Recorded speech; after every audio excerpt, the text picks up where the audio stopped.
You gotta hold on to what we got. If we make it or not, got each other, and that's no lie. We'll give it a shot. Oh, we're halfway there. Oh, little player, take my hand. We're making our sweat. Oh, little player.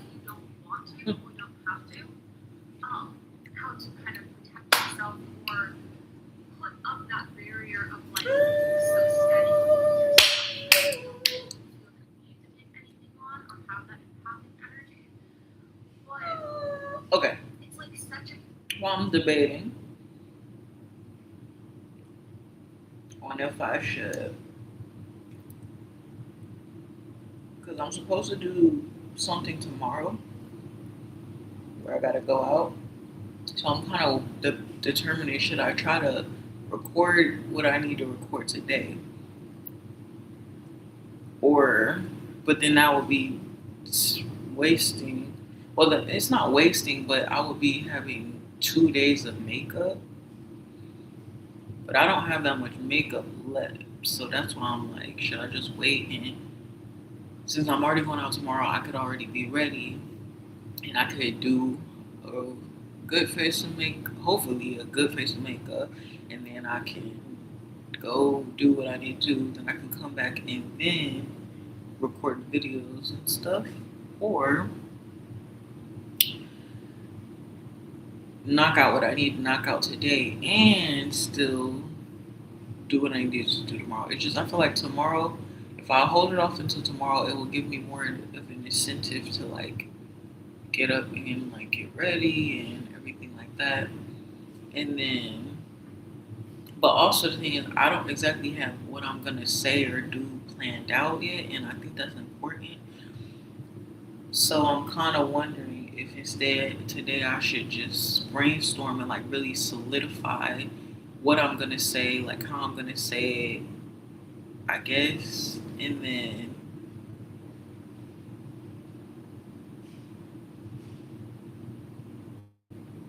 yeah.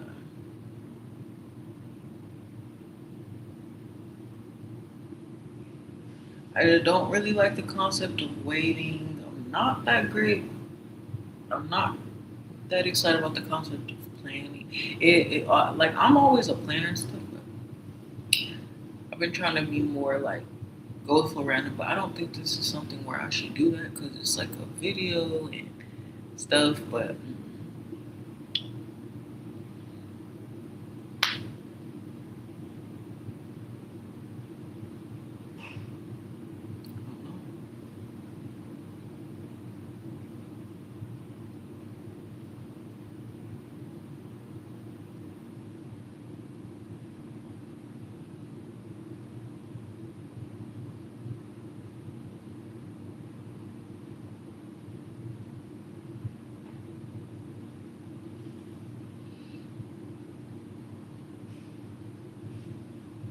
so that's what I'm thinking about right now.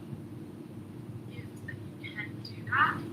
And it was given to you so specifically because of what you wanted to do here and how you wanted to spread your energy. And like I was saying, getting so many people appreciate that gift that you have. They appreciate that gift that you have. I feel like there's so many people in your life as well that are so appreciative of you to be around you, to spend time with you because they feel like just so happy being around you. They feel so much more in love with life being around you.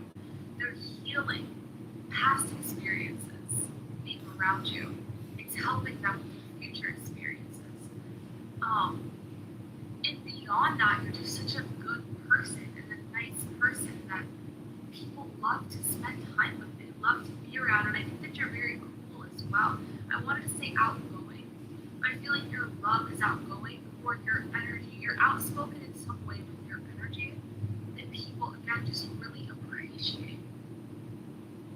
Oh, that is so beautiful because they feel so acknowledged in your presence. You make people feel so safe and so seen.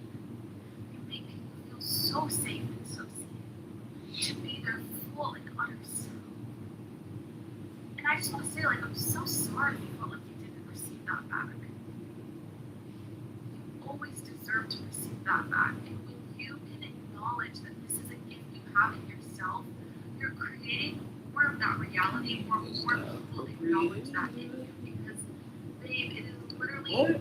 That's meant not for his you in business. this life.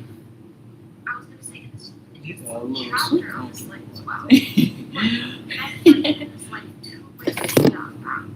It's meant for you. Whatever you have received currently, it's meant to be so much bigger than that. It's meant to grow and expand. You acknowledging that gift within yourself of how you can love and you can be that cheerleader Bluetooth low. Be that spokesperson. Oh my gosh, you know that. Hello. Create that reality for others to give it back to you because you are meant for that. The universe specifically gave you this gift so you could receive it back Stop. as well. In the most Hello. beautiful way. Oh my gosh, you guys are such a gift to this world, such a light in this world. It is so special.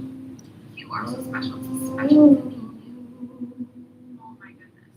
I love you guys so much. I hope that resonated and I love you guys. You have you as a person, as a soul. Well, I know definitely in the place I was vacation, obviously I'm here, but if I had to get away and just be able to okay, well I'm not gonna listen to it because okay, every touch is not one. So it's my limit. We be I'm brushing my brows, lashes on. I just was actually happening right now. Today is something that's been kind of crazy to watch happen in real time. It's a sociological phenomenon where the genders that do certain types of jobs changes over time, but it's not organic. So this normally happens one of two ways. The first, and the one that we've seen so many throughout history, is the reason why gender wage gap. Specifically because you'll notice a lot of people say, oh, there's not actually a wage gap, it's just the women. I never actually. That's not actually true. It's actually funny. I bought this randomly one day from Burlington because you know how you be like at Burlington and they've got a bunch of random stuff, and like I'm in the checkout line and I just happened to see this singular rhinestone karaoke machine, and I was like, it was like $30 though, so it was kind of thinking, was it $30? $20, $30? Probably it's too expensive. I think it was literally about. The tag actually might still be on it. I still have the box, but I just like I feel like I had to get it because I was like, it's so pretty. And it has rhinestones on it, and it was the only one that was there, so I was like. But also, it was Bluetooth as well. Before that, like when I listened to music or whatever, I had a Bluetooth speaker. It was a like a jellyfish.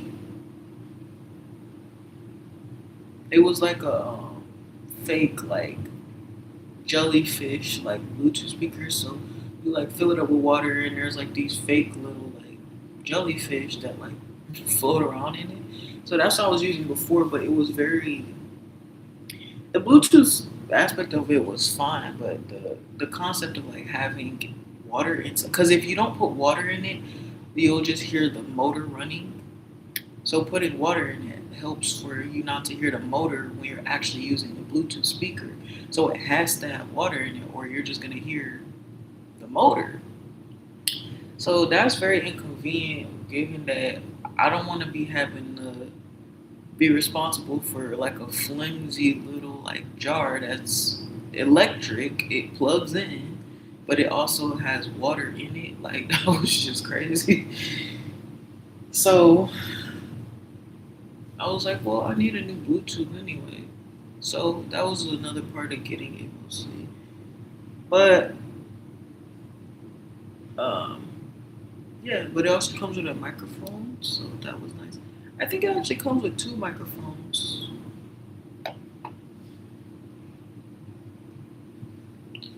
But I obviously only use one. Yeah, it has different sounds too, like different kinds of like mic sounds and stuff, like voice changers and stuff. But it is just a microphone. So yeah, I kind of bought that on a whim one day, and then it was funny the day that I actually bought that. I had left from work, and then I had no, I didn't leave from work. Nah, I was just out at the store, and then I bought that or whatever. And then I never opened it. Really, I never really opened it or used it or nothing until I did. And then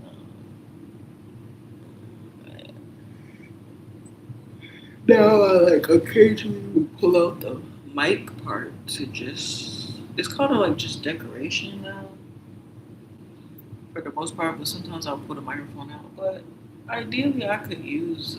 I actually had thoughts. I was thinking when I initially was buying it because at the time I was very frustrated and working at this job and just unenthused and unimpressed with all of it or whatever. And then it was just like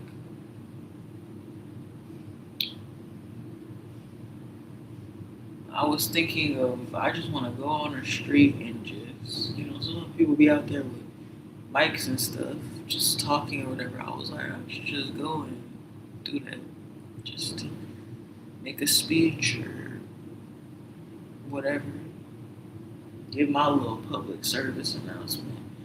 So that was actually a big part of me buying it. Was like, oh, I could. Maybe this is a sign. Maybe I should just go out on the street. I never did that, obviously, but maybe I should have. But then it's funny. I was thinking more recently I should use it to perform on my balcony for fun. Or again, I could hit the street. But yeah, it's funny. I don't really like, obviously, for people to hear me for real. So as far as actually like someone singing with me or hearing me sing and stuff. And then they rename it with terms associated with more male-dominated fields. They argue that it is more impressive, that it is harder for the job to do before, and they want to then essentially start to slowly fade women out of that job market and pay that job more once it's full then. A great example of this is computer engineers. Before computers used to be a job that was almost completely delegated to women and was considered more secretarial work than anything else. But once computers started to become the next frontier for technology, they started to see that there was going to be a lot of money in it. Men put it into it, they started calling it computer engineering because engineering has a more male association. And now computer engineering is a very male dominated field. It's paid better and it's harder for women to get into it. The same thing is happening with communications positions, which historically have mostly been occupied by women. And historically, throughout my life, men have always referred to these jobs as communication majors as like very early and stupid and like, what's the point? You're going to school to learn how to talk. And they used to look down on a lot of these jobs. But I'm noticing now, all the applications that are in a lot of these communication jobs that used to be called things like customer service representative, communications liaison, something like that, in terms of the associate with female dominated jobs, are now being changed to customer experience engineer, project engineer, and none of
several like ways to try something new and it's and you're eating together experience.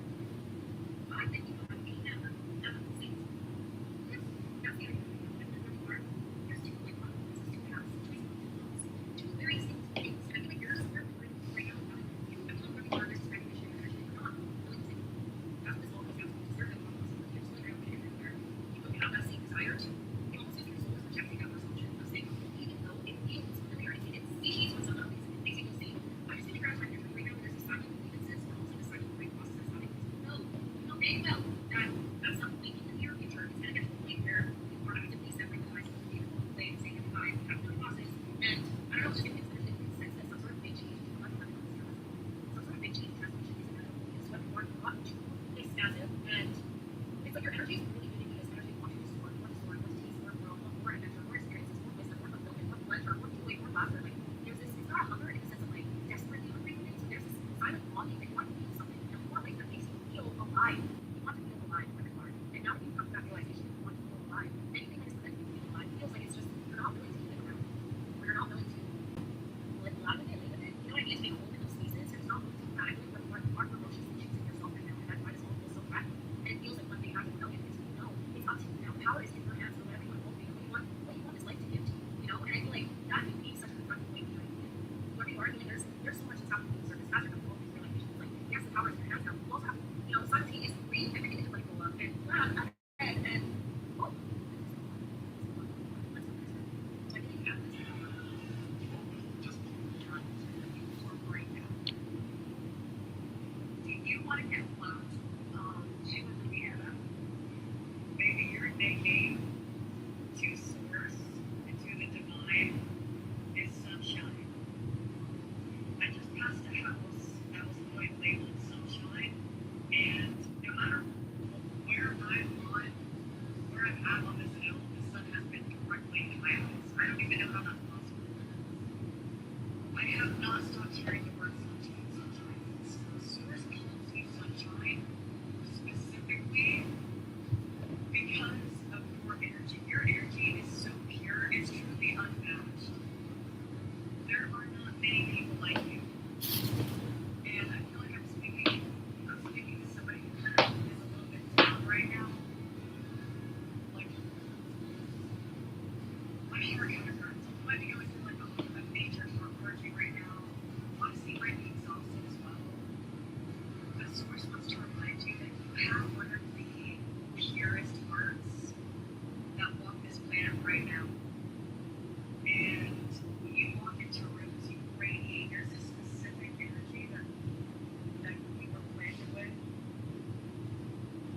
Everybody looks at you. Doesn't matter how many you are in the room that you step in. Every single person will look at you. There's something very, very different about your energy. You literally shine so bright, like the sun. Your smile is genuine. I'm very excited for this. I'm getting another opportunity. I'm very excited to go to. So I'm trying to focus my energy here. They want you to know that your nickname is sunshine. The way that you radiate source energy on everybody that you meet, even when you're in your mind. Okay. Go out in nature right now. Wear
Literally, God forcing me to. So there is that.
So I think I accidentally bought no polish.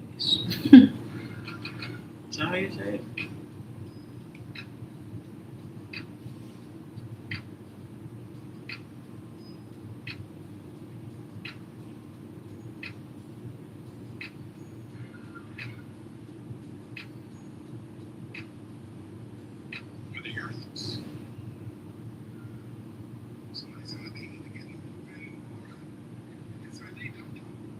I feel like it gets needles to this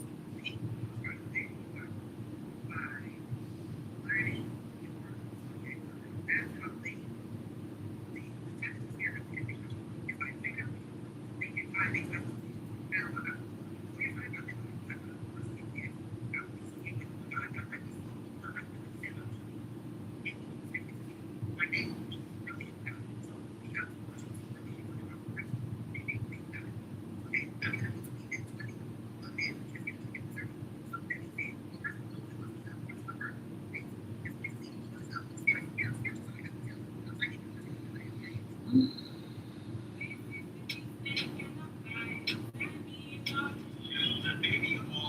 I'm just getting this really big feeling that you have planted the seeds for something to grow in your life.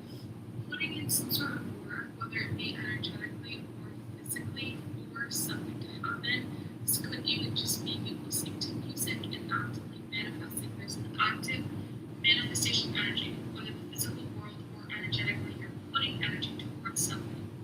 And there is something that's moving very fast for you right now.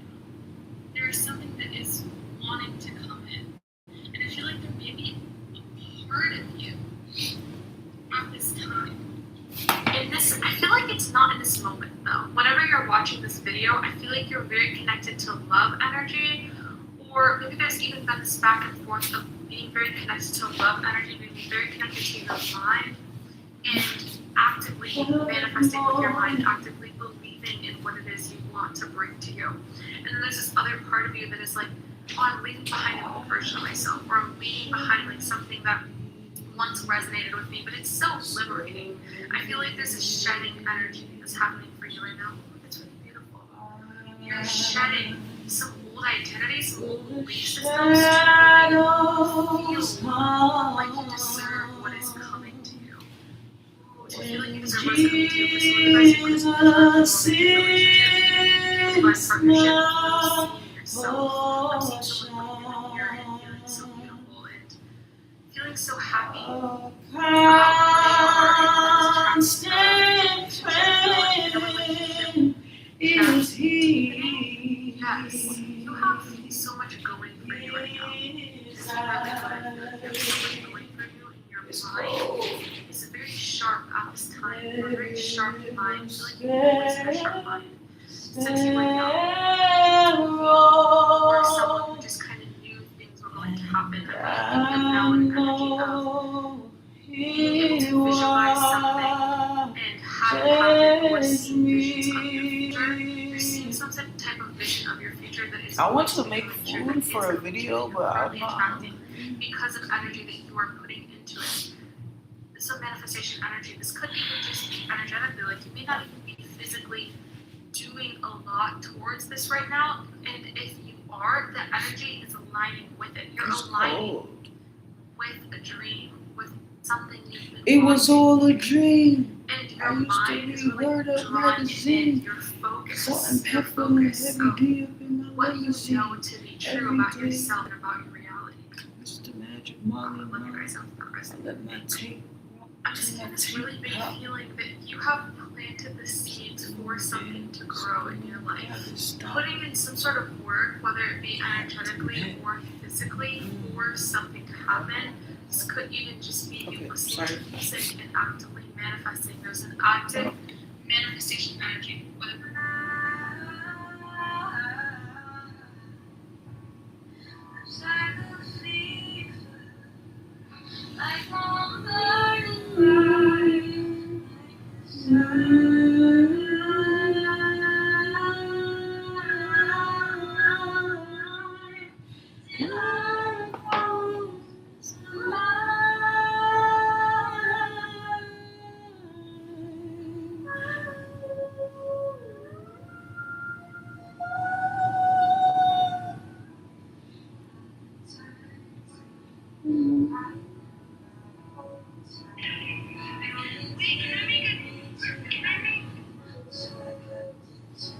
You guys, this girl sent me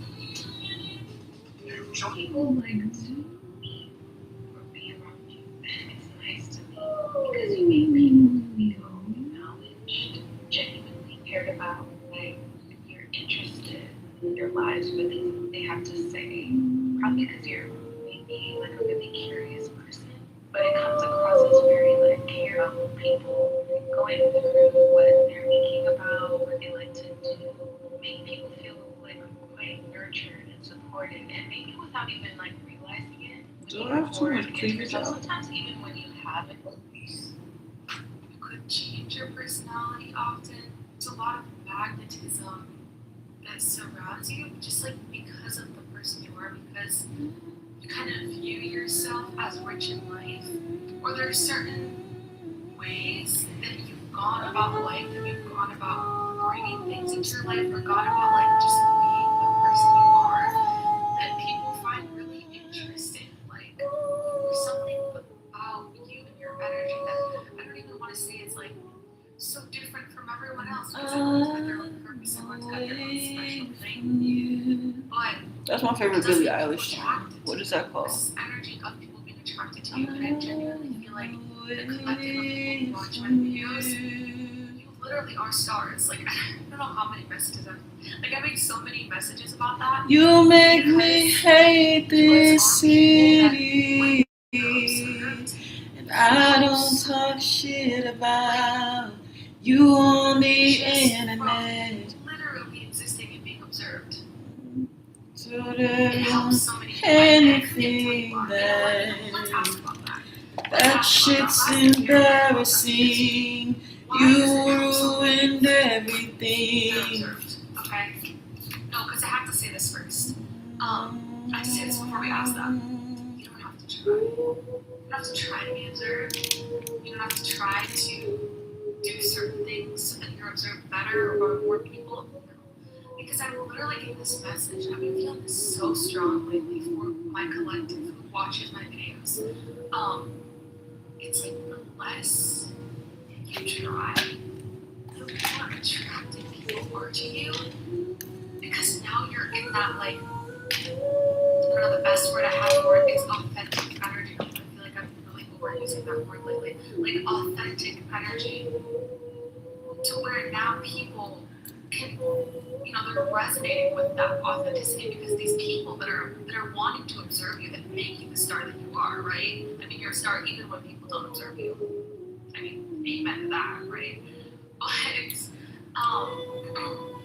when people are observing you, are giving you attention, it's because their soul is searching for authenticity inside of themselves, because they're searching for purpose inside of themselves, for happiness inside of themselves. So as I'm saying that, for that part of themselves. I'm trying to change the background. I don't know how to do it.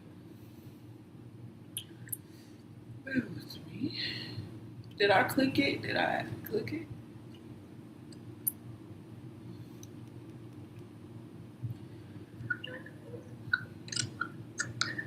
What up? Hey. Hey. How are you? Good. How are you? I'm good. Have you had a good day? Yeah, it's alright. How's your day? Yes.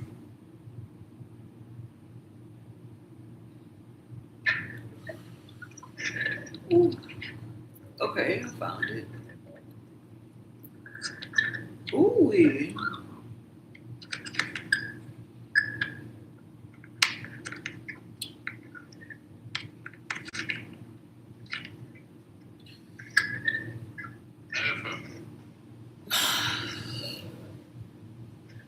I'm in New York.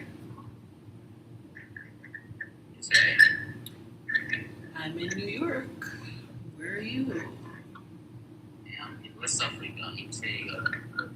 Senegal. Hey. Alright. So you are, what's your name? Who? Sheriff. Carrie? Sheriff. Sherry. Sheriff, yeah. Like Sherry. Like shitty wine, shitty wine. Don't laugh at me. Okay, Sherry. How old are you, Sherry? Hi, how are you? What up? I'm 20. What about you? Who? How old are you? I'm 20. Oh, man. You hear me? Yeah. Okay. So, tell me, what's your favorite animal? Say? What's your favorite animal? What's that? Your favorite animal. Like what I'm doing. What? I don't know what to say. An animal? Do you know what an animal is? Animal. Yeah, like animal. Yes. What's your favorite one? Which one do you like the most? Like favorite ones. Hello. Yeah, your favorite animal.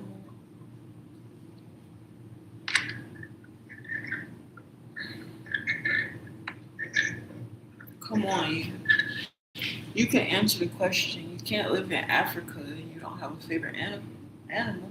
They have the best animals in the whole world.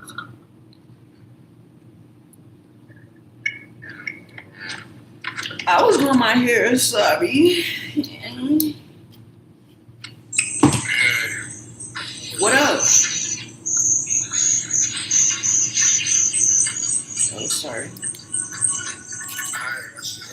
What is this music? Turn that music off.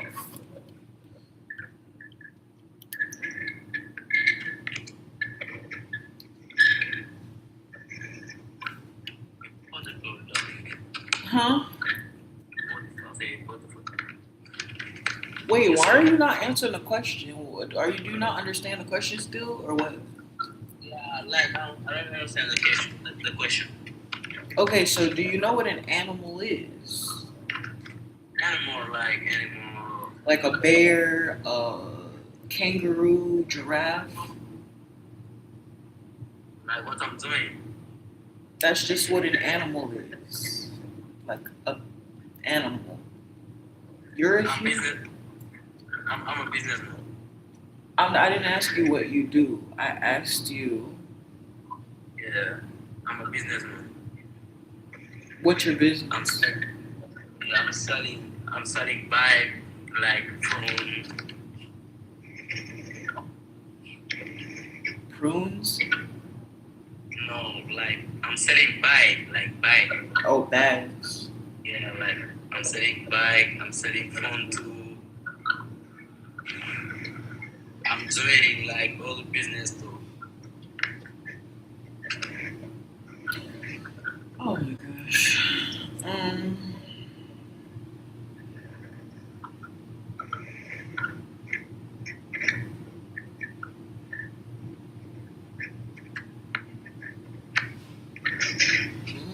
Okay, so what did you come up here today for? What's that? So what did you come up here for? I'm coming doing. What? I don't understand what you say.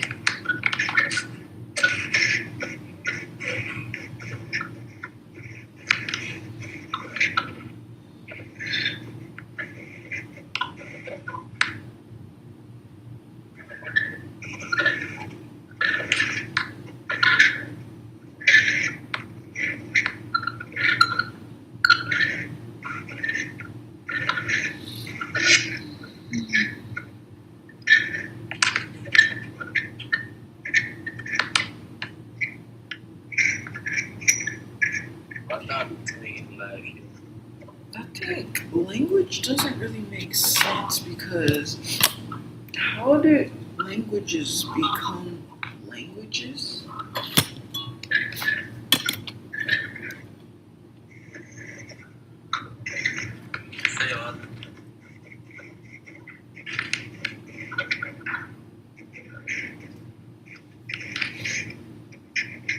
I'm thinking about why are I was doing my hair and I was thinking about why that languages don't make sense because how did how did people agree upon languages like from the first ones? How did they just know what to say? It doesn't make any sense. And then there's things that are considered like right words or whatever. And how do we know what we're saying? And why are there different languages? So it's just like people making stuff up. But I think that that just doesn't make sense. There would have to be a universal form of communication or a universal language. I think that it's frequency because that exists before. like we just So it's have like because this is what makes me think this thought. I'm just thinking about like how okay, so if people are born in different countries, they speak different languages, but where did language initially come from? So it's like how we talk if we don't know each other's languages, and so that's what I'm thinking of, like talking to these people, because they're from a lot of times I get a lot of African people on here and stuff. We don't speak the same languages, you know. We don't speak the same language, and so some of them speak French, some of them speak, pidgin or y'all know what it is. whatever, just different languages. And some speak English, but some of them don't speak English like fluently. So I'm talking to this guy right now, and there's a language barrier because I'm asking him something simple, a simple question. What's your favorite animal? But I'm asking him that not knowing what language he actually speaks. So for him to understand the sentence, what is your favorite animal? He must understand what the words, what is your favorite animal. He has to know what all of those things mean. Animal, favorite, what is you get what I'm saying? Even the concept of you is easy. But how? How would you know differentiate you from anything else? In the origin of existence, how do you know that something that's not you is not you? How do we know our reflection is our reflection? How do we know you is you? Where does the concept of the I originate from?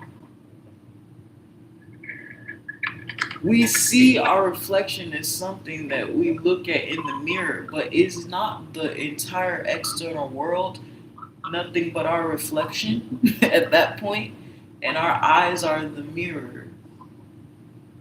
So then, if your reflection is you, you say your reflection is you, what you see in the mirror. So if everything you see is just a big mirror, how do you know the thing that you think you're perceiving as reality is really just you? It's your own reflection that you're seeing. So someone else is your own reflection by our understanding of reflection. So I'm just saying, how do we know someone else we see is not us? Yeah. If that's what is on the other side of the mirror. But when we look at ourselves inside of a mirror and we say, "Oh, that's my reflection. That's not me." It's you, but it's your reflection of you, which is to say that you are the real thing, and it is the reflection that is not the real thing. The reason why it's easy to tell, you think when you look in a mirror, is because our reflections don't move typically. But what if the other people are just moving reflections of us? What if this is just a mirror that moves? That's all a picture screen is. That's all a movie screen is. Light refracting. So if all this is just a hologram and a refraction of different light, everything is us. Everything is just a moving reflection of us. There's no such thing as you being different from something else. That's a made-up concept. So when we split, it's like a house of mirrors, you know. But this is the thing. Oh God. What's up? What's up? What up? Hey, what up? How are you? How are you doing today? I'm good. How You are you? slept on me last night. Bro, we was just talking not that long ago. Like, I tried to say you gonna stay here for a night. I didn't say nothing about all night. Okay, so what you doing today? What's up We with you? be all night Hey, you and started singing everything today. alright. Huh? You started singing again. I don't want you to sing right now. I don't give a shit what you want. Gyro, So what's up with you today? gyro. I don't know. I was actually supposed to be doing something. I'm procrastinating right now. What are you doing? So what did you do about your diary? You did something about that? What did I do about my diarrhea? Well, update. I currently still am suffering from explosive diarrhea. Right How are you now. feeling right now? Right now. I don't know. I feel like I have nothing inside of my body. It feels empty. Oh shit. Hey guys, I bought this. If you can recognize this. Okay, oh shit, I know this is what is it called? I forgot to. What is it?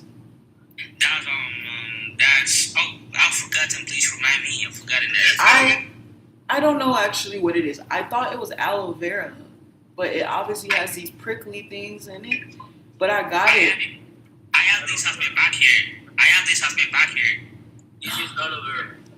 This is not aloe vera. It has pricklies on it. I think it might be a cactus. No, that's aloe vera. That's aloe vera. It's not aloe vera. It has pricklies on it. It has a bunch. It's all over. It has all like spikes all over. I have that husband back here. I don't know. I was at the store. I thought it was aloe vera, so I was gonna use it for my hair, but Yeah, it's aloe vera. it's not aloe vera. Cause I looked up aloe vera. Aloe vera has smooth. It is green like this, yes, but it's more of a smooth leaf. It might have a little prickly on the side, but it's mostly smooth. This has pricklies all over the whole thing, and it's like the size of my palm. So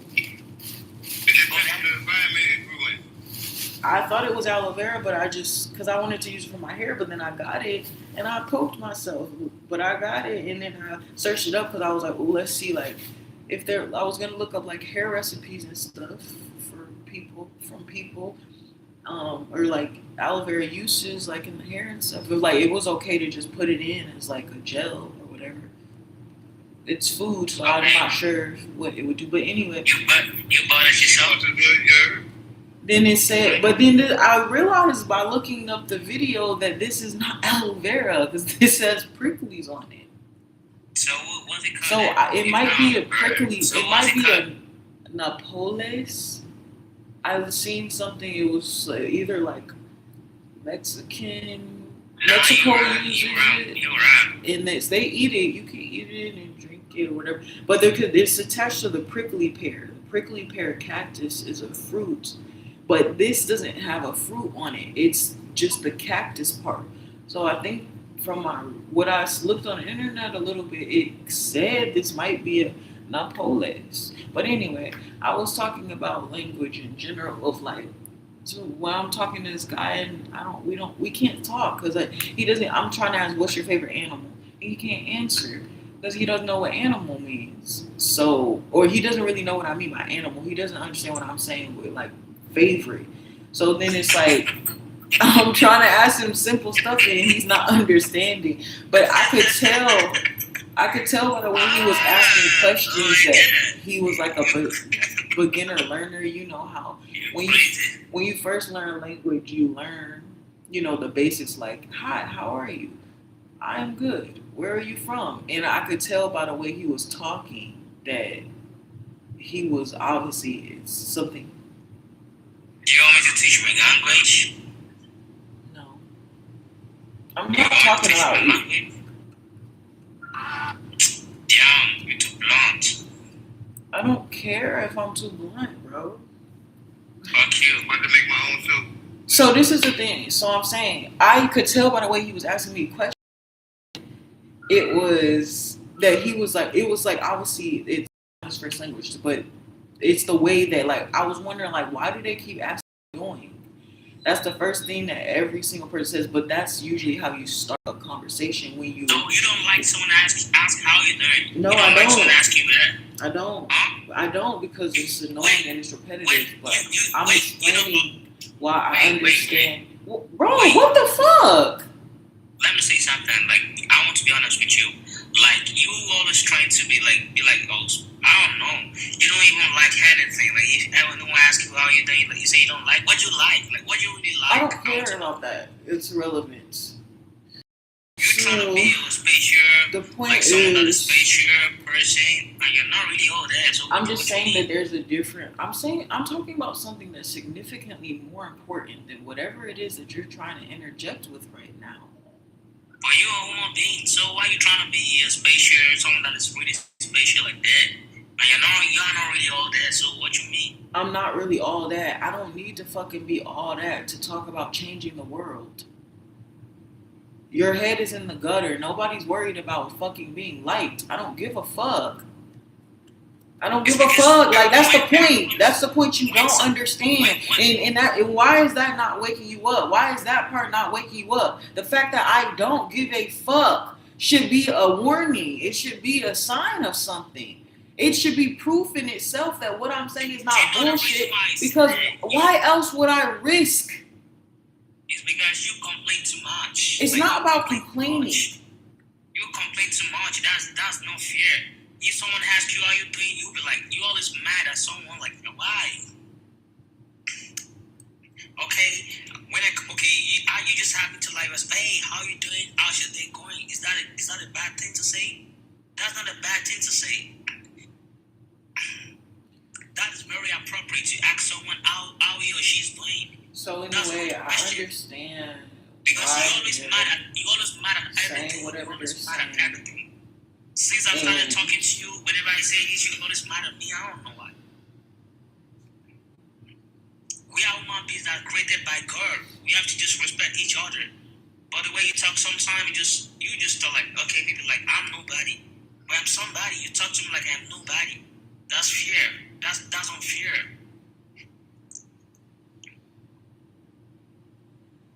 Like, I'm being honest with you right now. Actually, if I don't like you, I won't be saying this. I'm just being honest.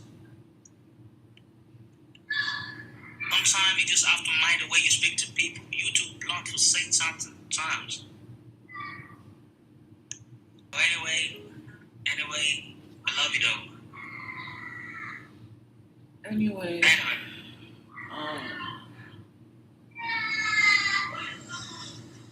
Oh, is that your neighbor? No, I don't. That's not me. You don't have a neighbor. You can't hear anybody. Anyway. Okay. So that's it. Okay, yeah. I'm not gonna change being blunt. That's like the best thing about me. I'm not saying you should change you. But Nobody's gonna change you're you. criticizing it. Okay, you like. So what do we do after that? I'm blunt. Nobody's gonna change you. I'm blunt, and you don't like it. Okay, so what next? Because it's not gonna change. Okay, so keep not liking it. I don't care. So I'm just like, what is the point of you telling me what you don't like about me? This is where I'm talking about. You have to learn how to talk to people. You're being rude right now. I'm just letting you know that you have to just calm down sometimes. So I'm rude for the truth. So you want to be lied to. So you want me to sugarcoat it. You want me to give it to you with lube instead of just fucking you raw. Okay. I'll slow it down. And then I'll fuck you. You mean fuck me? Yeah. Fuck you too. Fuck you too. Do you know this is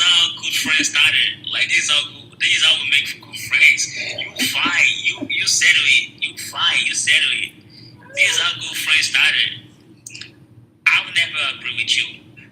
I will never agree. We keep arguing till we be best friends.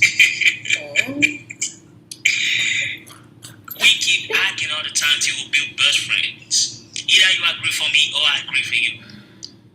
You choose one.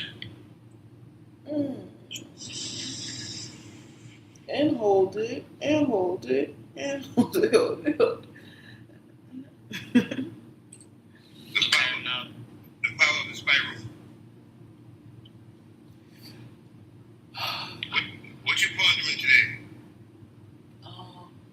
I was talking about language. I was saying when we don't know how to communicate with each other and I was talking to but I was explaining what I just had someone who joined a live, and they're from Senegal, so they don't speak English.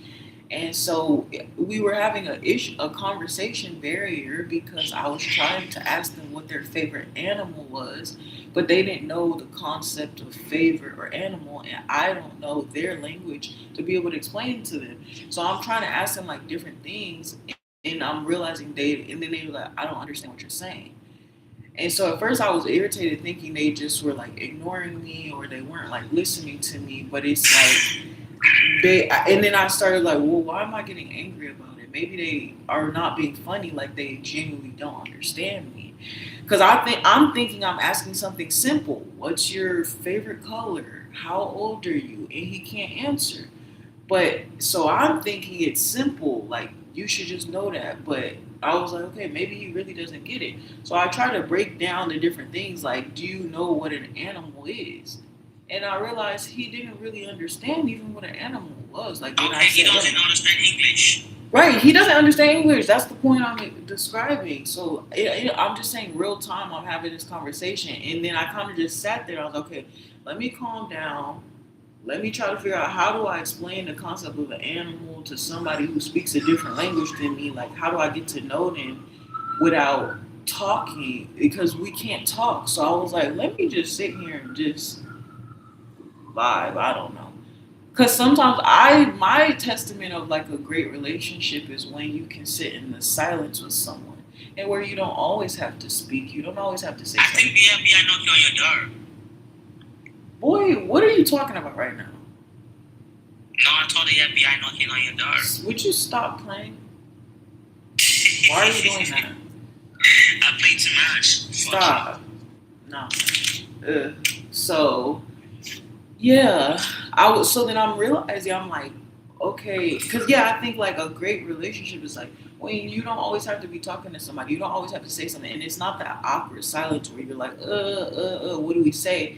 When you could just be comfortable and like be silent, and you don't feel like there has to be something said. You don't feel like, whatever, because you don't feel like you're on edge, because maybe you feel safe, maybe you feel like you can actually you don't have to pretend, you don't have to fake with this person of like, oh yeah, I'm sociable and I can hold a conversation. Like, you could just be free to be yourself, and sometimes that means. What are you really talking about? So I'm really saying that I realized that if I wanted to know him, it wasn't about asking him more questions. It was just seeing if we can vibe in the silence together. Well, I understand that. Yeah, everybody got something on their mind and what they answer to. Okay. It might be one or two things. If there's something on your mind that you've been pondering throughout the week that you want answers to. Yeah. Me? Yeah, you. Oh. Did I not just explain that?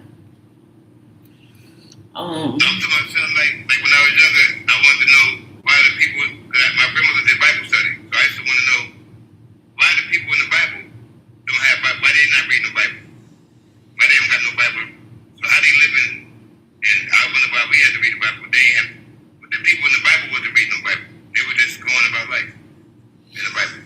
But yeah, that's the to point my of grandmother it. now, yeah. That's the point of, I think of, in regard to the Bible. People think it's a testament of, it's stories telling you what you're supposed to do. And so people try to use those as firm rules and regulations, like a rule book. But the hold on, sorry. Do you know what? The white people made the Bible. They are just lying to us. That Bible is a man-made. That book is The man-made. Bible is not a Do you know that? culmination. The Bible is not a culmination of wise people. The Bible is a culmination of You know, white people regular is a people. man-made. They were regular people. They were people who were unworthy. They were people who didn't matter in society. They were people The who book was didn't have a man-made. voice. Yeah, that's the point. It's a man-made That book is book. man-made. But the point is, it's not a book of rules. It's not telling you exactly what you have to do, the way you have to do it. The whole Bible is literally a freedom saying, do what you need to do based on what God tells you to do. So that's the whole point of all the different stories. Different stories had different people. Different people went through things in certain ways. So Noah built the ark. You know, The Bible is full of lies. I'm going to tell you that. The Bible is full of lies. lies. Yeah, it's full of lies. It's man-made. Maybe. But does it matter if it can be used for motivation? Does it matter if it's a lie or not? Does it have to be real to be true? Does it have to be real to matter? None of the people, a lot of the stories in the Bible are about people who didn't fucking matter. So for you to then turn around and make that a prerequisite for whether or not you're believing the stories, kind of bullshit. That was the point. It was you know what I'm saying? It's like we talk about victim blaming, for example, or we talk about like crimes not being believed. Yeah, the book is a story about if a bunch of people were to tell those stories, it wouldn't be believed. Then you're saying your criticism of it is, oh, it's not true. So if that's someone's real story that's being told, then you're saying their real story is not true. But the point is, the reality is, does it really matter?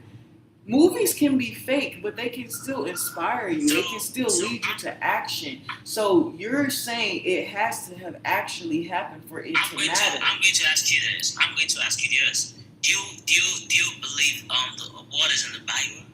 Do you believe what is in the Bible? Do you believe? You can answer that.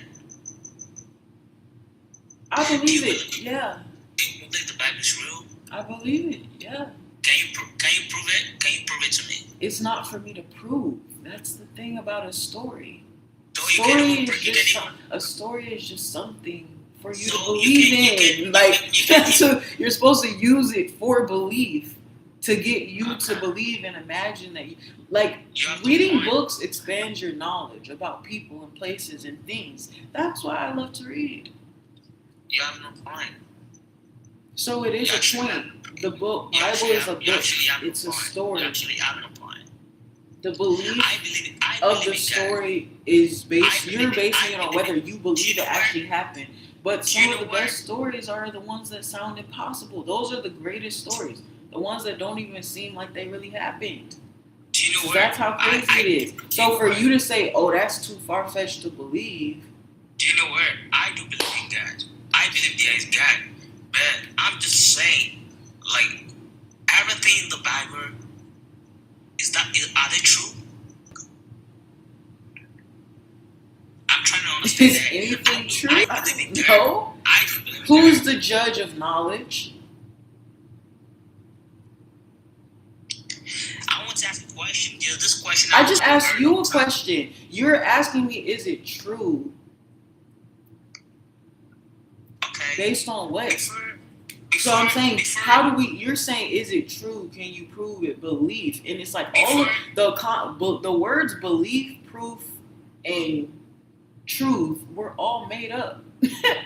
So you're asking me to use imaginary language to define whether or not something's imaginary or not.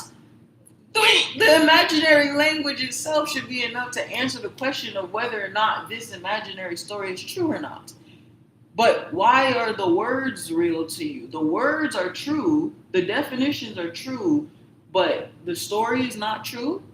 Just off of your say so in the made up world that we live in. I believe So, that's God. That's what I truth know. is subjective. That's what I know. But this is another day to talk about it. It's not a day, so when's the day? When should we talk about the, existence? When should we talk about our, Because entire existence? because I have a lot of questions to ask actually, but we can't. I have a lot of bunch of questions to ask. But this is not a day to ask them because if I keep asking, you're gonna get tired of me. So I'd rather not to ask. That's the point of asking questions. What's one question you got? Yeah, what's the question you have? Okay. Okay, they say God created the heaven and the earth, right? You said what? I want to. They said the Bible said God created the heaven and the earth. So I want to know before there is heaven and earth, where is God? I'm trying to understand that. Where is God before there is heaven and the earth? Heaven and earth always was or always will be. It's a frequency. Before There's no creating no heaven and earth. before It you always was or always will be. before you see anything, you feel. It's not necessarily even a sound, because sound is something after. So when it's just silence, there's almost this hum and that vibration, that frequency. In later terms, you can see that as physical matter. That's all that it is, just DNA, vibration, frequency. And do you know where? I never believed this till now because they told us that the Bible said God created Adam, then from the ribs of Adam, God created Eve. All this. I'm just trying to understand that all those stories are just man-made. That's what I'm trying to say. Like something is not right and something is not clear to us. We just keep talking about this every day. Like, But this, you we just- must we just- know that there's. Okay, if in the beginning you're asking for the standard, so you're talking about the origin, you're talking about the truth. So if the truth was all there was, and then the division and the lies are what came after, then everything that came after can only be an amalgamation and integration of the only thing that there was to begin with. So it's like a puzzle. Together, there is a truth. If it all is a sound, a song that is together, a song is made up of multiple different notes. Imagine the notes to be people.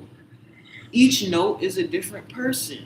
It's the division of that we then see as individual, separate aspects of ourselves. It's just a separation of the one whole that already exists. you're wrong. And the frequencies we form and we take on different forms. Yes, so it's Indestructible just energy. vibration. So it's a shifting. It's perspective that shifts. This really is attached to what people will call frequencies. There's no such thing as good vibrations and bad vibrations, because that is to judge God. That is to say there is a bad God, and there's not. It's about harmony. So it's about, and what is harmony? It's not everything being the same. Harmony requires difference. So Yeah. things must be different for there to be anything other than the one thing that Wait. there is. Wait, do you know who your ancestor is? Huh? Ancestor? Like, have you tried Yes, to? that's a good question. As far as ancestry, yeah, we're all family. And that's what harmony is about. When we all can live in peace and she can talk, I can talk, that's harmony. Different instruments. Like, We're all have you one. Everything is one. Have you tried to ask about, like, have you tried to trace your ancestors? Like, have you tried to trace it, like, your ancestors? Like, do you know the story about your ancestors? Do you know? all of it, our whole history, what we learn about, those are the stories of our ancestors. How well it's recorded, that's up to us. You know, you might be from Africa. You know that. That's something Sure, else. yeah, That's come that, on. that's something else. We talking about the Am I first right? people. We come from the Am I first right? people. Am I right? No, we cover the globe. When we the first we the first people here, so there's no division, it's just land and water. Yeah. Your ancestor might be from Africa. You know that. No, see that's when the land was divided. Those are names when the division. We talking about when it was just land and water. All just that was in the beginning. one. That's Pangea, Lord. correct? What I'm trying to say. Do No, you understand my I know what point? you're saying. You're saying, Divisions. okay, you're saying that I am probably from Africa. Saying that because it's close to the origin, you feel this interconnectedness, maybe. But we talk about the origins of Earth, once upon a time, before the separations, before the divisions, before there were continents, all of the lands were connected together. So there was no Europe, there was no Africa, there was no Asia. All of it was just one big disc. I know, but So, no, I'm just saying, so you're absolutely right. I am from Africa, but then I would be from everywhere. Exactly. The whole earth, Mother Earth, the origin, the original teacher. That's Mother Earth. So if you think of the whole world as one flat disc or whatever you want to call it, or what we live on, this earth, this plane, so that is the land. And do you know the reason why I say that is because, you know, most black Americans, they are not trying to say, okay, they'll be like, okay, they are American, they are not from Africa. Like they were like, okay, we black, we just black American, well, but we are that's African. that's not their fault. It's we learn different things. We learned where we learned our knowledge from was from a space of separation. We didn't learn it from a collective point. From the beginning of when we learn about biology and history, we learn already, oh, there's differences, and then we associate those differences with different definitions, different things. So we chose to label, like, we're thinking that separation or difference is bad just because it's different, but that's only because the way we've demonized difference. So black and white is what allows for difference to exist. And so to say that that's bad, on whose accord? Who said that? When they're both necessary, they both need to be different. You know, like, it doesn't make sense to be like, oh, we judge things by people's differences of like, oh, you have this and you don't have that. But it's like, but everything is to someone else's needs. So it doesn't make sense to, you know, to say like, oh, someone can do this really well. And then to say, oh, someone else can do this really well. But the things that we can do well only make sense for our individual purposes. If it's like, oh, you can run really fast, that's a great thing. That's a different thing. It's cool if you can do it, but it's cool if you can't do it.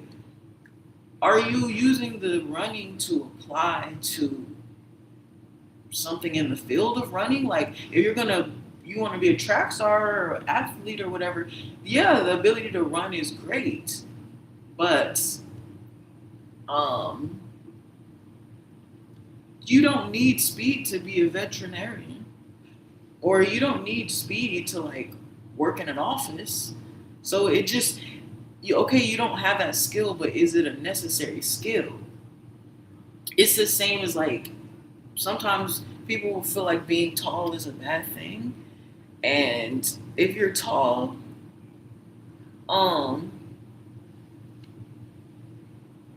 it depends on for what, the purpose, you know? So I'm just saying, people kind of have these seeds planted inside of them, and that's like their soul's purpose, and there's people are drawn to certain things. They have certain interests. It's for a reason. Why would everything be the same? It doesn't make like that would be boring if everybody literally had the same purpose and the same goal and the same things that they wanted to do. Like it's that wouldn't make sense.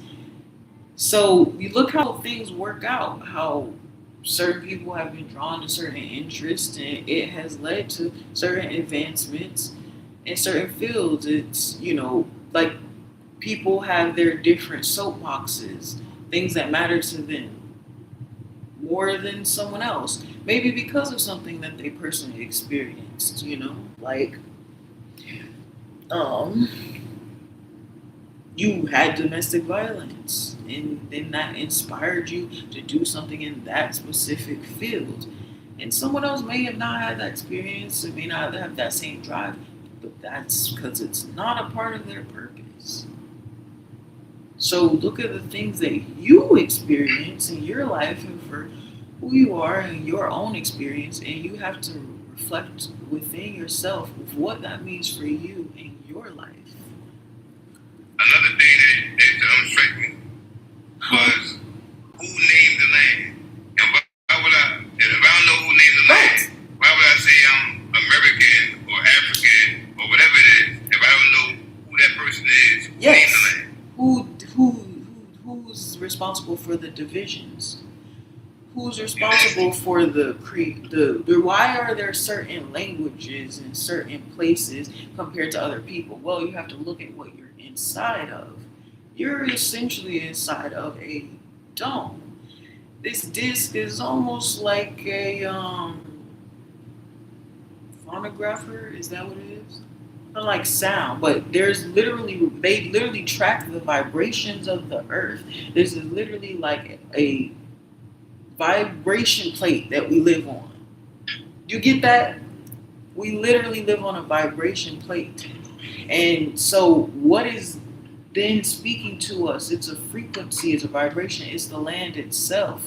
The land, the air, why do you think the temperature changes in response to the environment? Because it's being impacted differently. The geographic locations are connected with different coordinate points, which really are like vertexes on a grid, an electromagnetic grid. And that is like Wi-Fi, cosmic Wi-Fi, from the earth. So all these Wi-Fi boxes they give us, they're using the wires to basically collapse the molecules in a specific way to run at certain speeds. So they're just fueling the free energy of the earth, and they're pulling like their Wi-Fi companies, electricity, they're stealing from Mother Earth and then charging you for it. But this Wi-Fi internet, it's available around us for free. But the significance is they learned how to tap into a part of it. So literally what's happening is a manipulation of the frequencies. That's the electrical wiring. Yeah. So and they don't got to do that. They can do it with solar power, but they want to do it the other way. And solar power, come on now. Solar power, it's a mimicry of the solar beings that we are. Technology in itself is an extension of us. Whatever you think, like, do you get that? Everything the things that we think the AI and stuff is so great, and it is in a sense it's a condensed form and it shows a specific understanding. But you cannot. Do you think you can create something better than yourself?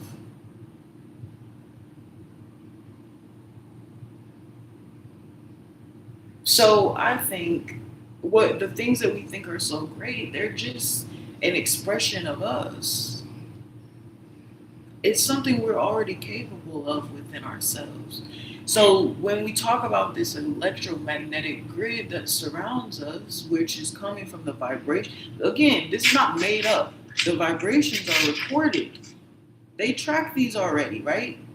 So the vibration of the earth, that is shaking us constantly, but we become immune to it. But this is the frequency and the vibration, and so when you tap into that, you're connecting with the global Wi-Fi, and you become your own power source, and that's it. But it's the difference between separation and illusion. The more separate you believe you are from it, you're restricting your own access from it. So when you believe you have to pay for it,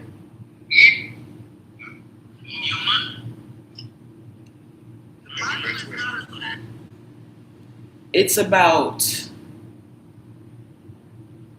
it comes down truly to your relationship with God and therefore yourself and therefore others. It's about trust as well. So when we don't trust something, we stay away from it. We protect ourselves from it. And so we create these things to keep us separate from it. That's even like conductors in terms of electricity. There's insulators and there's conductors. So a conductor in terms of electricity is something that helps to increase the charge of something. So it helps to amplify it. So this would be something like,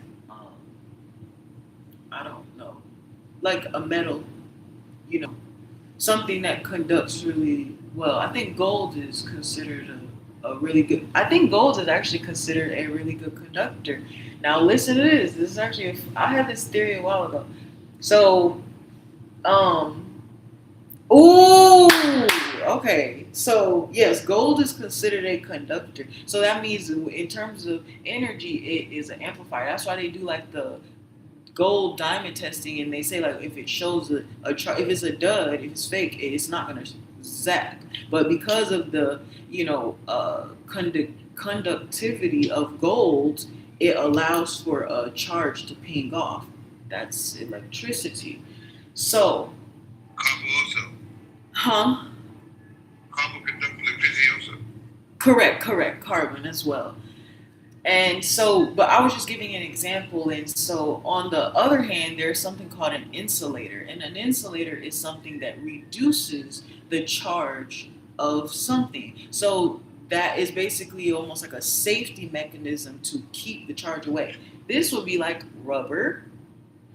Is a conductor. It stops. It makes it harder for electricity to pass through freely as opposed to gold, right? So that's like rubber. And actually, diamonds are an insulator as well. So think of the symbolism behind that. And because I was thinking, first it started with my morning of questioning, why do we use rubber condoms during sex? If we are. Well, what is happening? What if sex is really an energy exchange?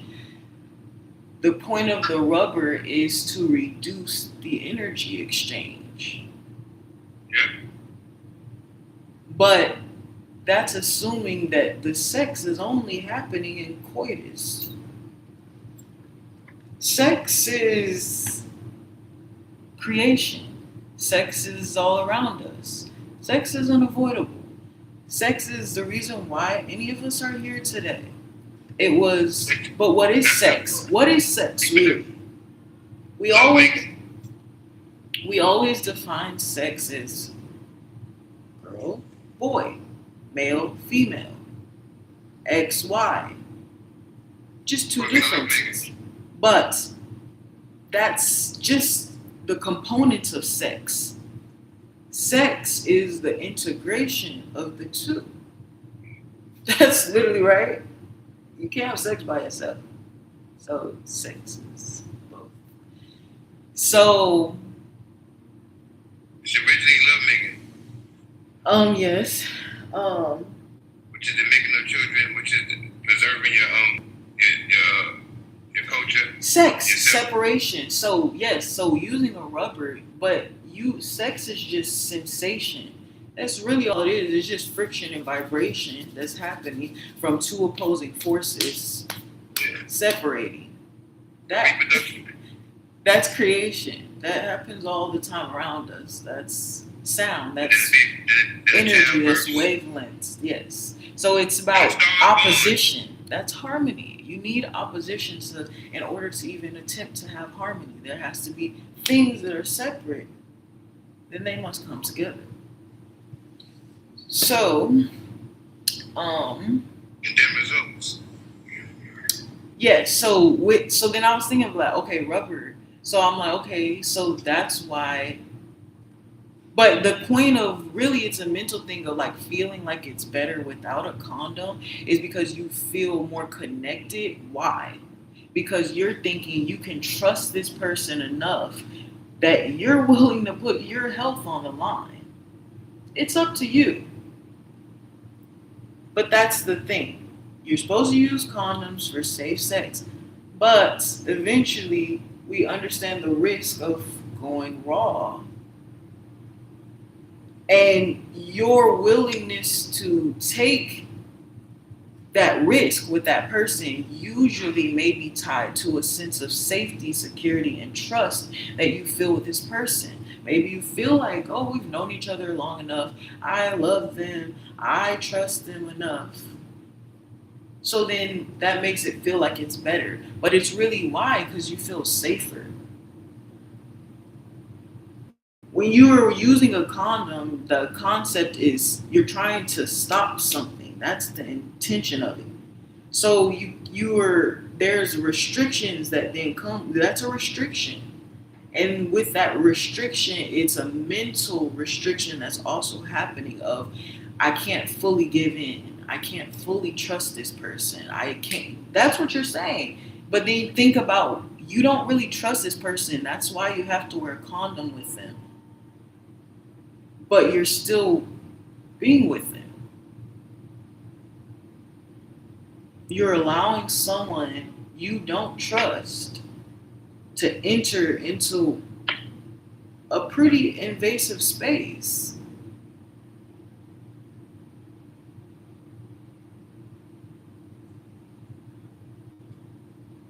Yeah, both trusting each other, because that's a two-way street.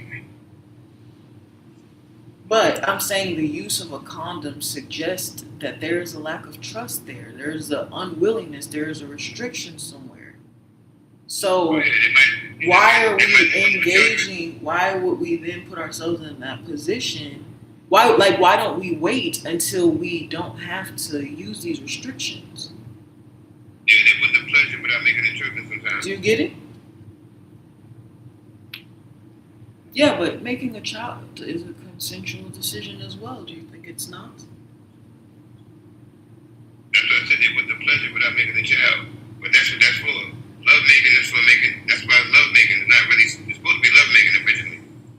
To make children. It's not to be for just for pleasure. When you just put the pleasure in, Yeah, but if it has a dual mode, surely you should be able to experience pleasure. If it has the understanding that it's a dual purpose, pleasure and production, then surely pleasure would not be something only reserved to reproduction.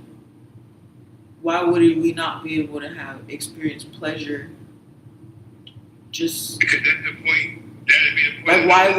why even though there's two options, why is pleasure not available for both options? Because the point of doing it is for reproduction. Okay, so reproduction can't be pleasurable?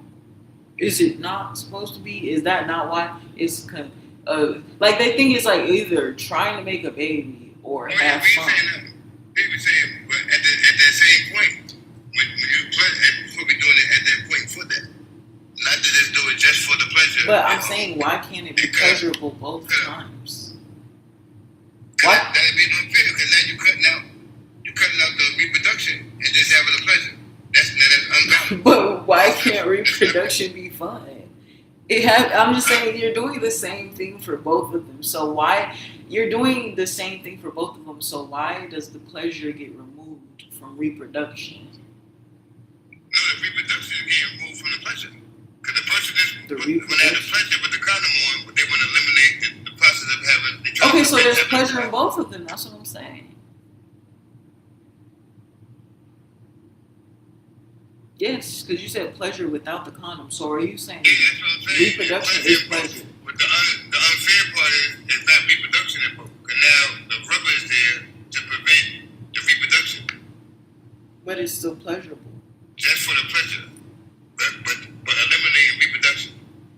That's what makes it unfair. So the pleasure can continue on, but the reproduction is getting rubbered. Is that a problem? And that's the lovemaking part. That's the part where you're preserving your gene, you're preserving your culture. So we're going to stop. We're not going to preserve ourselves as if we like ourselves or love ourselves. But you reproduce yourself. Because there's love there. So y'all reproduce.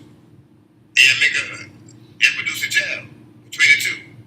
But if you have an issue with this, a problem, a person got, I don't know, low self-esteem or something like that, they might not want to reproduce themselves. They might not think that far as another one of them.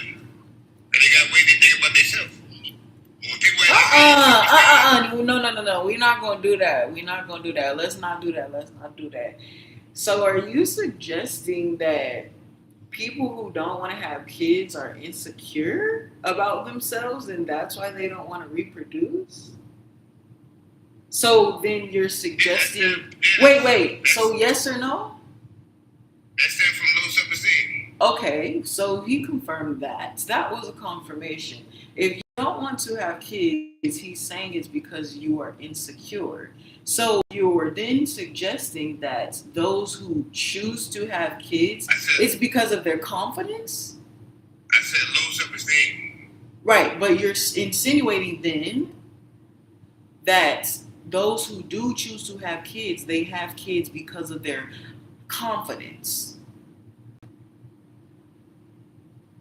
Yeah, when you talk to people that have children, a lot of times they have a high self-esteem about themselves, and this is why they reproduce. Do they have a high self-esteem about themselves, or are they hiding behind their children's accomplishments? Yeah, they both. Yeah. So I'm just saying, you're saying that people are, but you're talking about after the fact. We're talking about in the intention behind having kids. You're saying people who choose to have kids out of confidence, having confidence in themselves. And that's why they're confident enough to reproduce. Whereas someone who chooses not to have kids is because they have low self-esteem. So you're saying people who have kids have high self-esteem. If you do a study on people that have children, they have a high self-esteem. You can talk to them. No, but I'm saying, I'm not talking about this. I'm not talking about this world after kids. I'm talking about before, when you're in the pre-planning of having a child. You're saying the people who end up having children, they had kids because they had high self-esteem before having kids. Because you're saying I'm not having kids because I have low self-esteem right now. So or are you saying we both have low self-esteem, but when I don't make the decision to have kids, I'm never going to be confident? So because you're saying, parents have this high self-esteem compared to those who don't have kids. I don't know where you got this study from. A high self-esteem means you reproduce yourself.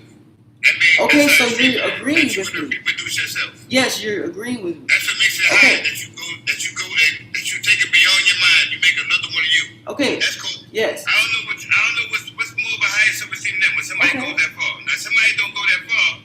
Wouldn't that be a lower than that other person right there? Okay, it's so that's right confirmation. When somebody want to have 8 children and they think something of themselves.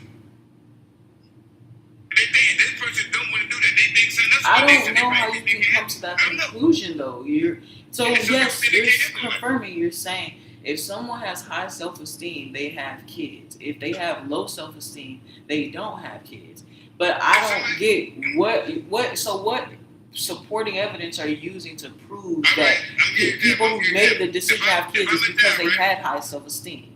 All right, listen. If I'm a child growing up, right, and I see people of my culture, even in my family, men, they got 5 children. My uncle got 6. He got 6 sons or three sons or 3. And I'm seeing this in my family. This is myself. This is part of who I am.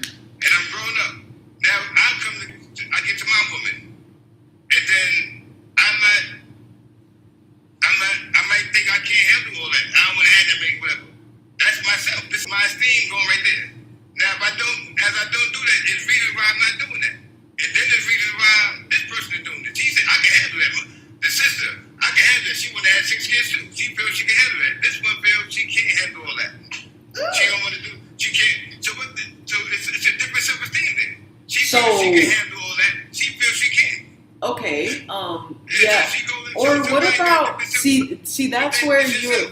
there's a chink in your That's yourself. logic. How you feel There's a about yourself? chink in your logic because you're assuming that so you're saying the person who chooses not to have kids is because they don't have enough confidence, they have low self-esteem and they don't believe they can handle the kids. So now you're trying to make it seem like it's a competition. It's about having a child is equal No, I'm to saying what they having say. a child Having a child is equal to can you handle how many kids can you handle are you confident enough as a woman to handle 6 kids? Are you confident enough? Do you have enough self-esteem about yourself as a woman to have 13 kids? So if you aren't confident in yourself as a woman, that means you don't have confidence in your capability. And I find the chink in your armor because some of us who've decided not to have kids, sorry, we spent our entire childhoods raising our fucking parents. We raised our fucking siblings. How many kids do I have? Oh, how many siblings do I fucking have? So, can I handle it? You're acting as though I haven't already proven that I did.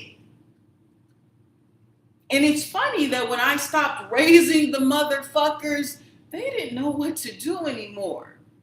But it was still me who they were calling to figure out what to do next, to figure out how to move forward, how to restore their lives after. I made sure that they were okay.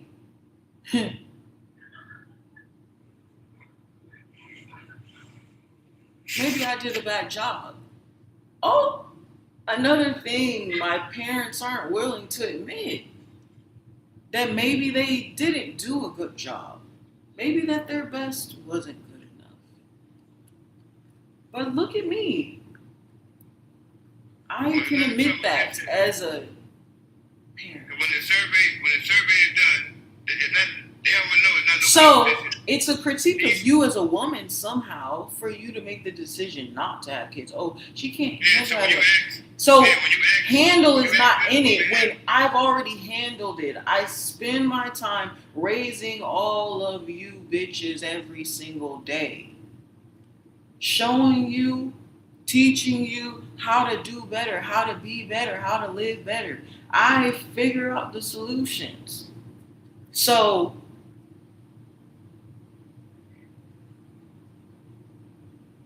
that's not good enough. I don't get that. when you ask the woman, and when they So, say no, it's not about whether I I can handle it. And frankly, if you don't They think say I they can want handle this it, many I don't children give a shit. they tell you why. It's about They do tell I you why they want to to. do it? That's the point. It's about saying that's like not having kids is a woman saying she doesn't have to prove herself. Because if having kids is trying to prove how much you can take, okay, They tell you why. go ahead, have fun. Prove them. Show them you can do it, super mom. They tell you why they When you have stop them, feeling the but they need to don't. have to prove that you can do it all of a sudden that's when people realize you were doing the right thing all along. You had the balls to sit down. It boils down to self-esteem. Based on what they say, it boils down to self-esteem. When you ask her why she And when has you those don't children, care. she says why, and then she says why. She say why she has children, and then she says why she don't. And they And always nobody say, ever I don't has want that good many reason. children. Nobody That's has, too much for me. yeah, They and say that I'm part. not saying that. That's Nobody what they say. nobody ever And has that's what good the survey, reasons it for goes back to having self-esteem. children. Nobody ever has It good goes to reasons for self-esteem. having children. A lot of people have kids because they don't want to be alone. They have kids because they don't feel like they will matter in life as a woman if they don't. So it's just an obligation. Some women just want men, and then the men want the kids because of some foolish idea about legacy or status or whatever the case is. And so they're doing it for male validation to secure a relationship. That is what they believe can be stability or connection can keep you tied, because it's really an emphasis of the void that a person feels within themselves so much that they need to multiply themselves more and more and more just to feel like there's anybody there. A lot of people have kids because they want something that will actually love them, because their parents never did. Their family never did. They never loved themselves. And then some people have kids because they hope that they'll have a kid that will love them enough That's how you know they got to fill the void. And then they keep having kid after kid after kid, and eventually they realize, damn, the kids are not filling the voids. I don't feel the sense of. I don't feel the sense of no. That's the thing. You're acting like. So people don't have kids because they're so confident. Most people have kids because they're not. People have kids so they can gain confidence. Most people have kids because they're trying to fix the error of their parents' ways. Because and they're trying to, and it's not even really that. They're trying to receive the love that they never had. They want to feel like they matter. They want to give themselves a sense of purpose. That's why they want to have kids. And that's why men fight so hard to have kids. It's not because that's why because they say this thing about legacy and purpose. No, it's not even about that, because they know after they're dead, nobody's going to care.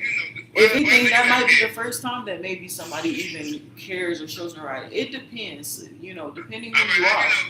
But the point is like, but the point is that a lot of guys are really desperate to have kids because guys don't feel like they matter at all. And being a father is supposed to give you something. It's basically like an upgrade in your title. What would you say if you didn't say you were a father, a baby daddy, whatever? Then what would you be? Yeah, what would be your reason for having children? So, if you had children, what would be your reason? When people would, so people have kids to try to make up for something, but they fail to understand what you didn't receive. What you didn't receive, you can't just give. What would be your reason? I wouldn't have kids, and I don't have a reason. I said, if you were to, what would be your reason to have it? No. So how could you know what other people's reasons were? I'm explaining what other people have said. So you wasted my time to say that. I'm saying what other people have said, and I've asked people why they have had kids. What the hell? My own mom had 5 fucking kids, and my mom told me, don't have kids. And when people say because a lot of our grandparents and our parents, they're fucking overworked as hell. That fairy tale dream life, they have kids, the whole legacy conversation, it didn't pan out to be what they really thought it was going to be. That's why they warn us now. Like, ooh, don't have kids, like, wait as long as you can and stuff, because it changes things. It's not always that it's bad, but sometimes sometimes a lot of women are so focused on having kids to gain an identity when they don't realize that they're simultaneously losing the one that they could have had had they not tried to force the identity of mother so soon, or girlfriend or wife. So they're just saying it's not that it's bad, but it's like there was a exchange. You give something up.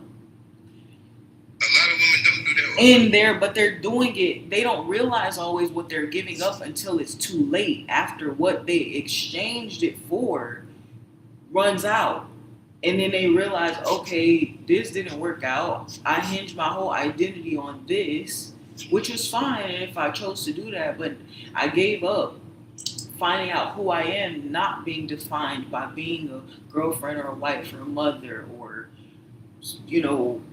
pregnant mother. Like, so then you are sacrificing that, but you believe you're gaining a status, you're gaining an identity in motherhood. But when that runs out, when the kids grow up, when they don't need you anymore, when they start hating you, when they don't call, when they're not texting, then you're gonna be like, damn. Why did I do that? Yikes. I don't say anything. I still call my mother and stuff. I don't know people who does that. Why would motherhood? Everybody knows still call their mother or my friends I grew up with.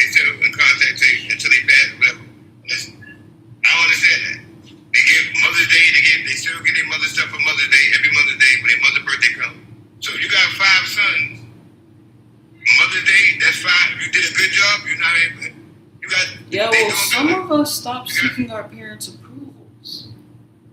That's how that goes. If they don't do a good job, then that's something different.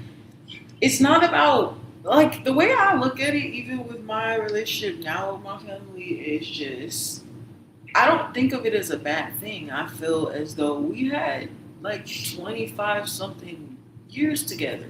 They were transformative years, and I just feel like that chapter is over. I don't know. People think of like family as something that has to be like lifelong, like forever. There ain't nothing else to do. That's my thing. And then it's like, What else is it there doesn't to have to be. Like, it really doesn't. If you don't want it to be, it don't have to be. Yeah, there ain't nothing else to do. When you finish up doing all that partying and hanging out, you ain't got no kids, then you But 40 years nobody's. old. That's the point. It's not about partying, and it's not about hanging out. It's about choosing yourself. No, I'm not Because saying even that. with your family, that's another relationship. I'm sorry, but sometimes when you stay around your family, you're sacrificing the version of you, and that's fine. If that's what you want to do, it's beautiful, awesome. But if your family is hindering you from being the best version of yourself, you're sacrificing, and it may not even be better. It might be worse. But when you don't leave your family and shed that old identity of who you're supposed to be as who you grew up to be, when you never shed that identity, you're sacrificing the version of yourself you could be without your family. Family has expectations. Family has belief systems. Family has requirements. Family has expectations. Family has histories. Families have traditions. And there's nothing wrong with that. But sometimes those traditions and those expectations and those rules, they keep us from growing to our full potential. So it's not a shame. It's not a problem. But I just look at it as I couldn't be who I was meant to be in my life had I stayed around my family. There's too much. It's too much there. It's too much. It's very big fish, small pond. Do you get that? Yeah, I say what I say because I took care of a lot of elderly women, especially during the pandemic. I had to do a lot of help when I had, and some of them had home attendant. One had children across the street that was coming to visit her. And the other one in the house, right on my side of the block, she had the house, but she had home attendant and stuff like that. And then sometimes they coming late, but she ain't got no children coming to stop by. I'm helping out going to the store, but it's the thing they be saying. I would say it's certain so they get old and be angry when you can't move and stuff like that. And you ain't got no children stopping by, and you trust these home attendants and stuff like that. It get different. But this is what I hate about it. This is what I and this is and my thing is, I feel as though I feel as though I've transcended the concept of family and the expectations of family. Because I don't think it's acceptable. If we, like y'all, the thing is, a lot of families and people, they try to coast by on the attachment of what society has placed on family. The concept of, oh, family's supposed to be able to do whatever, say whatever, treat you however, and you're supposed to just stay no matter what. And it's like most families just try to coast by on that. So those are the people they want to show their true monster to. Those are the people they want to be the coolest to. Those are the people they want to take the most rage and anger out on because they're like, well, you have to stay and love me no matter what, though. And it's like, yeah, psych, except I'm not staying. You thought I was. No. You're not just gonna get away. Because what I realized is my tolerance level was only ever fucked up with my family. Because their shit, other people is different. Other people will let a stranger dog them out more than their family or whatever. No. It's shit my family has done and said and ways they've treated me that I would never let a motherfucker off the streets get away with that shit. But because under the guise of family, you're supposed to just love and forgive. No, I think it's unacceptable for family to treat you the worst in the fucking world. Something pissed me off the other day. I was on the phone with my mom, and then randomly she was just like, yeah, like you've always been such a nice person. Like you've always been so kind and all this stuff, whatever. And I was fine about it when she said it because I was so geeked to finally be like, wow, she actually complimented me, you know? And then I got in the shower and I cried and I broke down thinking about that because it started out as happy, like, wow, she really like said that, you know, I was nice that she recognized like I was my true character, you know, of so many people trying my whole life to demonize me. And it's like, so it was, but then it's like, then I thought, well, wait, but then why did y'all treat me like that? Why was I treated so poorly if you always knew I was nice?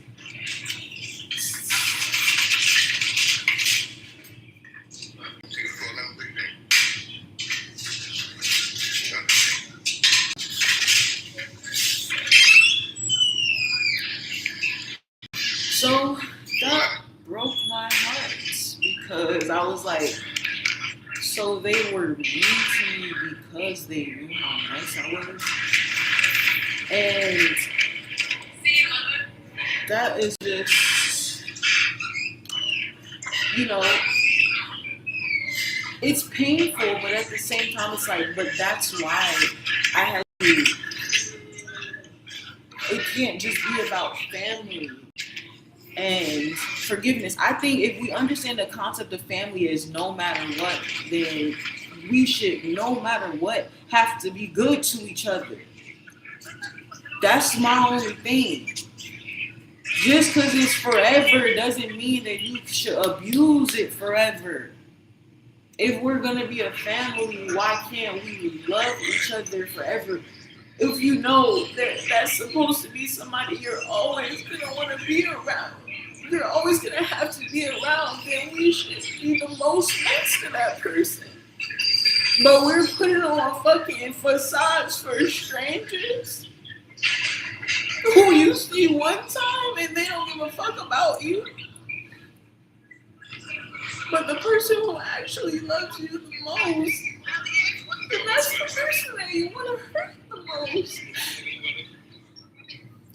And so I don't understand that. And so if people could adopt that understanding of family, then yeah, it's forever because that's how it's supposed to be.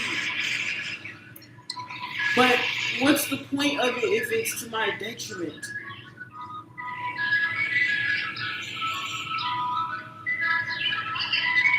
Yeah, because we know in science of old age, as we age, that's what the children are there for. We're going to get to a point where we're not as mobile, and we're going to need assistance. So the intelligent thing to do in our culture, what the people do, so when we get to that old age, we have help with that immobility that we acquire from old age. As you're going to see out here, you see yeah, but that's the point. That's the thing. Family doesn't make sense. Family shouldn't be restricted to like people who like they're saying it's just blood. We all have the same blood. The only difference is the frequency of it. It's how it's utilized. Different. The way that they're saying blood type, what really is happening, it's a different frequency. The blood, the DNA, that's like a liquid, a physical, but it's really attached to a frequency. So higher frequent, but it's not even about higher or lower, bad or good. It is higher or low. What it is it's about volume. The impact. So that's what the grades of blood mean.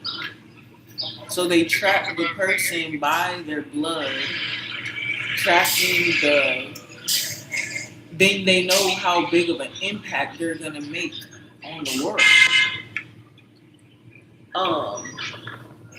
And that's why they use certain types of blood that they can give to other people, but certain blood types can't give to other people.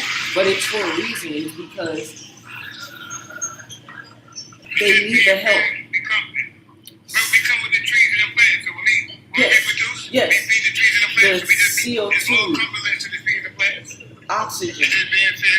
Oxygen and CO2.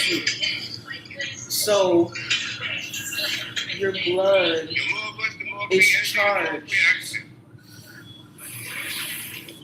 fresh air. Oxygen The more goes into your blood cells and it creates CO2 when you release it, exhale. So inside, as it meets with like the hemoglobin and the oxygen and things like that, it's essentially charging the blood. So yeah, certain blood they have more volume, which allows them to carry more oxygen than a normal person. Their capacity to carry oxygen increases. So when you can carry more oxygen, if that's the fuel of life, then that is what you would say is higher frequency. But if all is God, if the oxygen is God, the more God in you. So that's the significance of the blood type. So the more your oxygen you can carry inside of you, volume, that's more God in you, which is more fuel, which is more efficiency, which is higher power, which is closer connection, which is interconnectedness with everything. And when you take your universe and you and all them eggs that you give and get fertilized, that's more of you out here now, breathing and exhaling. Yes, and so then when you take it in, inside of your body, it's being charged by your blood, your fuels, your world. So then when you go and speak that back out, then you are putting your own energy out into the world for other people to use. So that's energy, that's giving energy, that's your gifts. Because what happens? When you're being charged up and you're connecting with source, you're connecting with your higher self. So you're getting directives on what to do for your life purpose. And as you do your purpose and follow your own alignment, your own harmony, you're going to end up doing something wonderful for the world, which is being yourself. Because you're going to be fearless. And you can, yes, because why? God is literally going to be inside of you. When your capacity to carry God is open, so when you stop, the less separate you are, the more trust you have, the more interconnectedness, the more you can hear the beauty of the world, the beauty of the silence. That is what's going to increase the volume you can carry. It's like that's what meditation. Meditation isn't just something you can do in a quiet room. I meditated on a roller coaster before. And when there was drop times, like go up, 2. I literally meditated on there. And I learned really how to meditate, and being in such a big family, like I can focus in and I can like almost isolate sounds. And when you meditate, and then you got fasting. And that's when your thoughts get more sound. Yes. And so there's a clarity of focus. So the more you can stay in tune with this, when you can tap into yourself, when you can return to home and maintain your own internal harmony, no matter where you are, when you can break free of the cage of feeling like you have to pretend or fake or wear a mask, the more you will be in your own divinity, the more you will be moving towards your own purpose. Because everybody's purpose is different. Everybody plays a different role. The more you can fulfill your role, it's gonna eventually mean you can be the only you. You are the only you. You are your own blueprint. You're creating the blueprint. So nobody else can do you. So make sure you're doing the best for you, because that's what you're going to leave behind. So, sometimes we find it beautiful to be a part of other stories, but we must not forget we are also always creating our own. That doesn't always mean you're the main character, but even side characters get spin-offs. So show up for your role. It's about being where you to be, when you need to be there, at your time. And so, and it's about really following your heart. So we have to be mindful of what we're listening to. When our clarity of what to do in life, it increases. Eventually, you get what I'm saying? School or work. But you gotta remember, we especially because we fall from the people that fall from nature. The people that come from people. And so this vibration this vibration, even though that runs through your body, it doesn't come out of nowhere. What you're connecting with, the air, the spirit, that is Mother Nature. That's God itself. That's literally consciousness itself. That's the fuel, oxygen. So that is the force that is holding everything together. So it's an internal and an external harmony and a balance that you must come to. So,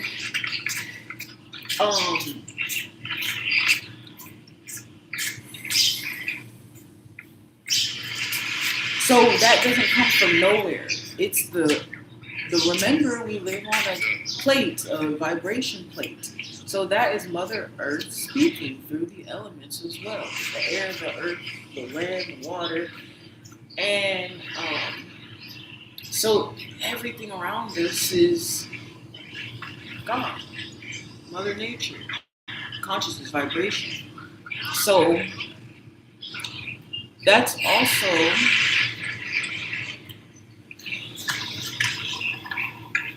also what we're made of. That's what they say. We're all made of atoms, DNA, matter. Yeah, that's vibration frequency. So the atoms themselves, they are essentially what allow for the vibration to pass on and translate, carry to each other. And so it's really then about eating. You can feel the shifts and the change in the hot and the cold. So this is like a polarization, hot and cold, right? And so, oh wow. So yes, so Mother Nature was the first teacher. So when we talk about where does language come from, before we start forming words, it's just a sound. It's just the hum, the shake of the earth. Huh? This is how you doing. What? This is how you doing. Oh. Me and my son. Okay, cool. New York City. It's lit.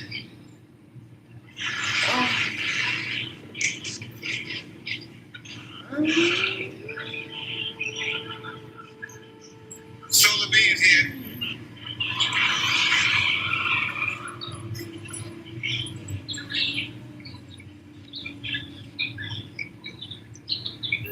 Peace and love to my solar brothers and sisters throughout the universe. Let your light shine. Be fine with it.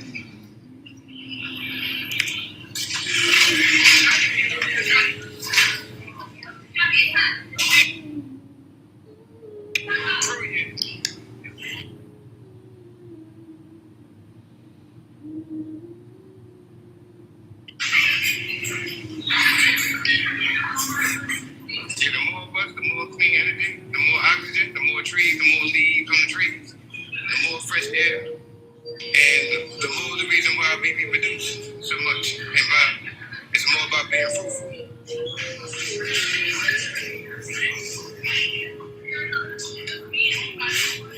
And now we be surrounded by us instead of a bunch of strangers in the future, as old people and mobiles. The inevitable, getting old and less movement and more help needed. That's when the children come that you raise. They come in and they can come help you out. Here and there.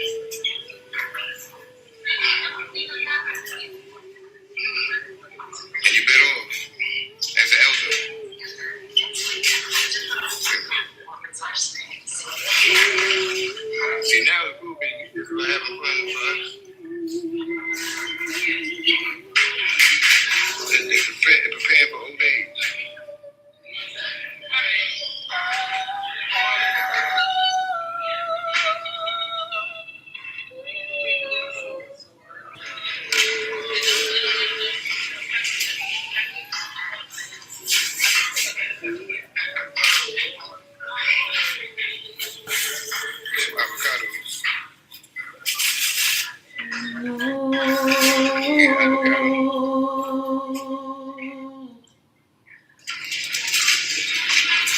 That when you are cool.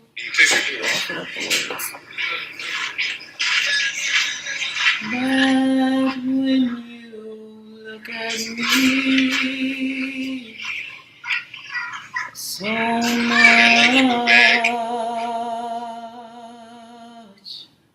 that you just don't see,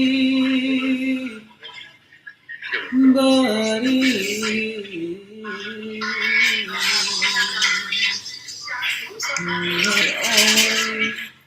take the time.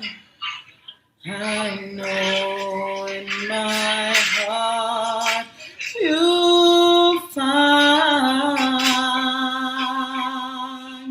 Oh, ghosts get sometimes who isn't always strong. Can't you see the hurt in me? I feel so all alone. I wanna run to you.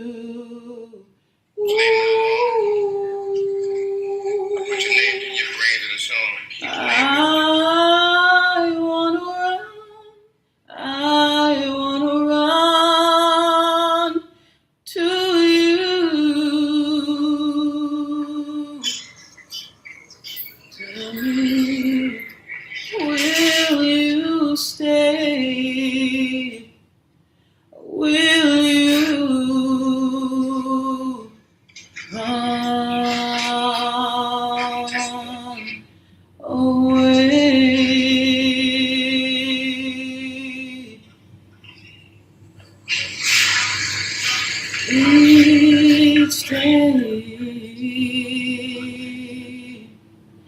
Each day I play a role of someone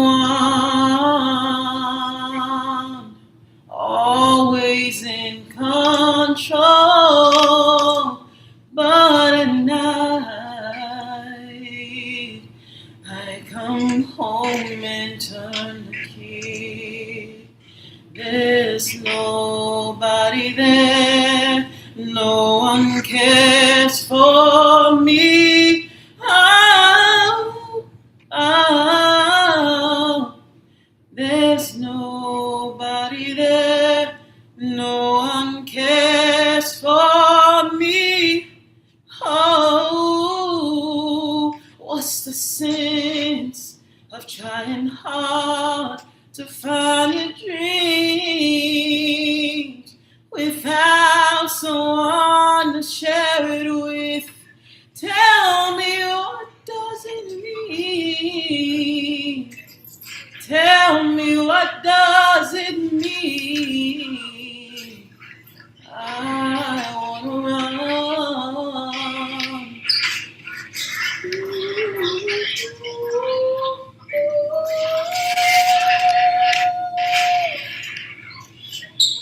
Tell me, will you stay?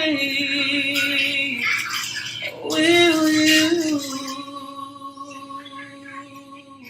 run away?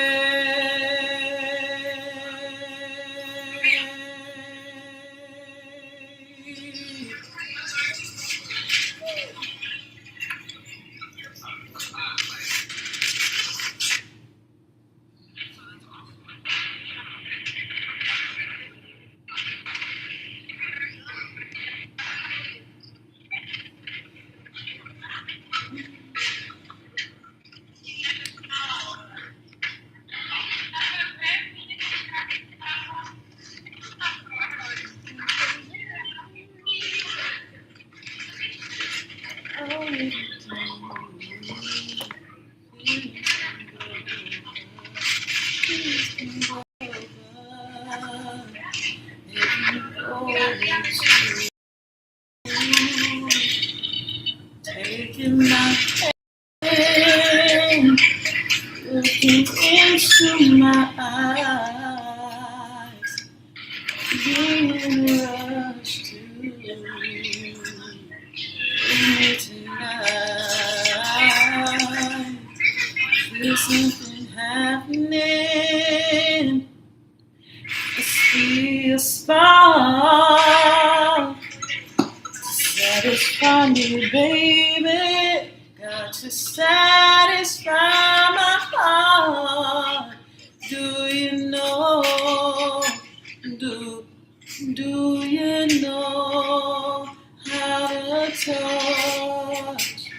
Do you know how to touch a girl? Want me so much. First I have to know, are you thoughtful and kind? Do you care what's on my mind? Or am I just for sure? We'll go far in this world. We'll go far in this world if you know how to touch, We'll go far in this world, you know how to touch a girl. Bring me some flowers, conversation for hours. See if we really could connect. And maybe if we do,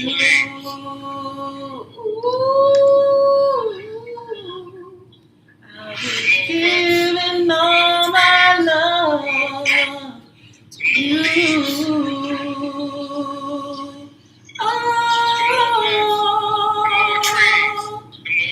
Do you know how to touch a girl? If you want me so much, first I have to know, are you thoughtful and kind? Do you care what's on my mind? Or am I just for sure? We'll go far in this world if you know how to touch a girl.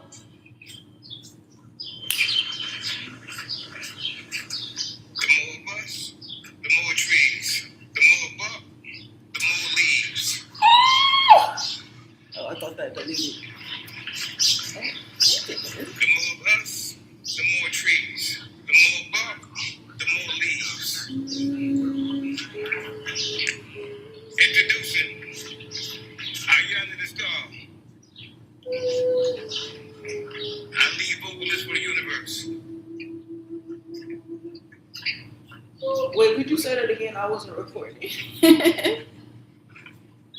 said what? You say that again? I wasn't recording.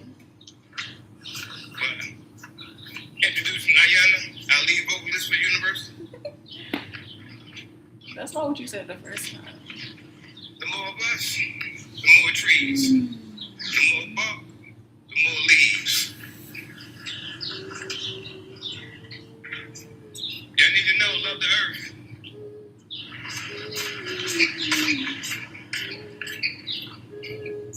Be fruitful.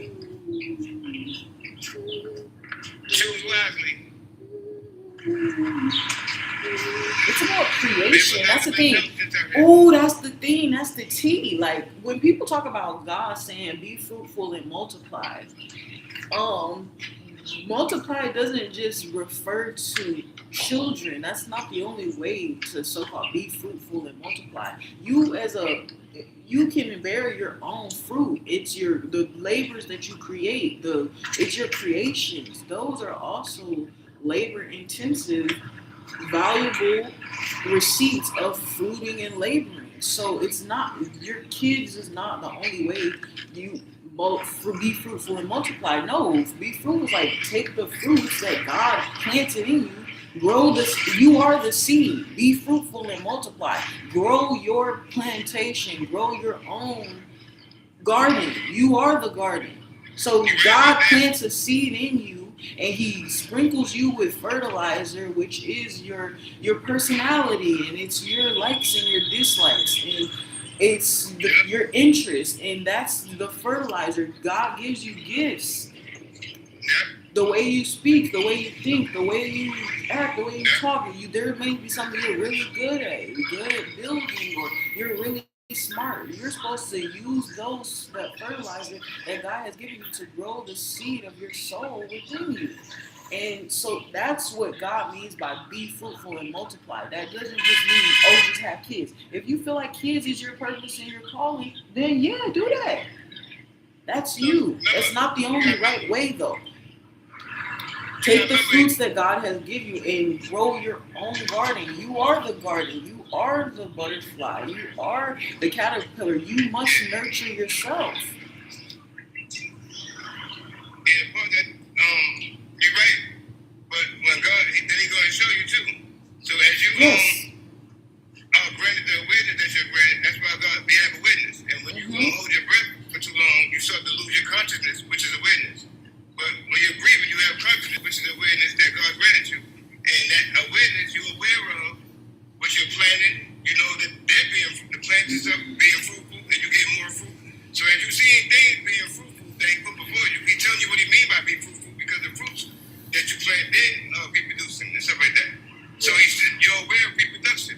Yes. And you're aware of what happened. So that's if you would say. So now you naturally come into that form and y'all reproduce and make more children. Because that's the thing.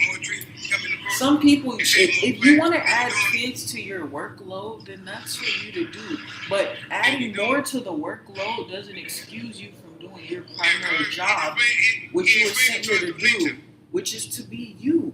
So when you use kids as an excuse to not chase your dreams, then you're just the unfinished garden. You're just an abandoned garden. You're neglecting your own garden when you give up on yourself just because you had kids, or just because you went through this, just because you did that. That the things that you go through is the fuel that you're supposed to use to do even more. It like when people use trauma stuff, the reason those things happen is so that you're fearless. You can use it to, what are you scared of? You done been through the worst. You done been in worse situations than this. You done did it with less.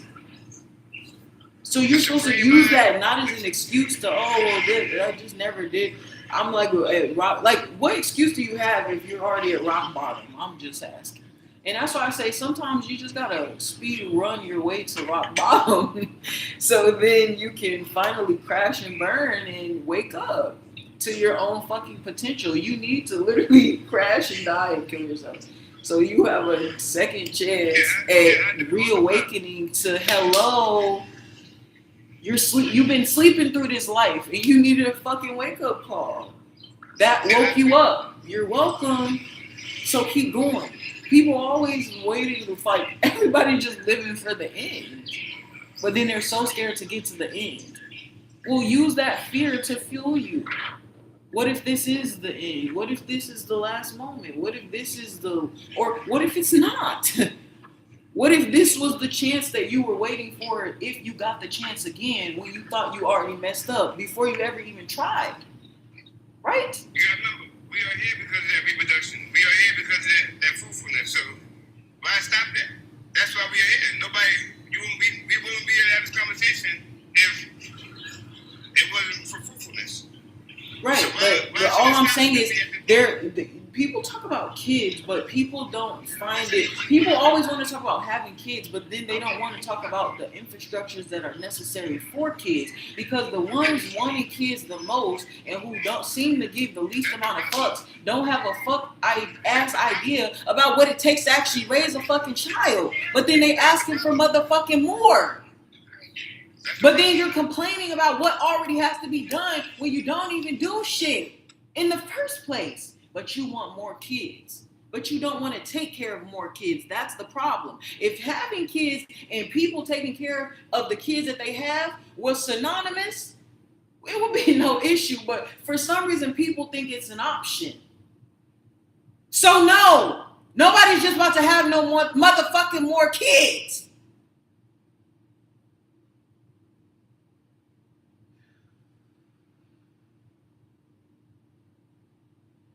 You try raising a child on your own with no help.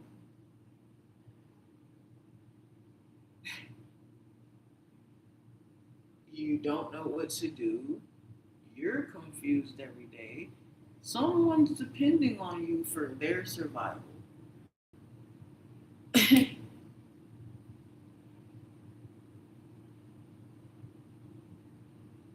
It's been deemed my responsibility. And so that's why I just don't understand. Somehow it's always optional for men to participate in fatherhood. Only thing now we are being invaded, and then you got other people that's here that's doing the invading. So the people that doing the invading, they family structure look all perfect and stuff, and look like because they're not being invaded, they're not being put in a situation where they got bad food that's not good for them placed all around them in their community. See, they can eat digestible stuff, so that don't bother. They don't do to them what they do to us. So they can go on and have us eating milk and drinking milk and all that, and have us not vibrating properly, and then they live on with that stuff with that kind of invasion done to us, and we trying to have families and stuff like that. But this is my thing, though. We're not even looking right, because we looking like it. But we still doing something with all the what we up against. But that's not even being respected as powerful if you see what we up against. And how we still trying to come together with all that we up against. And then we looking at these people like they're doing the right thing, and they're the ones with the invasion. They're making it hard for us. They're the ones putting food into our body before we even born. How can someone invade your homeland? By getting into your mother. What? By from the womb. By altering your taste buds. That's all it takes. What you gotta do alter somebody's taste buds? Well, wait. This is the question though, because this is a judgment of the land itself. Then we're judging the power of the land itself. If we can question being able to sever connection from the land, so unless you believe it's possible to be separate from the land that we're literally on right now, then the difference would be then our understanding and our connection and relation with the land. So it's that but it's powerful. So how do you beat something that's powerful? Is you have to turn it against itself. Exactly. So that's why I do mine. So they can't beat when there's someone you can't beat. You have to get them to destroy themselves.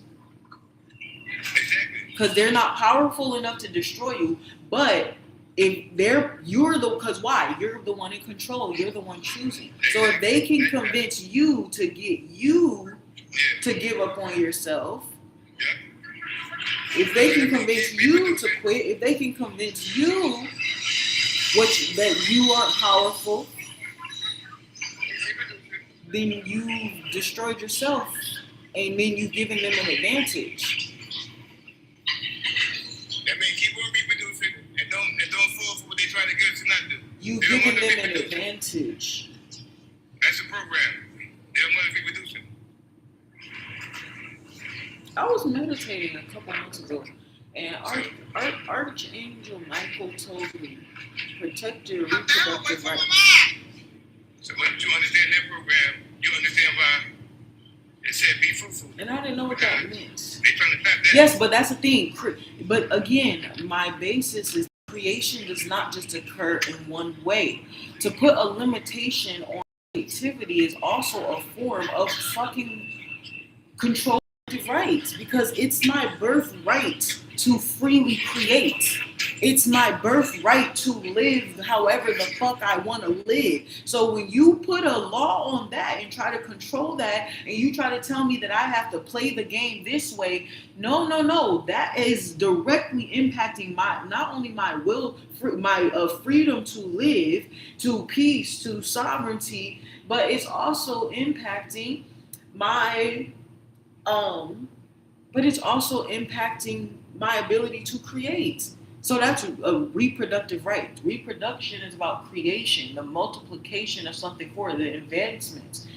Be fruitful and multiply, right? But you can be fruitful and multiply through having kids. That's one form of creation, but there's several other forms of creation, expression, one's individuality. So for you to try to police, to put me in a uniform, for you to try to tell me I have to do this, I have to do that, whatever, yeah, that's directly impacting my creation.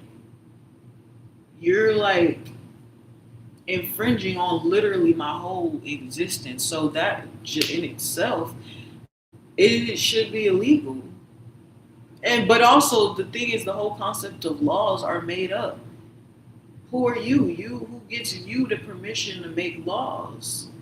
No, like I don't get when did we make you fake president of the fake world? Like, and even if we did, yeah, that game's over, babe.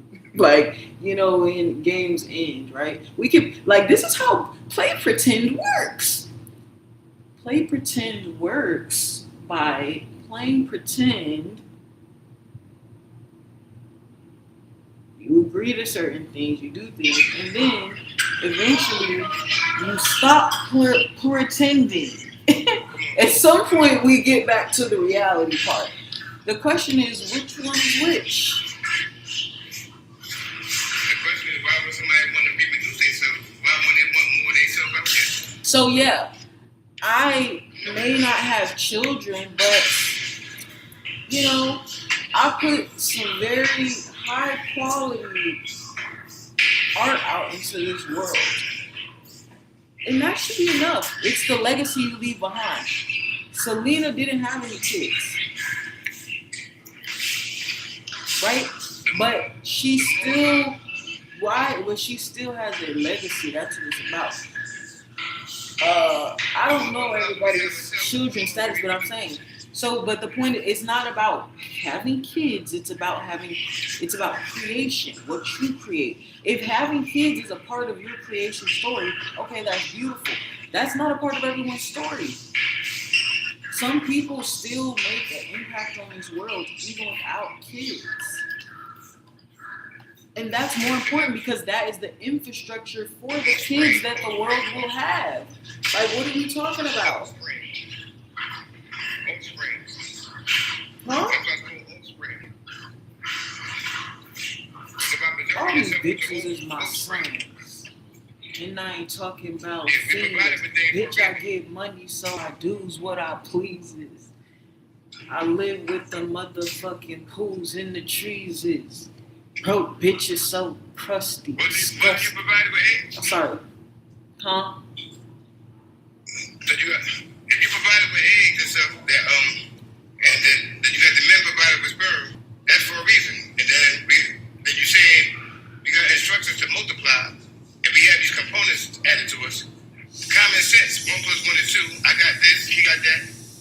Instructions to multiply. We see in the plant life do it. He made us aware of the plant life doing it. The animals are doing it. We are aware of this. No, 1 + 1 is not 2. 1 + 1. So how we not going to reproduce? And that's why we're here today, because of that math.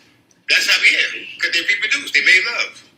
Okay, that's irrelevant. But I'm just saying, you can make creations in different ways. You can make art. You can, I'm saying, okay, so the doctor who's right now working a 72-hour shift and doesn't have time for kids, and they're working and doing their job. They're single. They haven't had much time to date, but they've worked to gain the knowledge to study and to help someone in the case of an emergency. So when you're here and you chose to have kids as your legacy, your destiny, and you're saying it's important to have kids, right? But if nobody took the time to sacrifice having kids and fucking family so they can be a doctor, who's gonna save your kid in the event of an emergency?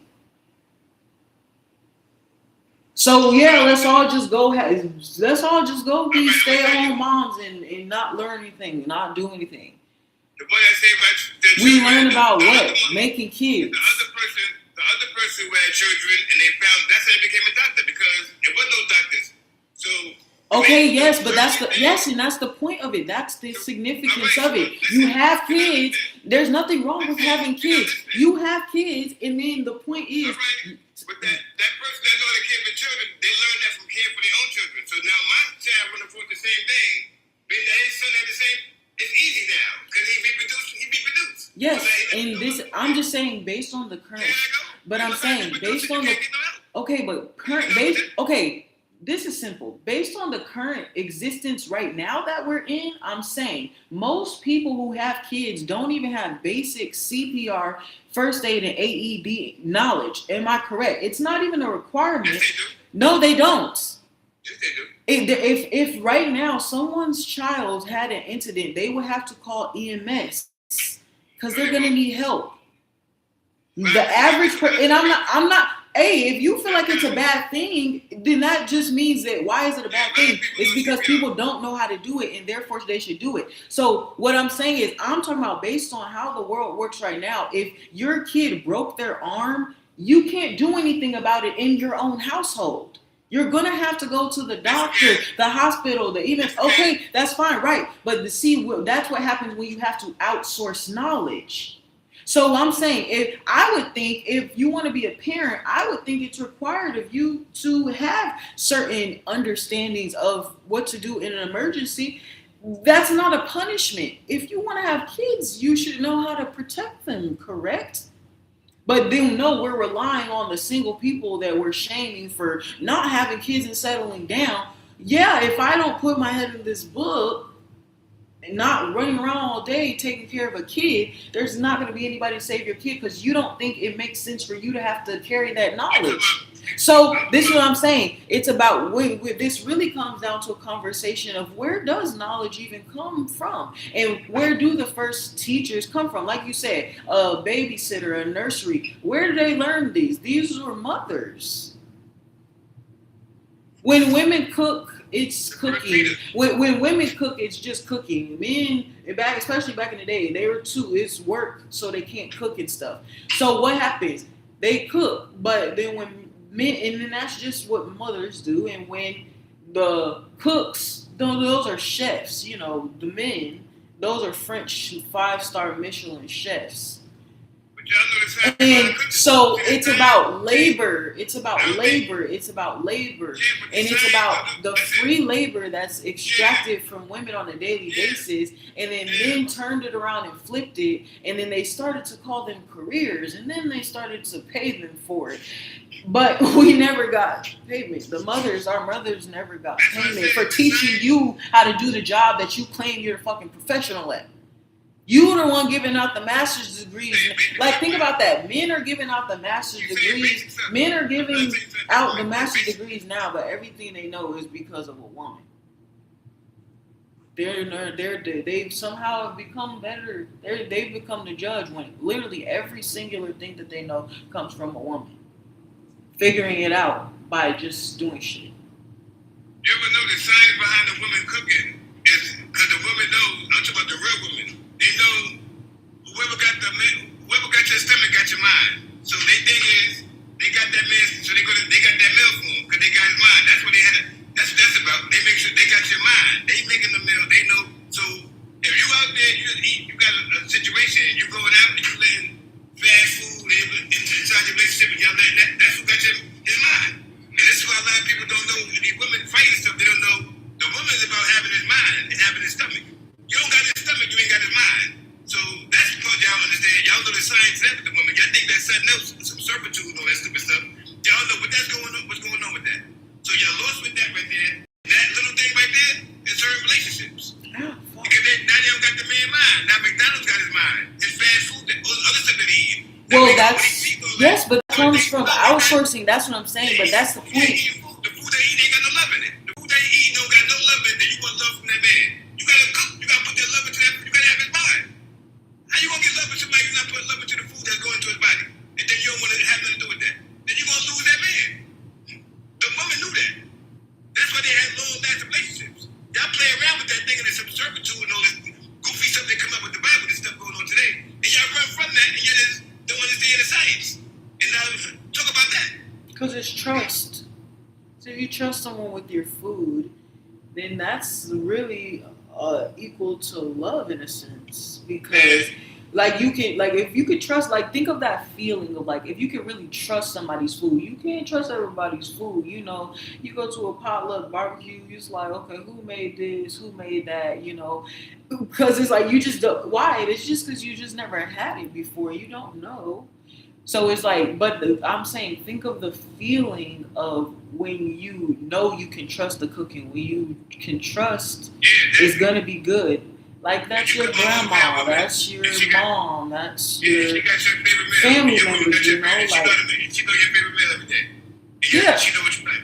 yeah. You got your mind. You know he come So home that's you a got connectedness. You got leverage.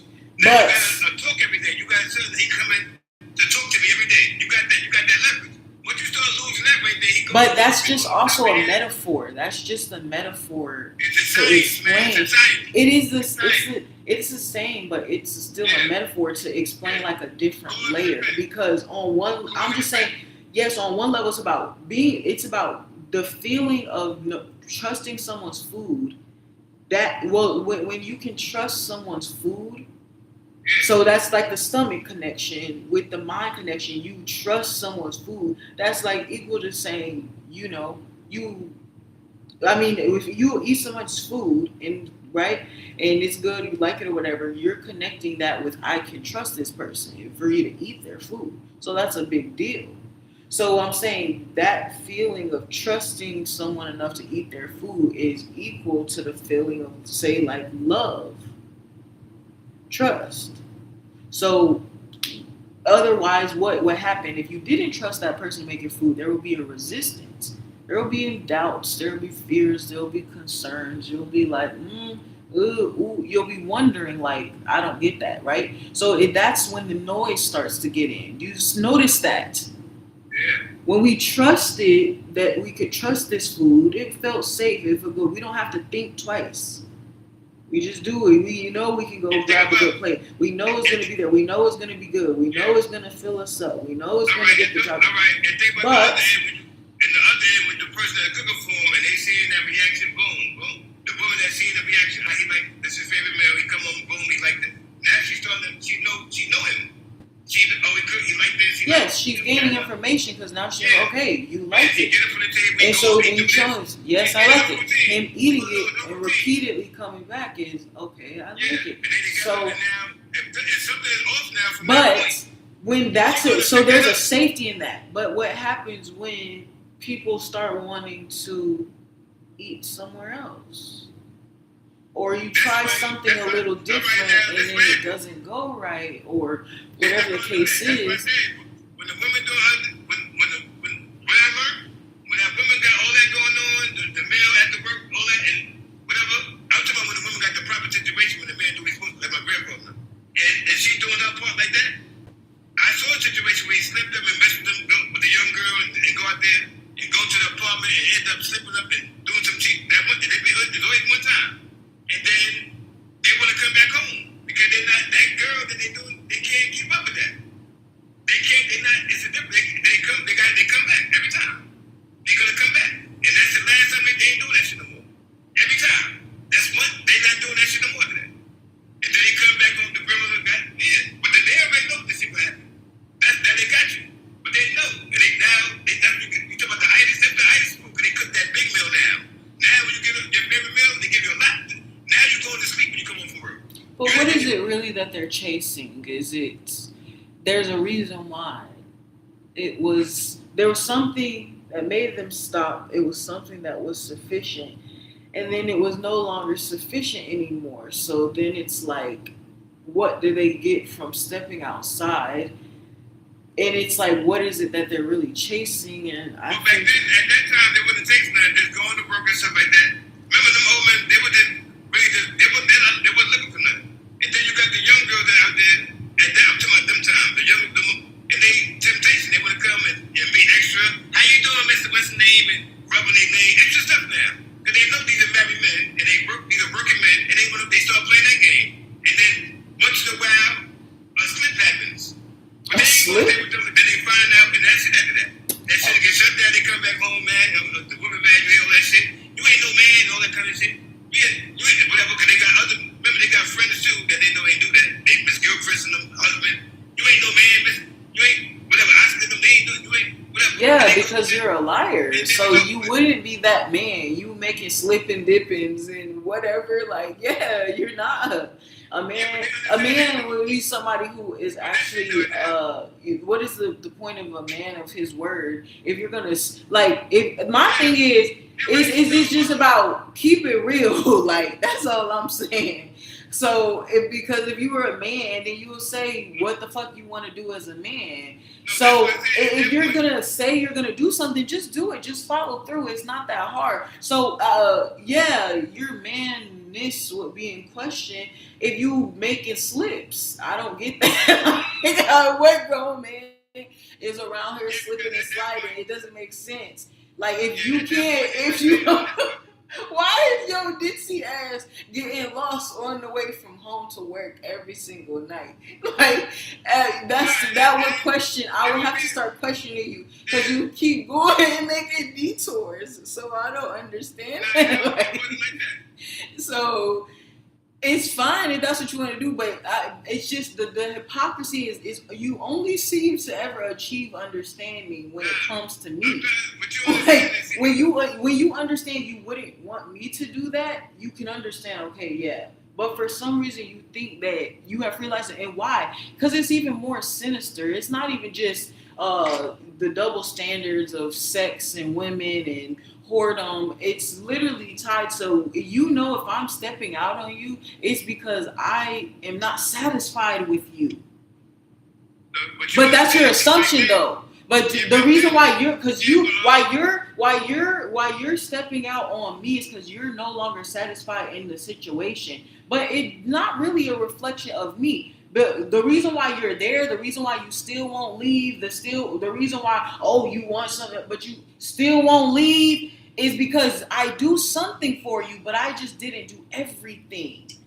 Because why were you seeking me out? You were trying to fill a void within yourself. And you thought, well, this person makes me feel alive again. This person validates me. This person makes me feel good again. It gives you that reminder of when life was worth living for you. But at some point, when the relationship starts getting rocky, when things start going apart, when you don't give it, it's not a fairy tale every single day, then you lose the interest, and then you're like, all of a sudden I'm not happy again.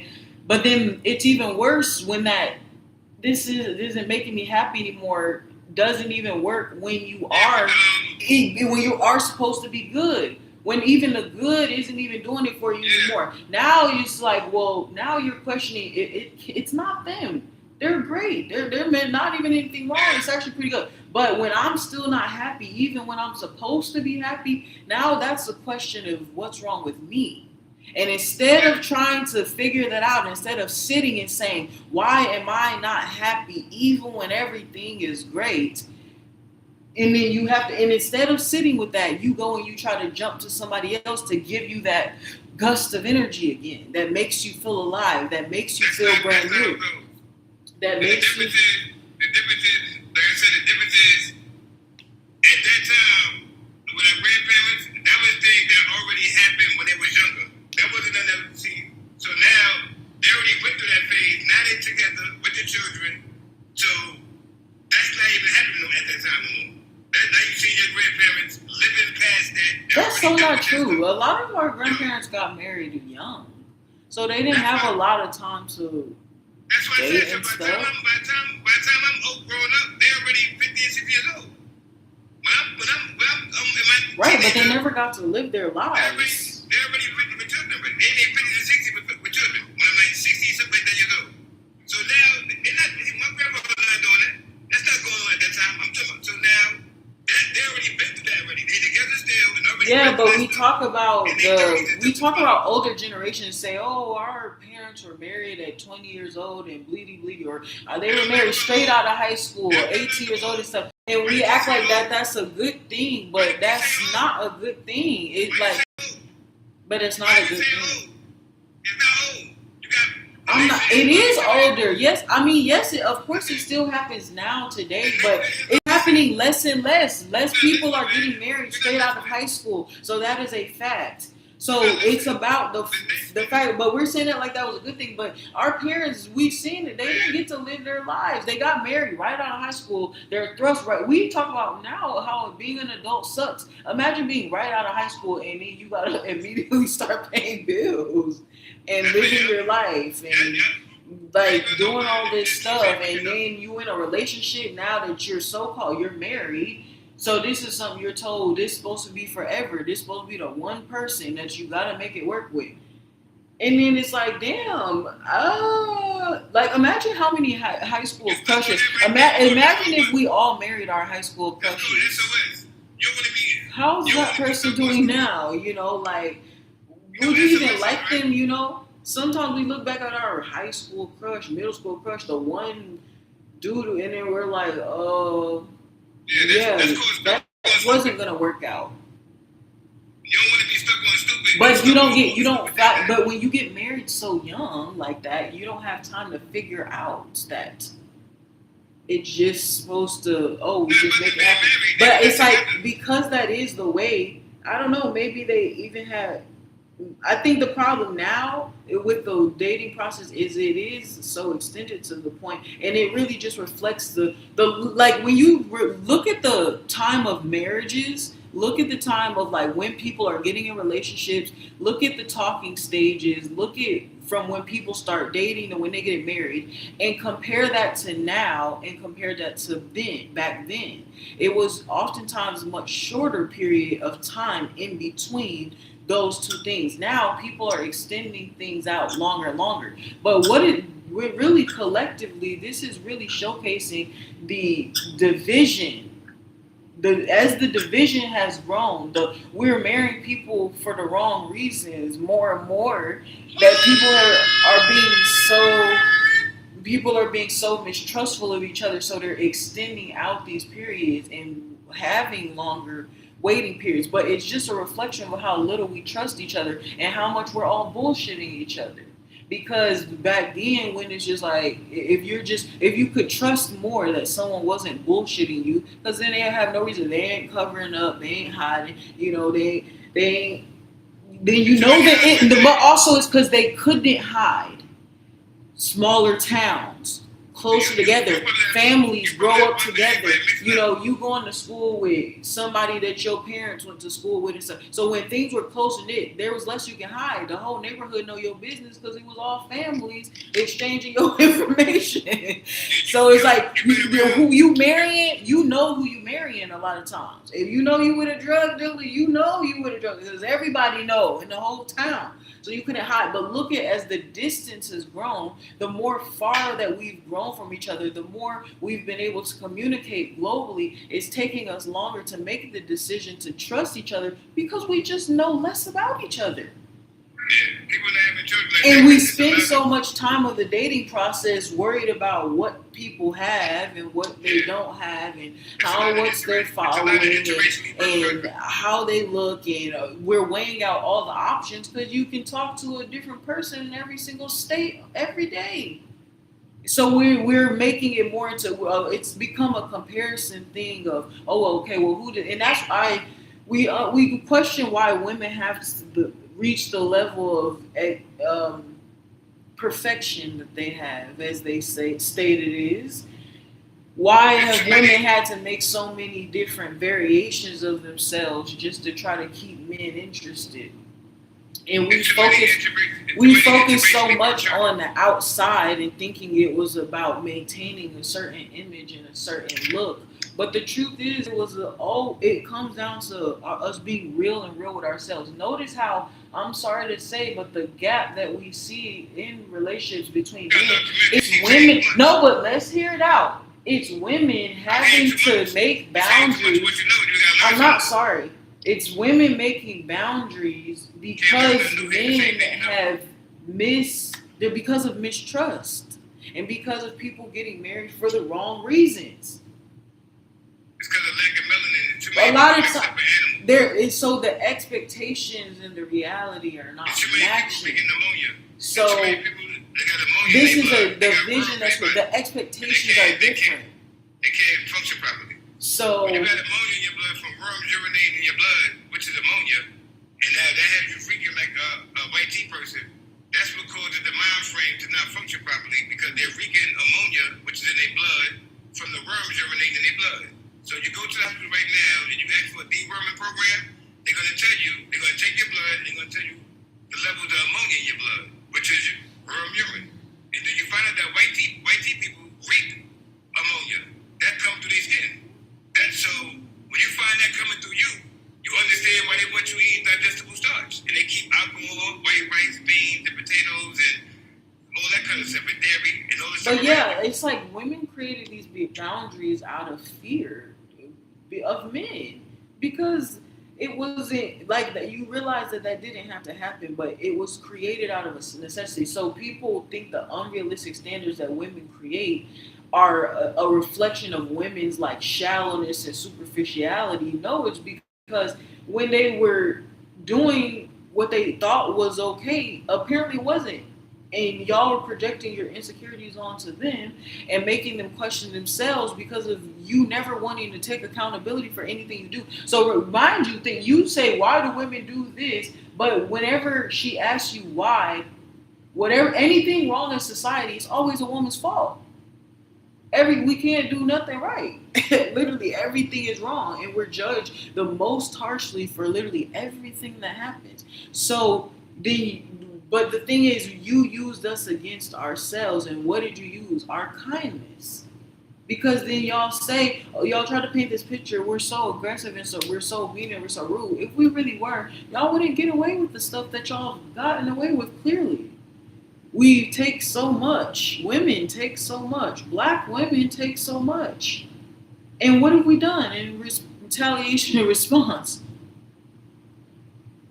And for what was the original intention for that? Do you get that?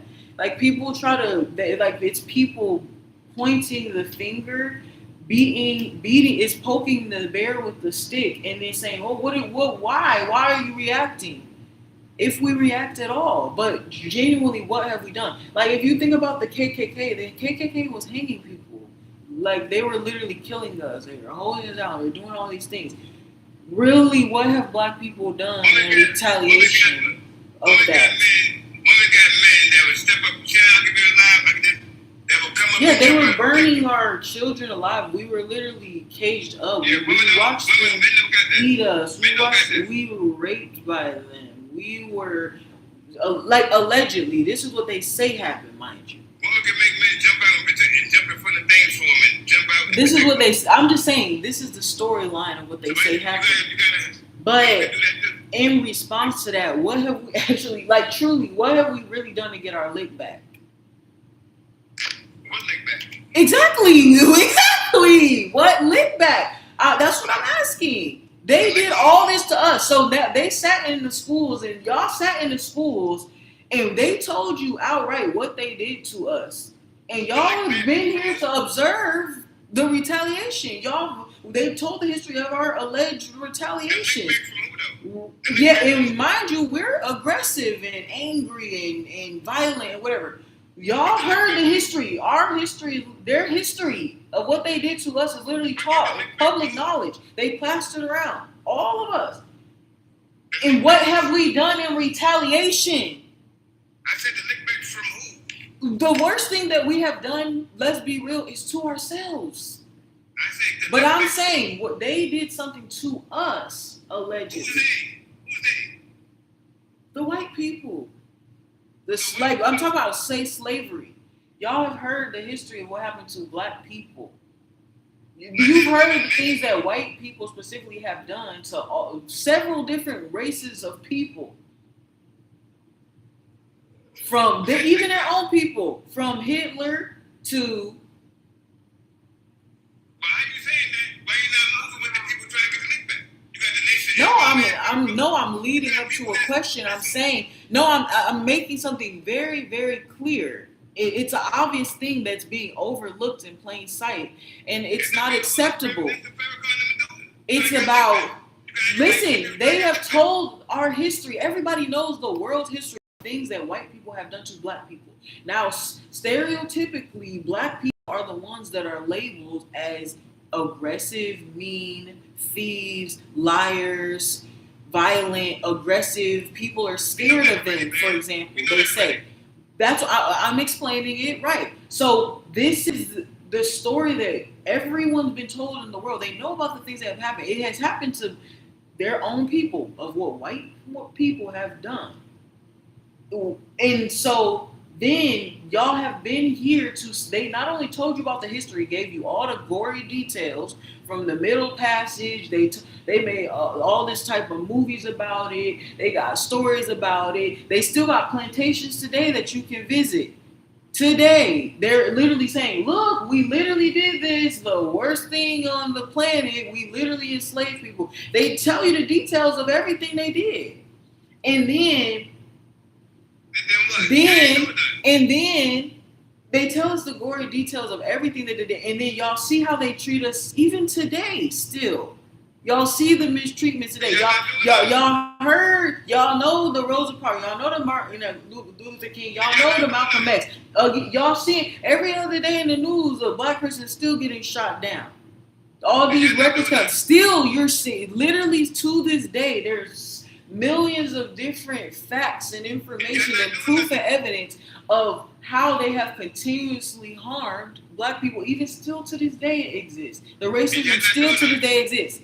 And somehow the world has deemed black people as the dangerous people, but it's white people who is still actively to this day. Not only do they give you all the gory details about what they did and they tell it in pride, but then they also are still currently doing it actively today. The same things that y'all say, oh, that's a terrible history. But they're still doing the same thing today. And we're the ones who are wrong. We're the evil, aggressive ones. What have we done in retaliation? The worst things that black people have done to themselves in retaliation to all the things that every other group has done to us, we've internalized it all into ourselves. We destroy our own communities. We hate each other. We divide against ourselves. We hurt ourselves. We hurt our children. But we'll hurt our own child before we hurt a white person. Do you get that? All the things that white people, there's been people, literally stories of people getting spit on, getting mistreated, like medical malpractice, like redlining, like bullying them out of the communities. Like they literally won't even do anything to white people, but they will beat their child for spilling milk before they will beat a white person for calling them a nigger. If you're not like that, you're a good person, then you should have to do that. And then we say, oh, you're a good person because what? You respect white folk? But you can treat your own motherfucking family like shit? Where you wouldn't even speak to a fucking white man the way that you talk to your own child. When you want to keep that motherfucking job.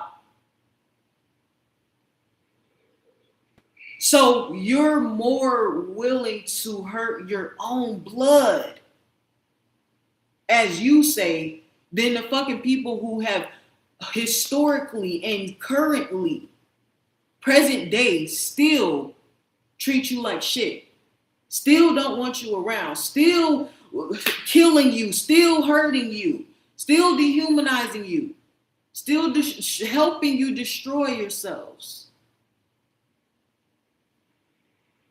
Yeah, and you buying their food, eating their pork and all that shit, and their food. So and you supporting them. That's what I said. People say that, support them. Got all their products in their house, all that Dove soap and all this shit, all these products, Lysol and all everything. They're studying you. They're studying you. They're studying you. They're studying you.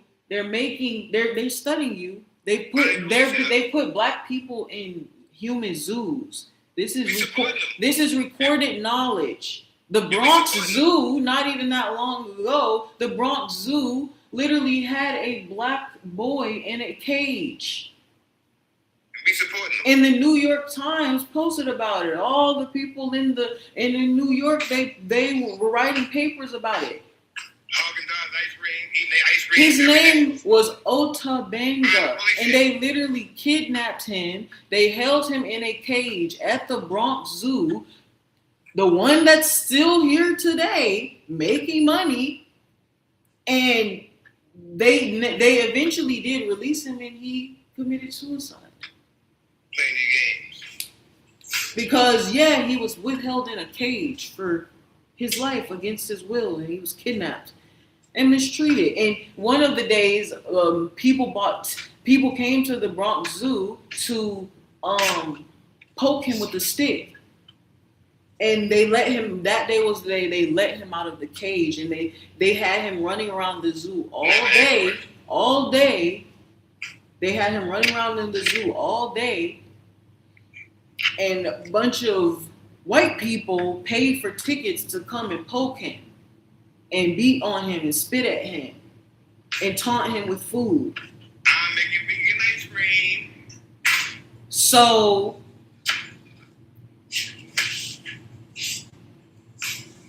but we're the monsters. That's what I'm trying to point out. But all we've done is hurt ourselves. But that's where the problem lies. Because y'all don't consider good to be based on how good you treat other people. You consider good to be how you treat yourself. But you don't know who you are.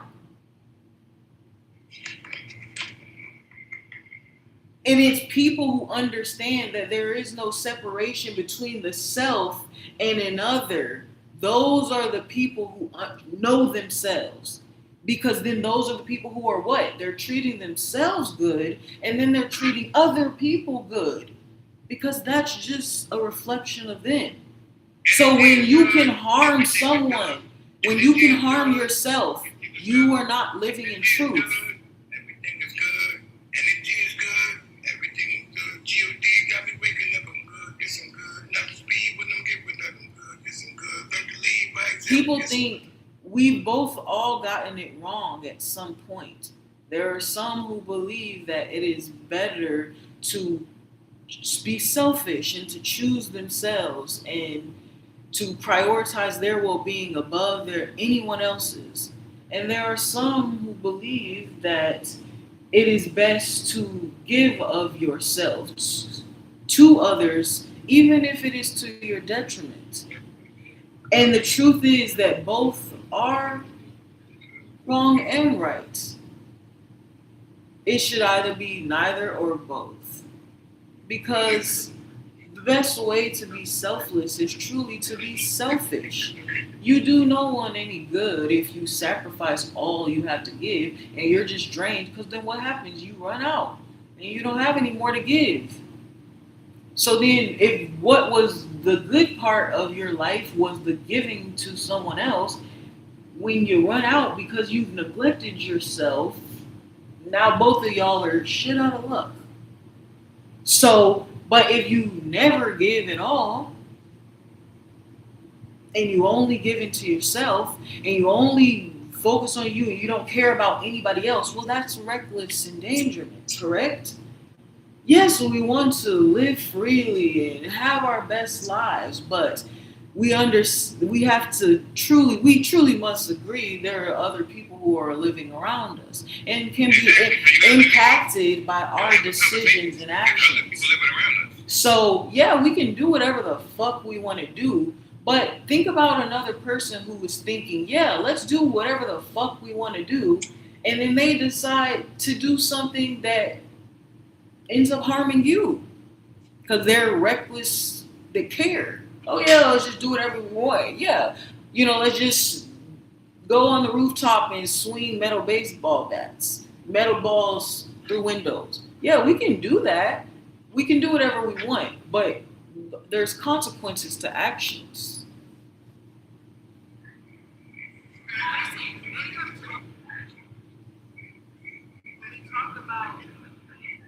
So the problem that we have is people find it okay to leave a mess behind because they're not the ones who are going to have to deal with it. But then they want to complain about why there's trash on the floor all the time. So it's like, yeah, we don't know who's doing it. We don't know how it's happening. But imagine if we could live in a world where everyone can just come to the agreement to do the right thing in the first place. We don't have to worry about that. So,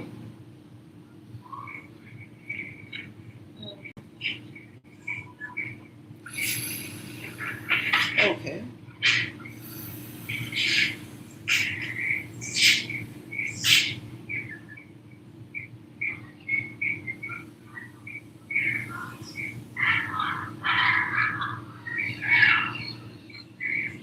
Right, so we can do whatever we want to do, but know that our actions have consequences. So when you understand and know yourself, and you understand that you hurting someone else is equivalent to you hurting yourself. If you say you have pride for yourself, if you say you love yourself, you care about yourself, then you mustn't be blind to your own limitations because that's only going to hurt you in the end. So admitting what you can't do is not a flaw. It's an invitation for learning and for improvement, if that is necessary to do. But a lot of times people don't want to admit that. And that's where we start overestimating. We start, that's when things start getting fake.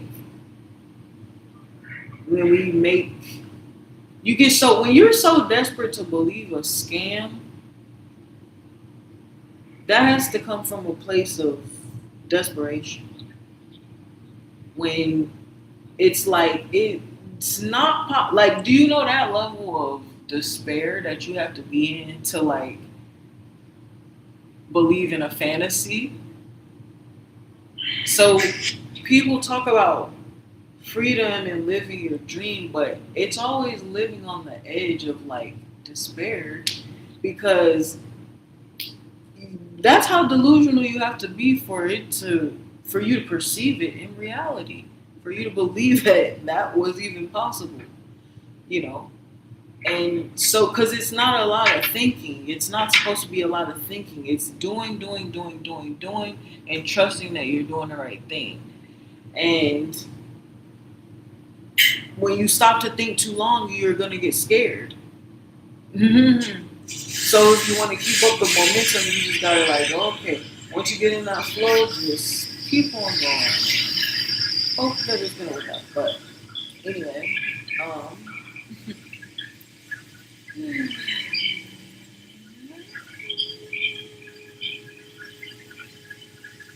so yeah, we can do whatever we want, but know that people can be impacted. So then when you wonder, oh, why did this happen? Or why is this like this? Well,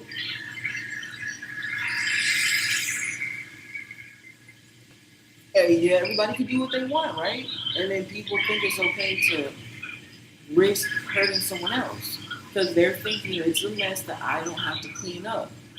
But everything builds up. Like, think of it. Like, yeah, it was just sometimes things happen and it affects other people. So when we see mistrust exemplified, that's gonna like, right, all these stories. We're so obsessed with like murderers and like killers and stuff, and we're so obsessed with like these horror stories. We like, what is? Because we're like, oh my god, and we like let it scare us, and we're like, oh my god, because before you weren't even thinking about that, like. And then all of a sudden, after you see it, then you're like, dang, I didn't even think that was a possibility. Now that I know it's a possibility, now I'm like kind of scared on the off chance that it might happen somehow, like, you never know. Because then that's what it reminds you of. When you see like an everyday person telling a horrific story, then that touches you closer to home when it's someone, especially if it were to be someone because then to you, it's like, well, I never thought it could happen to me. Exactly. You never know who it could happen to. My mama always said, a bullet don't got no name on it. She really did say that. But it's a true like life lesson. Like, yeah, people can you set off things, but what are you introducing? You think, oh, well, if I just do it to this person, that may not like think about it. People think, oh yeah, I'm just gonna cheat. Okay, and then when people go and tell their horror stories about cheating, now the guys who never cheated claim, oh man, like you don't trust. Yeah, because your bro, the one that you were helping to cheat, yeah, that you were supporting, whatever, or your brother that you were helping to cheat, yeah, such and such told such and such. And so, yeah, you didn't cheat on me, but I heard some things. And then they want to act like it. So then that you get what I'm saying? They're saying, oh, it doesn't matter. Yeah, but just because you don't do it doesn't mean you're not going to get the consequence of someone else who did. And then they'll try to say that that's you being insecure. No, this is me being cautious. This is me. Before, I didn't think it was a possibility for someone to fucking have 4 different phones. I thought we had one phone we was working with. I didn't know you could store your messages behind the calculator app. Like I never thought to take it that far before, but now I've been educated. So now I see how they move, and I see you could think something going on good in the interim and on the behind the scenes, you know, say when you're working fucking overnight while he's jobless laying fucking at home cheating on you with your fucking roommate. Yeah, that would be nice to know that was a possibility, but I never did, and I was made aware. And so now, sorry if when you say I'm just at home chilling, if I don't believe you, because chilling has also previously mean fucking my best friend. So yeah, I think it's a communication issue, really. I do. So that's why clarity is really, really important to me. So that's why I ask a lot of questions and I listen very well, because there's something called semantics, and people who like to do something, maybe you've heard of it, called gaslighting. They love to play with those. So you have to become a verbal recorder where you have to listen to every single word that they say and remember it to the T. Because if you try to clarify it with even one different word, they're going to go completely insane. So, yeah, you get really good at listening when your life is at stake and you're risking a whole argument, a misunderstanding, another unhappy night. So, yeah, you want to do really well with listening. And, I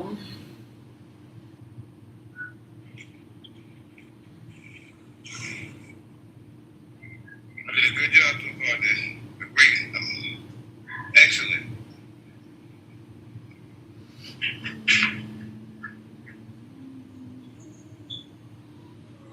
Talk to the Lord, pray for him. And some dude just let him perform.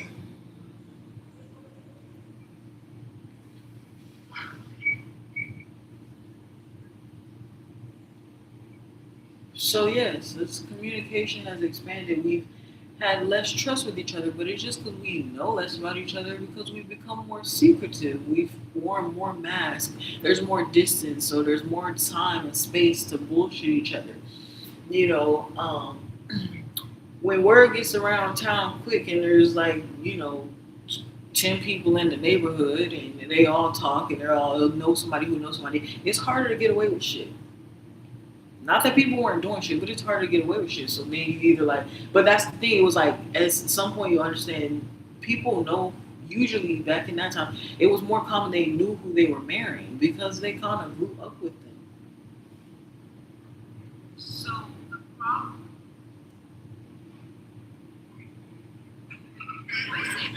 Listen, they Oh yeah,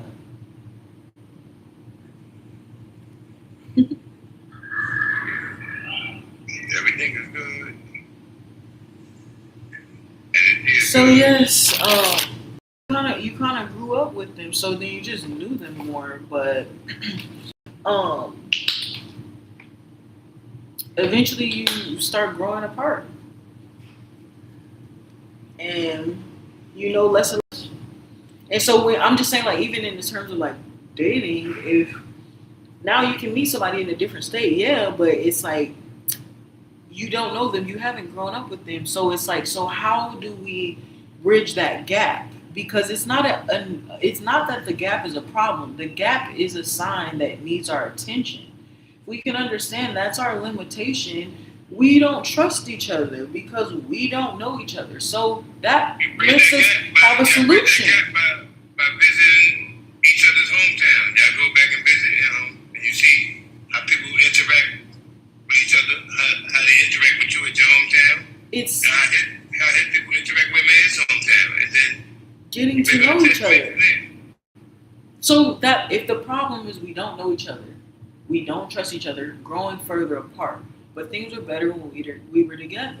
So if we want to get back together when we're currently bridged apart, but trust is what's our barrier, then we must learn to trust each other. If getting to know each other can help us trust each other, then that's what we should do. Get to know each other. But when we're so guarded, we're scared to even trust each other. So do you see the dilemma? Back then, because we knew everything about each other.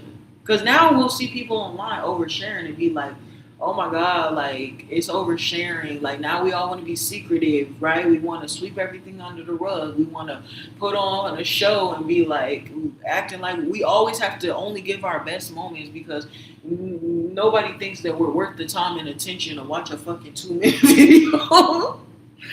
Like, So you got 3 seconds to press somebody. And it's like, bitch, you're ugly. You don't even got a chance.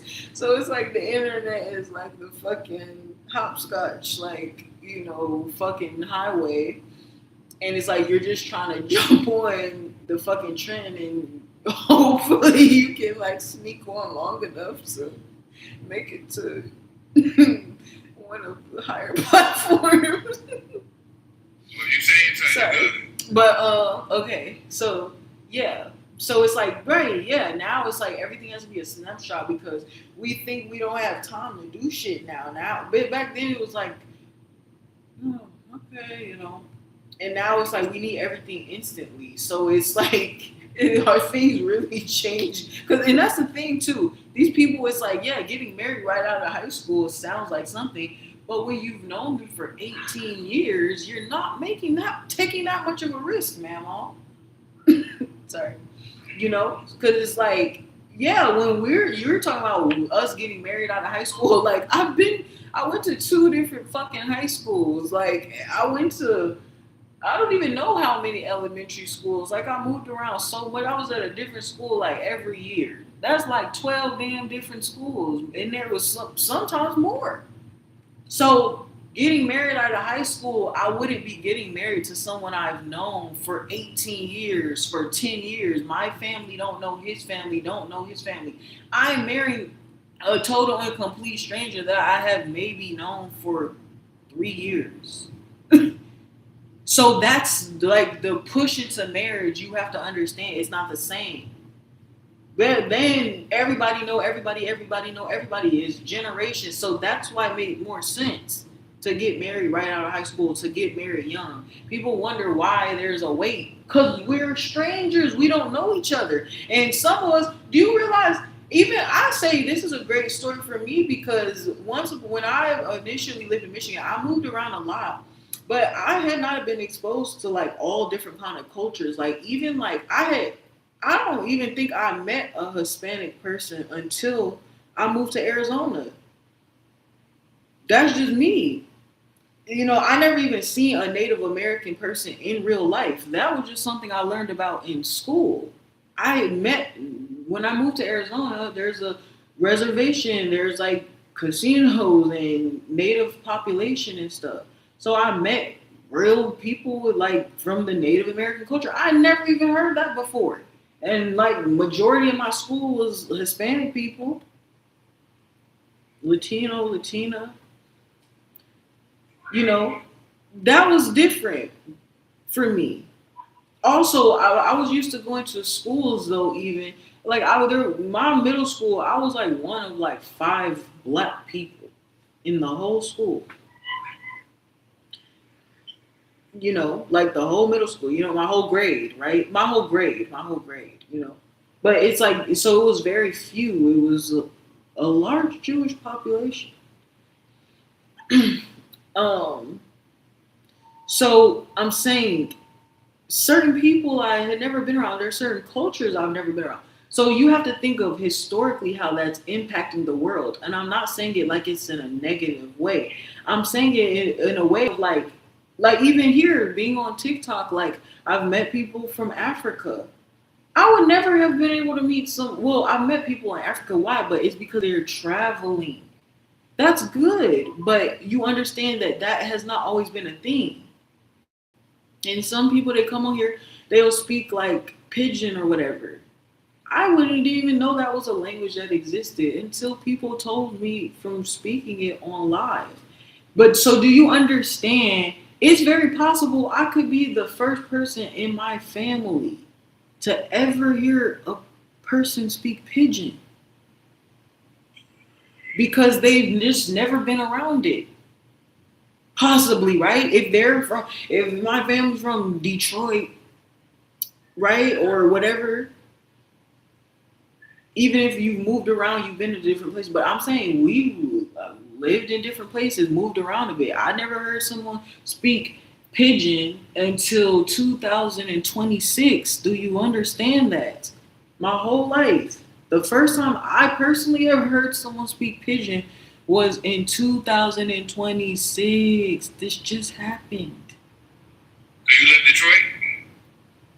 Yeah, well, I was in Detroit. I was born in Detroit, and I moved around a lot. So that's why, because I was born in Detroit, so I lived there for some time. But then when I say I went to school around more Jewish people, it's because I went to more predominantly white schools, and that's why then I never met certain people. But then in high school, I ended up moving to Arizona, so that was like a whole different culture. It wasn't that large of a. So it was just different. Like I had never seen a fight until I moved to Arizona. That was scary. But yeah, so do you get what I'm saying? So it's just about exposure. So I'm saying when you talk about knowing people, if the whole city has lived all the same people, like you think of those small towns and like grandma Mills went to school with grandpa, their grandparents went to school with their you know what I'm saying? Like a small town because it's generations. So yes, when you're marrying somebody that you've known your whole life and your family, so that's people who can vouch for you. Everybody knows you. Your tea is not secret. You get what I'm saying? Even if people try to pretend, but everybody knows about everybody's business because everybody's family and everybody's family talks shit. So I'm saying now your family don't know your husband's family. If you met him in Japan, there ain't nobody to vouch. There's no references. You're literally just raw dogging it. So even if you were to make it 18 years, the thing is your whole family still doesn't know his family. But that's part of it. You get what I'm saying? Back then, everybody's family knew everybody's family. So even if you're gaining trust, how? Because you're spending time with them. You're getting to know them. Maybe the family will be around, so that can shift something. But you understand how it's not a collective thing.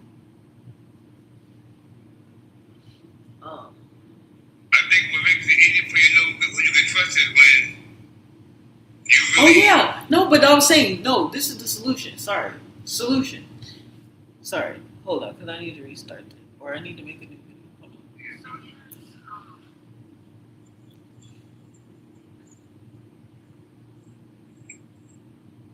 So yes, Sorry.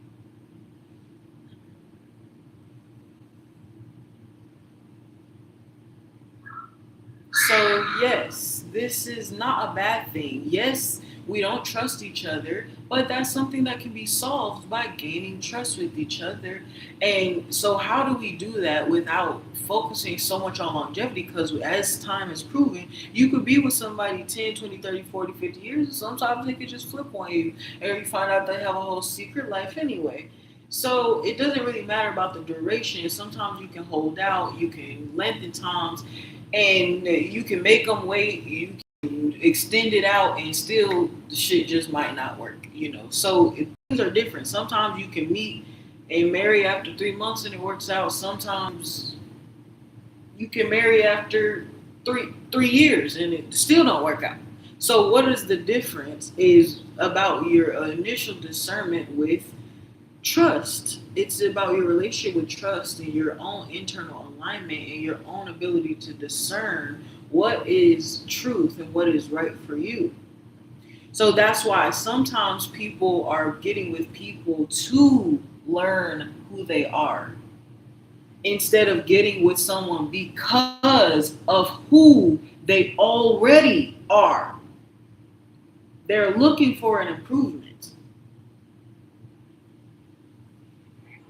So if it's in a case like that, if you're getting with someone to find yourself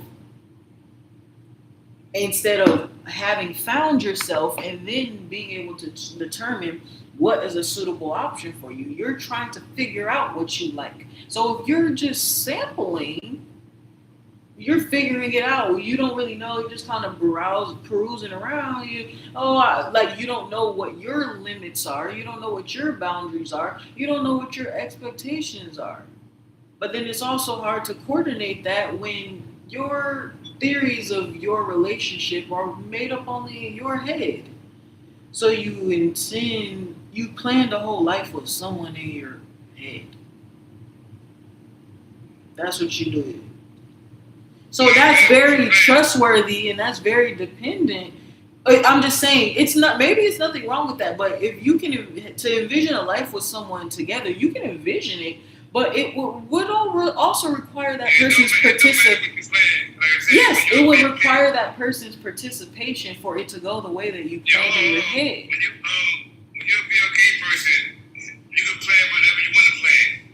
We are constantly being invaded. So if my woman is worldly and I'm a BLK person and she's worldly, which is 9 times out of 10, she might be a Nicki Minaj fan or some kind of fan or something of the world or celebrity. She getting her hair weaving, something worldly. If she's worldly, she can be taken away. And if he's worldly, he can be taken away. He can see some new rapper, Lil Wayne, whatever. He's talking about a different girl every night forever. That's popular now. He's on to that. He's worldly. He get caught up in that. Two worldly people. So the invasion comes in. So now y'all together and you're dealing with the invasion. Now the other people that are doing the invasion, the white people, they got a smooth ride. Cause they messing our stuff up by cruising with their good family and all that. Exploiting us stuff. Making us like we don't know what we're doing. We dealing with invasion, so we can plan good. So the women don't understand that we under this kind of invasion, and I understand that. Mm-hmm. And she's gonna get taken away by the world every time. Yes. She's gonna want something new. Oh, you can't give me this now? Whatever the celebrity, whatever she's saying, she's gonna try to request that from me, trying to keep up with Beyonce and Jay-Z relationship. Or something. That's the thing. I think a lot of times women want to be a man's everything while simultaneously never believing that they can be.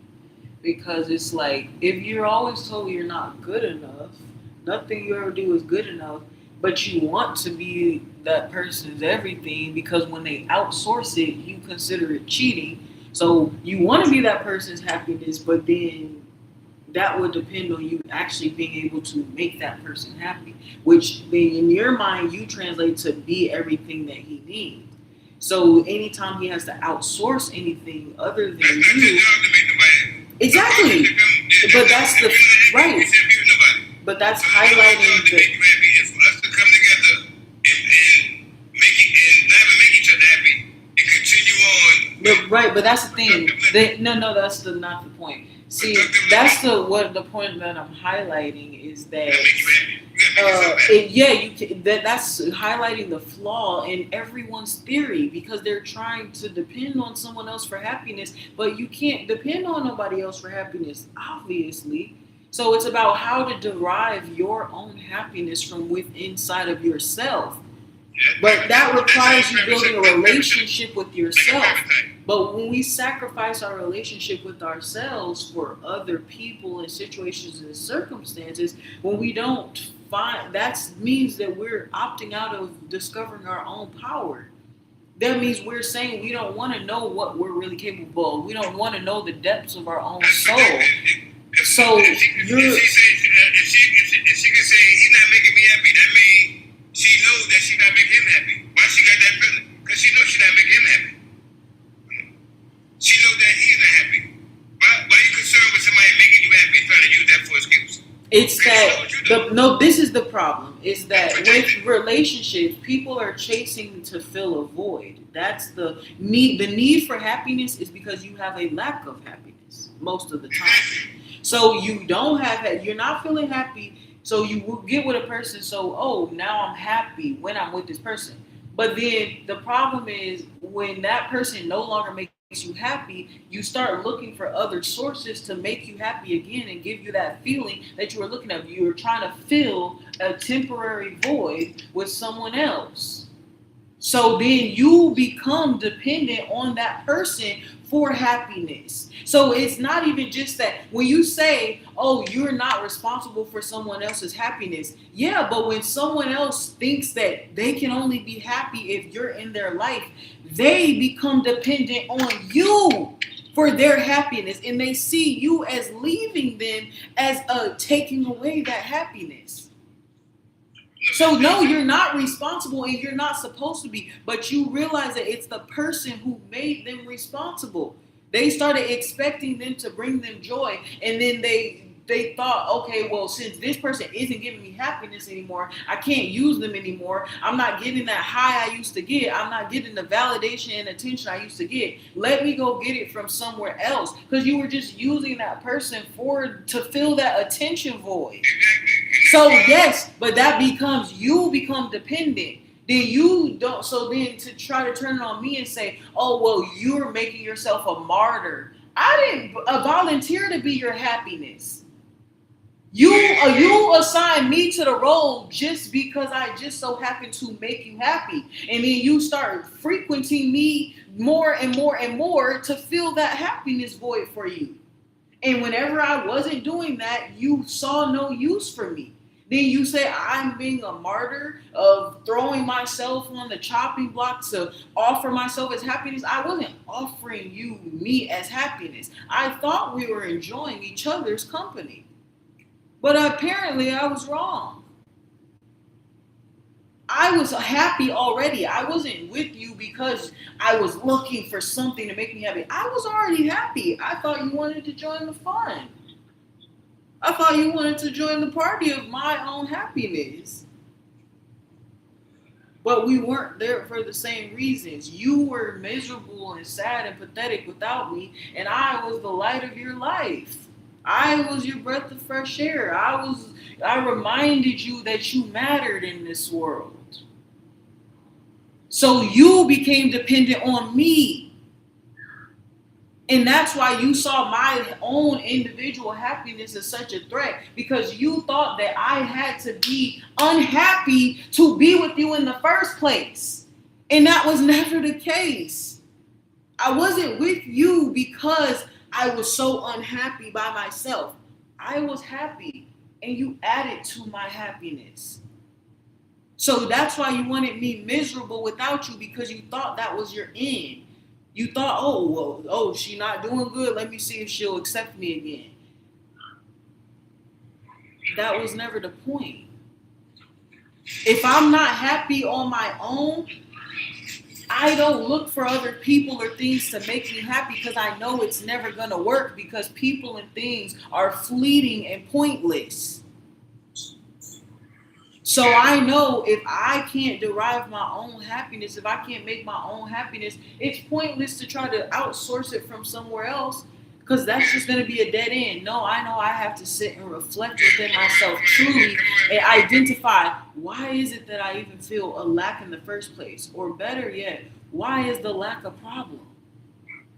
Must style. Even when you go on a date, the first impression, people dress up nice, and they go get together, and they look nice. But both per people, the first level, they were looking at it. She looking like she all smiley and level. It's a good level. That's what I said. Now, when you go against that, you don't keep up with that. Or if you don't keep up with that, Yes, and that's the thing. See, this is the thing. It's about maintenance and it's about longevity. See, when you start off the relationship as a whole different person, when you talk about the first impression, we're all putting our best foot out there. We're saying all the good things, all the unrealistic things. We're doing all the flashy things. See, flashy should be a warning of this person don't. If flashy and the average man don't go hand in hand. If he's doing something that's really could be basic and he considers it a luxury, like going out to eat or getting flowers weekly or whatever the case is, if he's seeing that as a going out of his way, he doesn't intend to keep you long because he's understanding if you expect these big things that are beyond my means, something that isn't an integral part of my day, then if that's what it's taking to keep you, there's a point I'm not going to realistically be able to keep up with this. So when someone who has little means is pulling out the big stops, is because he doesn't plan to stay there long. He knows this. If it takes his whole check to pull it off, don't keep expecting that all the way through. Because eventually, when he gets tired of you and he sees the real person, not the Instagram baddie that he met, not the person who was saying all right thing, not the person who was fucking nice because he was paying attention to you, he was making you feel special at the time. But when things get tough and when things get rough and you start feeling insecure about yourself and he starts staying out later and you start losing interest and then you start getting angry with him and feeling like, oh, why don't you like, why are you changing? But you were different in the beginning of the relationship and then things changed. Or maybe he changed. And maybe that's what made you change. I don't know. But changes occurred. But when we can't honor the change that has happened and understand when it's time to move in a different direction, we don't change. We stay the same and we keep bumping our head into the same wall. So if you can recognize that somehow, okay, this is just not working, and you identify what are the reasons that this is not working, what are the aspects of this that are making me feel like I can't be myself? What is the part that is weighing on my ability to be happiness? What is making me feel like I'm missing out on something? When we leave the feeling of wholeness, because what is it really that we're chasing? When you are in love with that person, or it does feel good, and it is in the honeymoon stage, you feel understood, and you feel understood, and you feel like people are listening to you, and you feel like someone sees you. Maybe you feel less alone. You feel more complete. Maybe you feel more confident, right? So when you're in this space of experiencing that is the same feeling you want to translate over to when you are alone. That maintaining that feeling, that feeling of fullness and wholeness within. So how do we do that in a world that says we're never enough, we will never have enough, we're never going to be good enough, and it's going to take you forever to get there. And you're probably not going to make it, but you have to try or you're going to be worthless anyway. Like, when we have these kind of belief systems floating around, I mean, how far is it that we truly intend to go? So anyway, I'm saying when someone pulls out a big stop, but you know they don't really have the means to truly upkeep that long term, they don't mean anything. But sometimes people can have the means to pull out the big stops and keep it going for a long time, but that does not equate to long-term longevity or right. That's the problem. So it's about judging one's trustworthiness without ever saying a word. And that's when you have to become a really good reader of frequency and energy. And it's just about being able. This is the testament of someone. Can people say most people test people like who's performing the most, which is why awkward silences and conversations are considered awkward. People want to keep filling the noise. That's a nervous person that doesn't want you to see what's really there beneath them trying to do filler conversation. So somebody who just can't shut up, that's somebody who it doesn't necessarily mean they're lying, but it means that they feel uncomfortable. It's a sign of discomfort sometimes, right? They don't feel safe to not say anything. You know how it's weird when you're talking and then you meet somebody new and then y'all just sit there and not say anything, and it's like somebody who feels the need to keep talking is there could be different reasons. It's not always bad, but a lot of times it's rooted in fear. It's just like, okay, what if I stop talking here? Are they going to think I'm weird? Are they going to think I'm boring? Are they not going to want to be my friend? So it's these fears that come up, or like, or some people think that you want to be able to have a good flow and a good conversation, be able to rift. And so people test whether they can have smaller conversations if they can have bigger conversation, because they want to sit in the silence as little as possible because that's awkward to them. So the true test of someone's trustworthiness is can they sit in the silence. When you if you can sit in the silence with someone, that is how you really know if you can trust them or not. Or sit in the silence and then watch what happens after the silence, after an extended period of silence. See what happens. That is going to tell if your rhythm is connected, if you can really trust a person. What do they say? Because what is a nervousness, you can tell. You only trust someone who trusts you. So if someone's nervous and shaking and breathing heavy, or they like snickering, they, fidgeting, they can't sit still in the silence, it's because they don't feel safe and they don't trust you. Now, that doesn't mean that it's a problem. That lets you know where your starting point is. So if you can understand, okay, from observing this person's, from filling out the energy, this person may seem uncomfortable. They keep trying to make small talk, they're not comfortable just sitting here. So it's that means that there's a lack of trust that they have for you. So we gain trust by getting to know each other. So that's where you can ask questions. But sometimes people who don't trust take questions as interrogation, and they think oh, what you trying to size me up? Are you trying to, what information you do? How are you going to use this information you're getting, So maybe,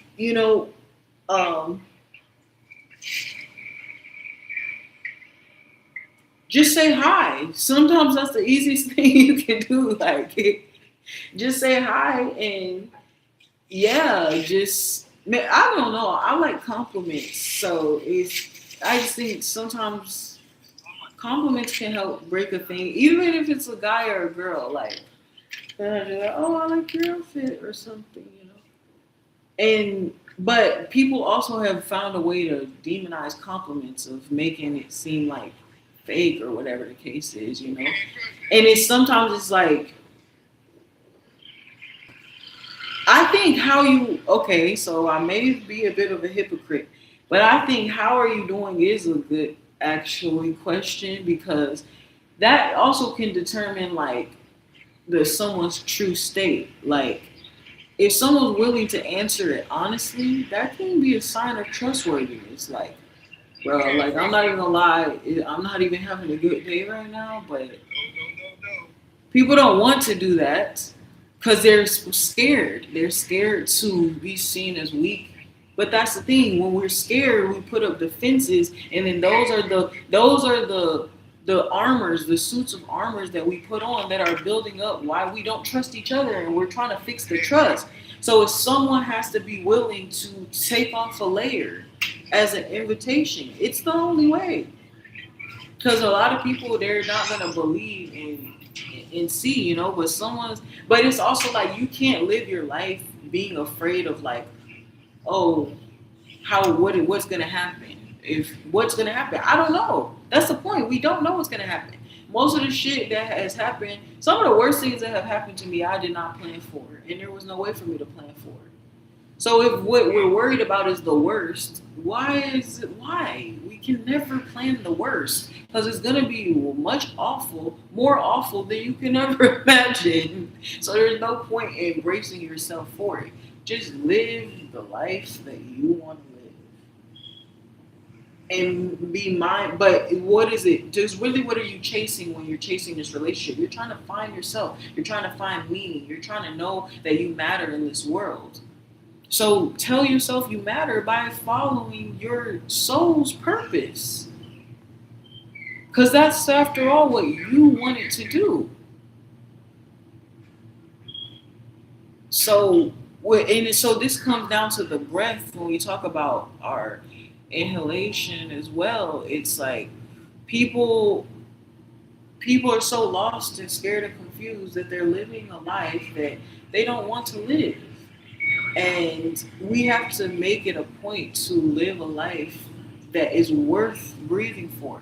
That's the thing. People don't even realize, you might not even notice, you probably haven't breathed a lot. You probably haven't taken many breaths during this conversation. You might have just taken one now that I've pointed it out. But notice that if the breath, air is the life, the fuel of life, why are you depriving yourself of it? Nobody told you to sit here and pause. I tell you to hold your breath. But you notice more and more how shallow your breaths are. How, if you really think about it, there's many times you don't breathe at all. So you're something that's free to do, like fueling your body with air, life force energy, for free. You don't even do it, and you need it to help you. Why? Because there's something inside of you that doesn't want to take that next breath, because every breath is a surprise, it's a shock, it's a jolt, it's a bill, it's a cutoff, it's a notice, those are the jolts. Now you recognize that?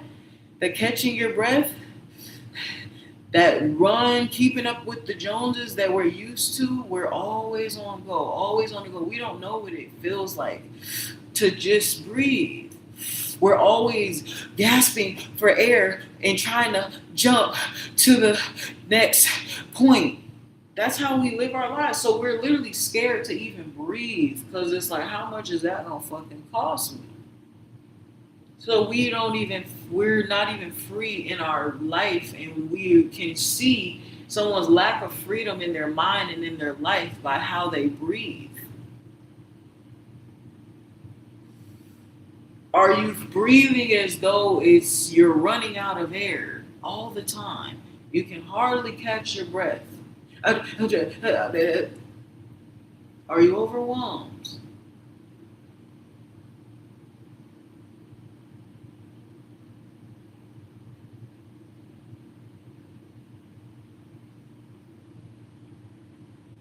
Can you handle saying nothing at all, or does that fry your brain? It makes you feel something you aren't used to, but that is the charge that we seek outside of ourselves. Those jolts, you're just not used to them. Over time, if you do it, you'll get used to it, and you'll even start to learn how to go with the flow of the breath. And that's when you're in harmony, and that's when you're in alignment. What is that about? It's the balance of knowing when you should breathe and when you should not breathe, when you should hold your breath. So this is taking control of your breath, is taking control of your life. Stop waiting for that notification to pop up to give you the permission to take a deep inhale. Stop waiting for the alarm bell to ring to finally wake you up in the morning and give you a jolt awake. The jolts are free, and they keep you alive. They keep you conscious. They charge you up. They fuel you. So when you start taking control of your own breath and breathing when you want to breathe, but you don't have to be greedy about it, because there's plenty to go around. It's not about doing the most. It's not about doing it the fastest. It's about doing it right. In the breaths that you need, how many breaths you need to take to get you through the day is your medicine to decide. No one else's. So if it's the breath that you need to fuel you through the day, take the breath when you need the breath. And don't let anyone else tell you otherwise. If there's something you got to do, something hard or challenging that you have to get through, something you must force yourself to do, because there are moments when that is required. But if you are always moving in alignment with your purpose to your ultimate goal, then no stepping stone is a waste. It is a part of the building to the foundation of reaching the levels of success that you aspire to achieve. So you should be more than happy to do the mundane things that it takes to succeed, to finish a goal. You should love having to work from the ground up if that's what's going to make you more sufficient for when you get to be the CEO. When you're the boss running shit, if it takes you having to have learned every single position in and out, up and down, then how was it a waste to do the grunt work? That's what teaches you how to persevere, because it's not who can do it the fastest. It's not who can do it the longest. It's about who can do it right. And that includes speed and accuracy. Nobody's getting accolades for just doing half the job right. So if the whole job requires speed and efficacy, then both are required to consider it a success, an achievement worth moving on to the next step. So mastering one or the other is not the goal. Who can do both the best? And that is something that you have to determine within your own life for you. So take the breaths that you need to take when you need to take them. And when you're doing the grunt work, when you're a peasant pushing your way through life, just remember to breathe. Because that breath will be a reminder of exactly what it is that you're breathing for. That moment that you are going to say, it was all worth it. This is the moment that I was waiting to get to. This was the big break that finally unshackled me from all the weight. This is the moment that finally removed the suffering from me. And I could finally just breathe. And I didn't have to worry. And I didn't have to look over my shoulder.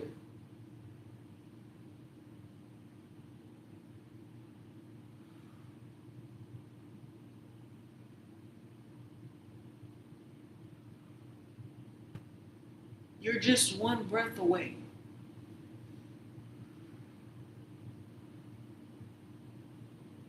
So it becomes less of a physical game and it becomes that of a mental game. But what is it? It's both. It's not either or. You don't get a choice. People think spirituality means life is optional, or that life means spirituality is optional. You can't have one without the other. The life is your life. Your human body is the vessel for the spirit.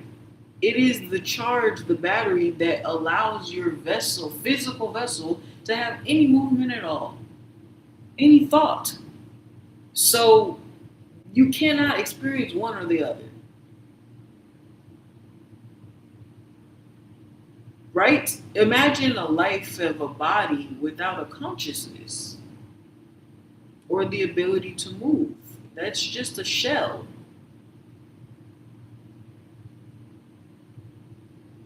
A consciousness without A body, that's just you sitting there with your eyes closed.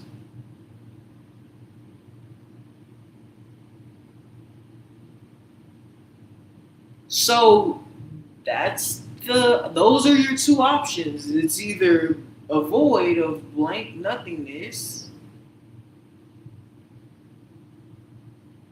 but you're conscious, like maybe you can talk, you can't see anything around you, you lose all senses and sensibilities, but I guess you can think, right? So that's your spirit, that's your consciousness, that's the unseen realm. That's life without a physical moving body. So, but I'm saying, I'm trying to tell you to imagine being a body without that consciousness to think, to have awareness. It's just a shell. You wouldn't be in there to know anything. So it's the spirit, the consciousness, the unseen that activates the shell at all. People are so lost and scared.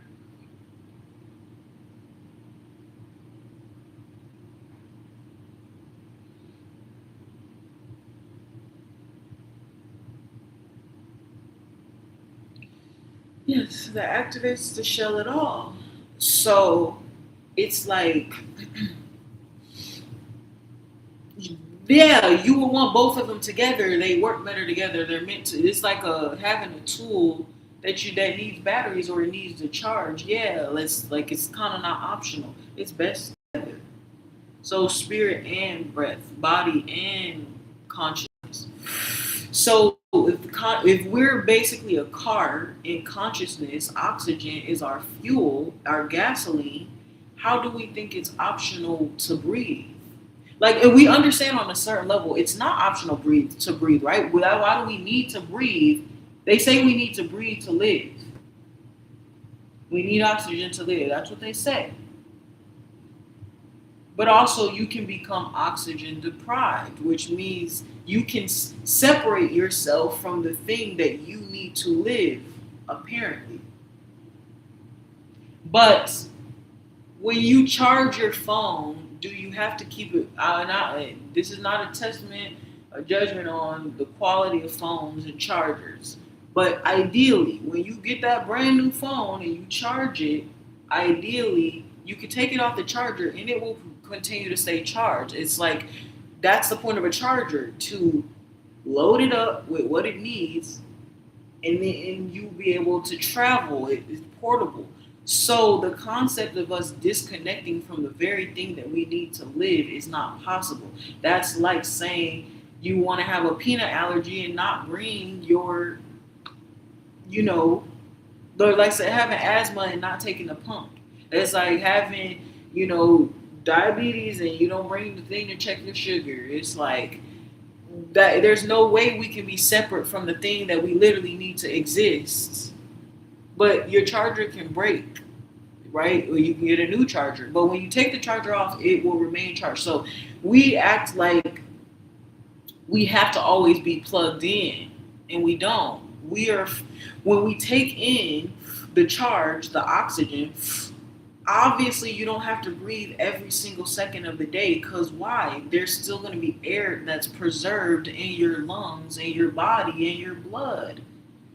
So you charge yourself up through breath, the inhales, and anything you release, that's an exhale. And yeah, that's kind of something you can do, breathing on the go. So you are literally a portable charger. So you don't just have to charge up at home, just at sunset, just at sunrise. You can charge up whenever you need to, because you're a portable charger. And you're capable. Why? But also, how does that work? It's because the thing that is helping to charge you is all around you. Unless there's a place that you can't get air, that's when you're in trouble. But what did I say? Even when you don't have air, you can still be running on reserves. So this is what comes down to the capacity in your body. Your atoms, your cells, they store and they carry the air within you. That's what's happening. It's basically like a vacuum getting sucked in. So the amount of energy air that you can store, consciousness that you can store, it can keep you alive even if you are deprived from oxygen. Because your body is then running on backup reserves. It's like if the power goes out, then the backup power can come on. Or you charge your phone, then you can be portable. Your phone is then depleting, but then you can charge up again. So if the thing that we need to charge us is always around us, you can never run out. So this concept of you're separate, no, it's always there for you to use whenever. You are just not using it. How many times have you taken a breath? How many times have you taken a deep inhale during this conversation? Right, so you're depriving yourself of something free that you need for no reason other than you're just not doing it. Because you're consciously programmed to believe you have to earn every breath of fresh air. You believe life has to be hard. You believe life has to be struggle. You believe that you have to bear the weight of everything to earn the freedom of release, to earn being weightless. And somehow, even after all you've historically gone through, you still don't think you've suffered enough. So this is now where you have to say, if I was happy, I wasn't happy, and this person made me more happy, but even though they're not doing anything wrong, I'm still not happy. We have to start reflecting on why we are not happy, and why do we have to keep outsourcing it? How can we be the source of our own happiness? Is anything going to make us happy? Can we be happy? Is it possible to satisfy us? 1 million sounds good, but when you get to 1 million, 2 million is going to sound a lot better. So if we're never satisfied, are we even capable of being happy? So if we believe fulfillment is based on our happiness, if we never feel like we will truly be happy because nothing will ever be enough, how we're just saying we never think we're going to be filled. And maybe that's okay. So maybe that means if we understand the void is never going to get away, why do we keep running from the void? Maybe we have to say, well, hey, I understand, listen, yes, I'd be happy sometimes, but then sometimes I'm not happy. So, because I'm always wanting more, because then once I get something and it's good, I want an improvement. And it's not wrong for me to want improvement. It's not wrong for me to want more. So that's the problem. We're restricting we tell ourselves there's a cap on pleasure. Only get a little bit, only get enough, just enough, because we're so not used to having it. So we think successes can only happen in small bursts, because it's so rare.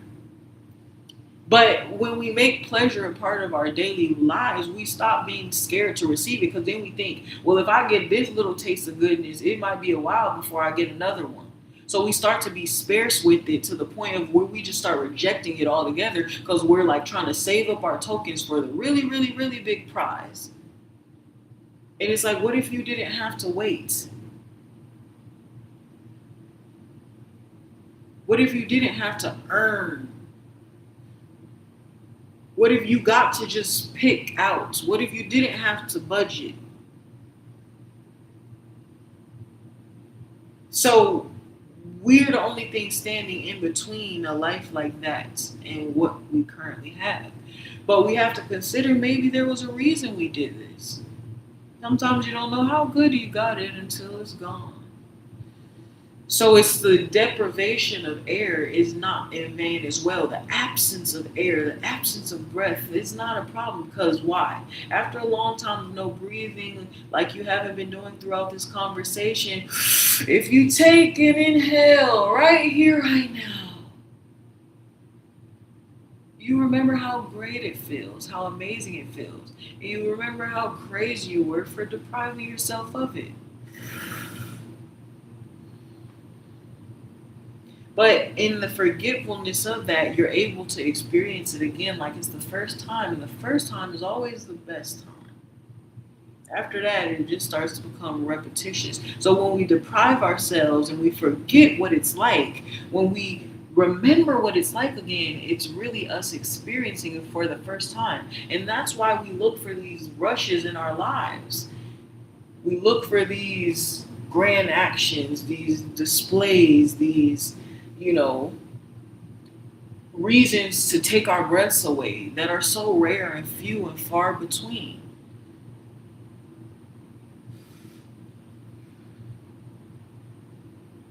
But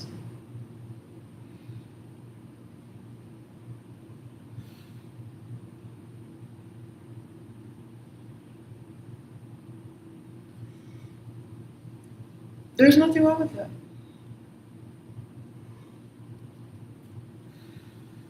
But forgetting it gives us the opportunity to be able to discover it again. It's like the first drink of water you take in the morning is the best. It's like your stomach is all dry and dehydrated from overnight, and you take that fresh, cold sip of water, and you can literally feel it travel down your body and like explode in your stomach.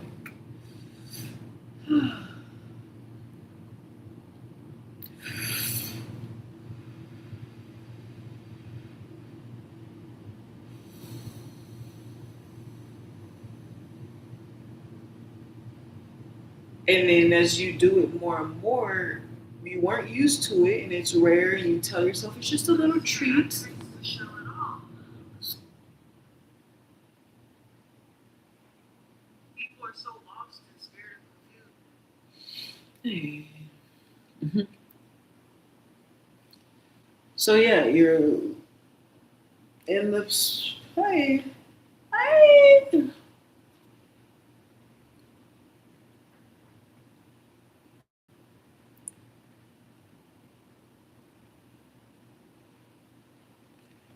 So yeah, you chalk it up to it just being a rare thing, like a sweet treat, or like because it's like the temptation of like, oh, like I can't indulge too much.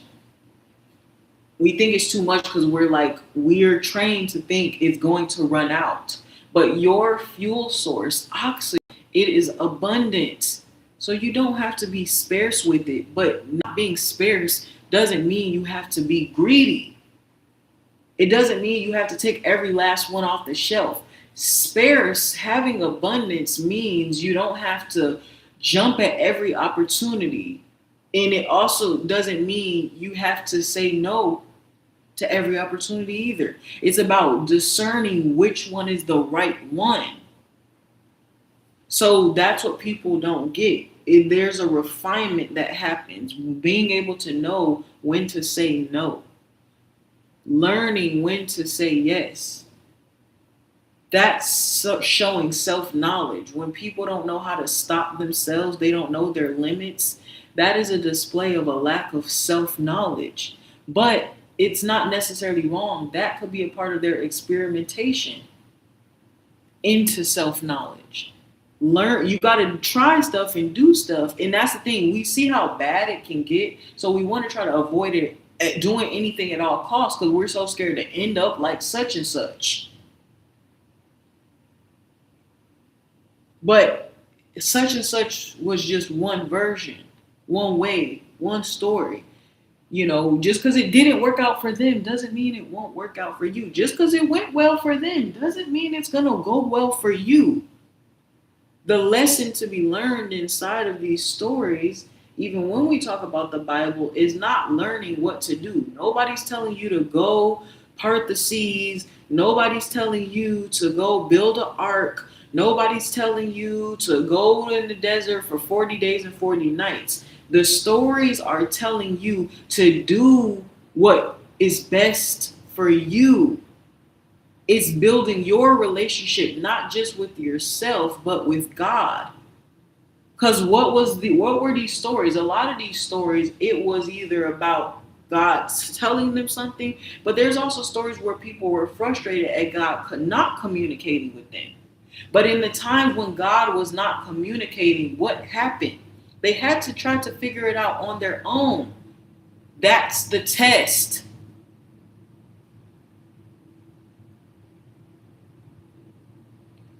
You've been given the tools. God is your teacher. When God speaks to you, you're being taught. You're being refined. God speaks in terms of frequency. That feeling that you get of right and wrong in your guts that's telling you, you know, you're not supposed to be doing that shit. That's God.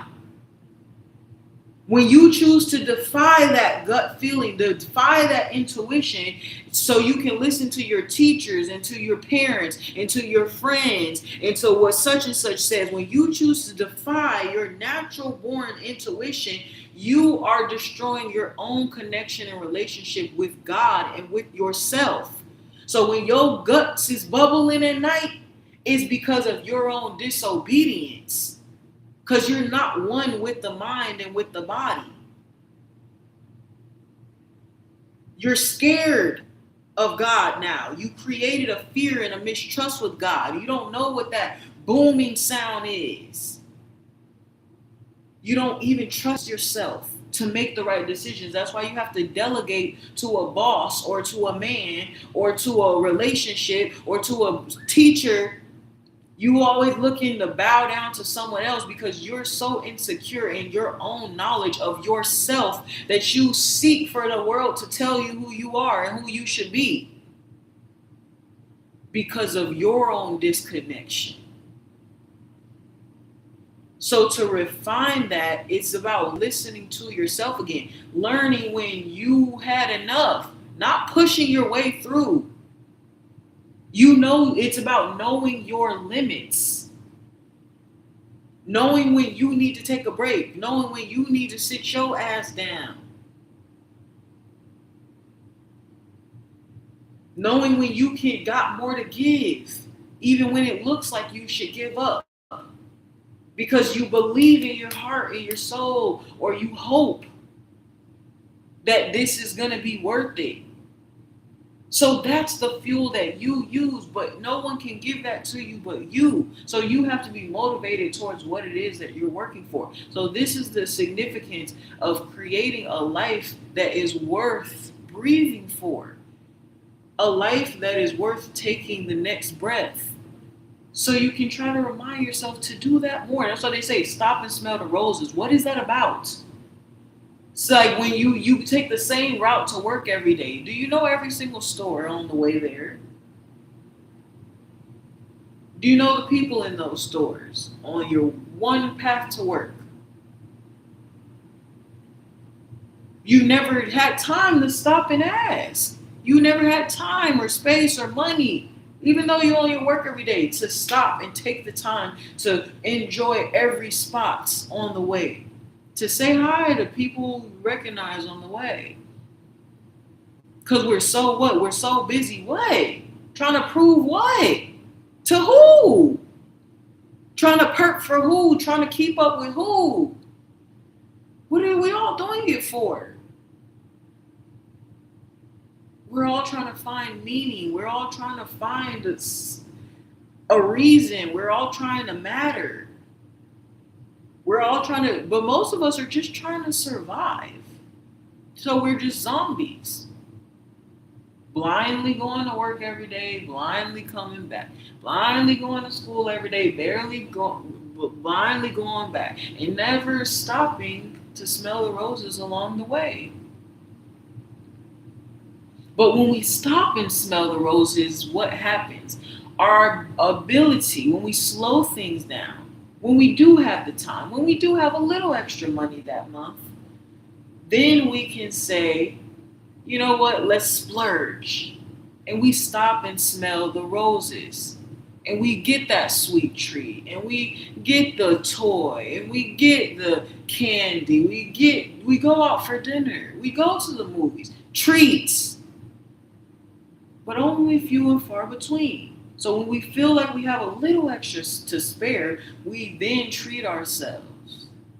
Then and only then. Because anything else would be a sin. But who made that rule up?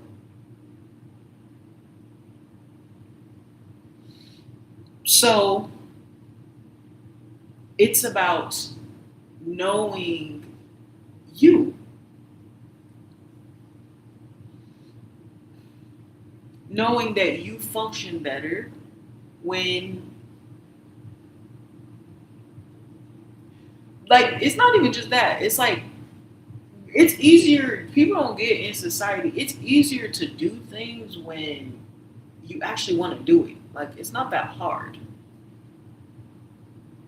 But you see the way that society has formed itself, where certain people's experiences have created jobs or necessities or things that then create a infrastructure and a foundation for that moving forward. Kind of like where it wasn't there before, through experience, it has now been created. That's invention. There is a need and a necessity for things, and then those needs and those necessities shift. That's creation. So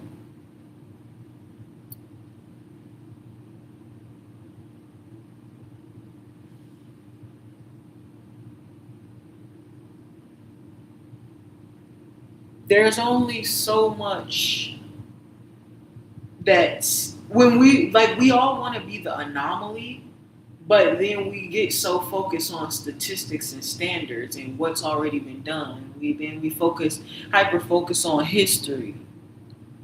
But everybody who's ever made history was an anomaly.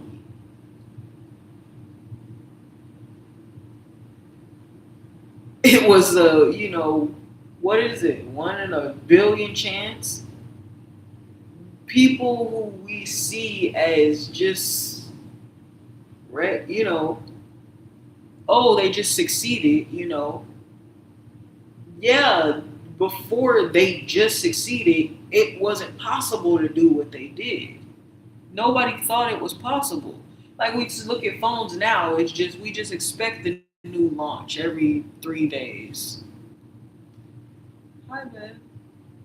Bring me up. Oh, that was you? So before, we were so used to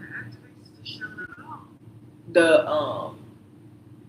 iPhones. We're more used to having the new iPhones coming out, and but the thing is, we don't even really get a chance to enjoy or use the one before because we're so quick to already move on to the next thing.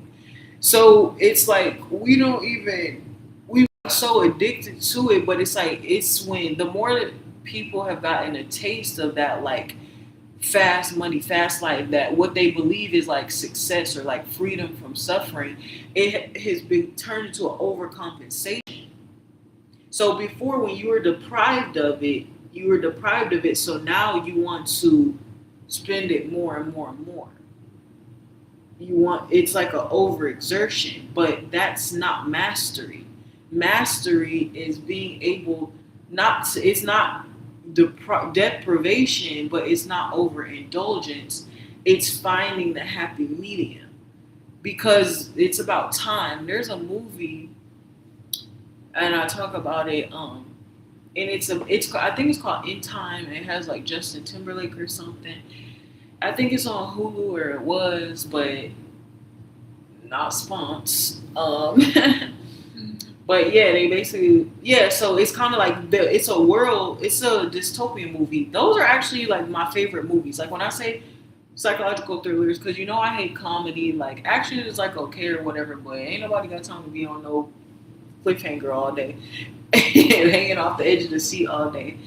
And sometimes it's just loud. I don't really like loud noises, so like all that boom, boom, boom, boom, boom, like it's just like all right, we don't need all of that. So yeah, I really like dystopian movies because it's more of a mental thought, and it's just nice to conceive the possibility of like, oh, what if this? What if the world was like this? And so I like Maze Runner type movies, or like, because then it's also, yeah, that includes action, but it's more like that dystopian aspect of, or like psychological thriller aspect of like, Maze Runner, or like I guess Hunger Games, or Divergent. I like Divergent a lot. Um, you know, so I like those kind of movies. Uh,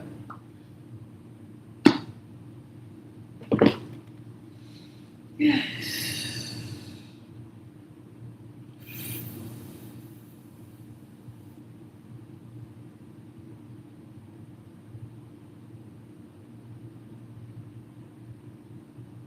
Yeah, so it's like we're in this rat race trying to like, oh, I gotta get the most of the most, most, most, most. It's like, well, I don't know. Everybody has different requirements. Not everybody needs or wants has the same. Not everyone has the same needs or wants. So to commit everybody to this rat race when the rat race is about money,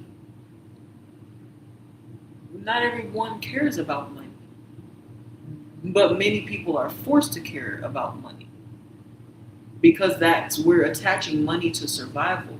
But when you don't even when you're not money driven, it's hard to believe that you got to understand somebody who's not money driven, they don't care to survive if life doesn't have a meaning beyond money. If money is not their motivator.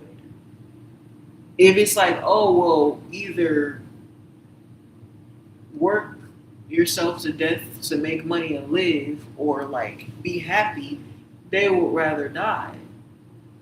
Cause that if when you're not motivated by money, what motivates you? Experiences, like feelings, it's happiness, it's things money can't buy essentially.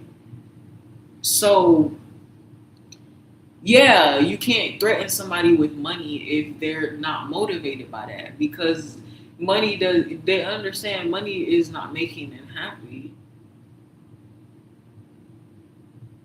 Money gives them freedom. And then they say, but then it's the problem. And people try to say, well, having money gives you freedom. Yes, if you're playing the rat race, which is completely optional, by the way. Most people just choose to do it because they don't know what else to do. Those are the standard options that are given for us to. It's like starting off the races. Everybody is starting off. So it's like when you play the game of life, which is my favorite board game. There's an option of you either take the school route or the work route. Do you want to immediately just get a job or do you want to go to school? The point of schooling, there's an incentive to get possibly more money. And you're ultimately in the but both paths end with choosing a career, but it's either you're gonna just start out the gate going from graduation to career, or you go from graduation to work school to gain more, then you eventually get a higher paying career than had you just went straight from the career. But you can always there's opportunities throughout the game of life to change your career, you know, and therefore to make more money. But so anyway, yeah, I think also in that you can buy like they give you the option for a house and stuff. You can choose how many kids you have if you have kids. There might even be an option to go back to school to increase your money. Like there's just so many options. I think I can't exactly remember right now, but it's been a little bit since I played. But yes, so that's the thing. People think that things are permanent. They're trying to grasp for permanence and they're looking for security and stability. Stability works for people who are too scared to do anything else. Yes, that's why you want stability because everything else is like, so when you finally can calm down, slow down, you finally feel stable, you got that steady paycheck coming in, you got your bills flowing out, you start to get a, you know, balance. And you start to separate yourself from the chaos. Some people are content with that because it's better than what it was before. But know that if you stay there, there's not going to be additional changes. Now, this is not to say that you need ruckus, but this means that uh, there's still other levels after that. That's just one level of mastery at that point, right? Or that's just a level of mastery. If you go from chaos and you finally learn how to stay on beat, okay, it's cool. Now you know how to stay on beat. But do you know which note to play? Do you get what I'm saying? So now that's a whole nother level. So then you got some people, they enter into that state, and this is the thing people think is a linear progression. They think that, oh yeah, once you find that cadence, then you think, okay, let me just keep this going forever. Maintenance. What usually the things that you do, you're gonna have to upkeep that. So you say if your goal is to have this lavish, expensive life, there's nothing wrong with that. But know that whatever it takes to get you there, whatever cadence, frequency you have to maintain to get there, then understand that that's going to be expected to be maintained to stay there. And eventually, you like think about it. You can't go to the gym and just lift a 5 pound weight every single day for 3 years. You're not going to make any progress. There has to be a progression. Not so people, when we say stability, when our goal is stability, you're committing to staying the same. To keep that, if your goal is to become a business owner, but you need to take a job at McDonald's to get the funds to get to that point, we're not looking at it as shit that you have to work at McDonald's. We're not looking at the grunt work as a problem. We're grateful for the grunt work because we know this is just a stepping stone to get me to my next level. But you understand you need to master this first. Getting your footing, finding your stability.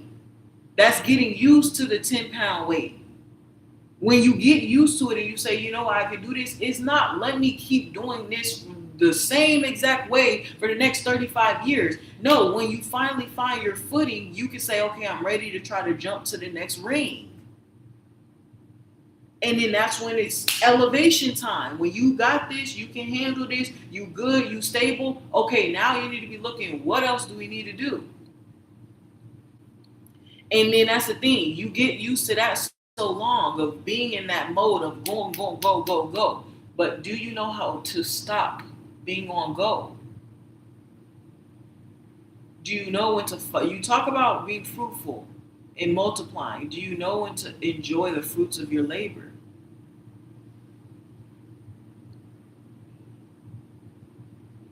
iPhones come out.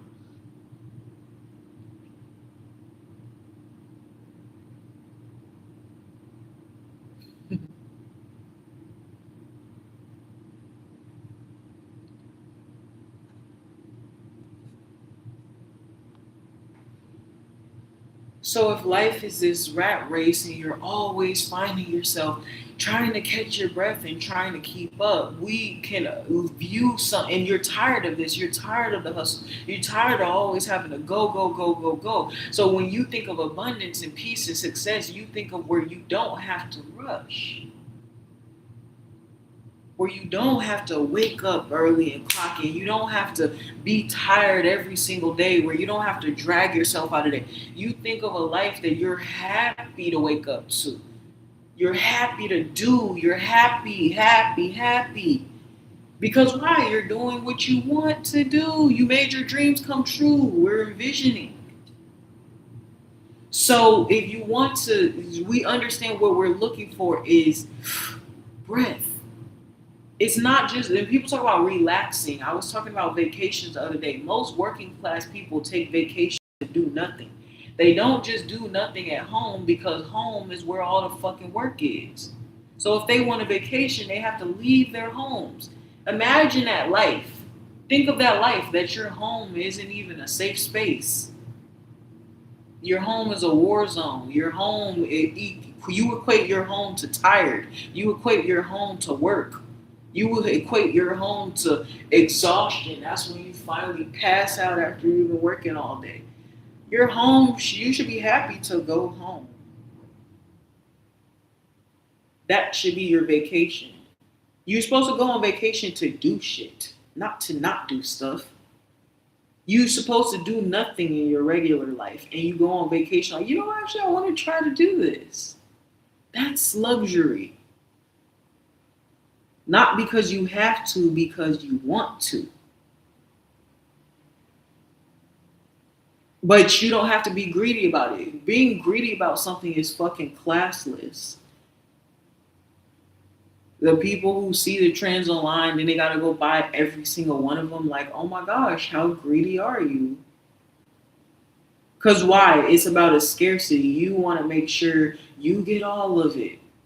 Because you're afraid what? It's going to run out. It's going to sell out. And they're right to do it. People hop on these damn trends and shit be sold out.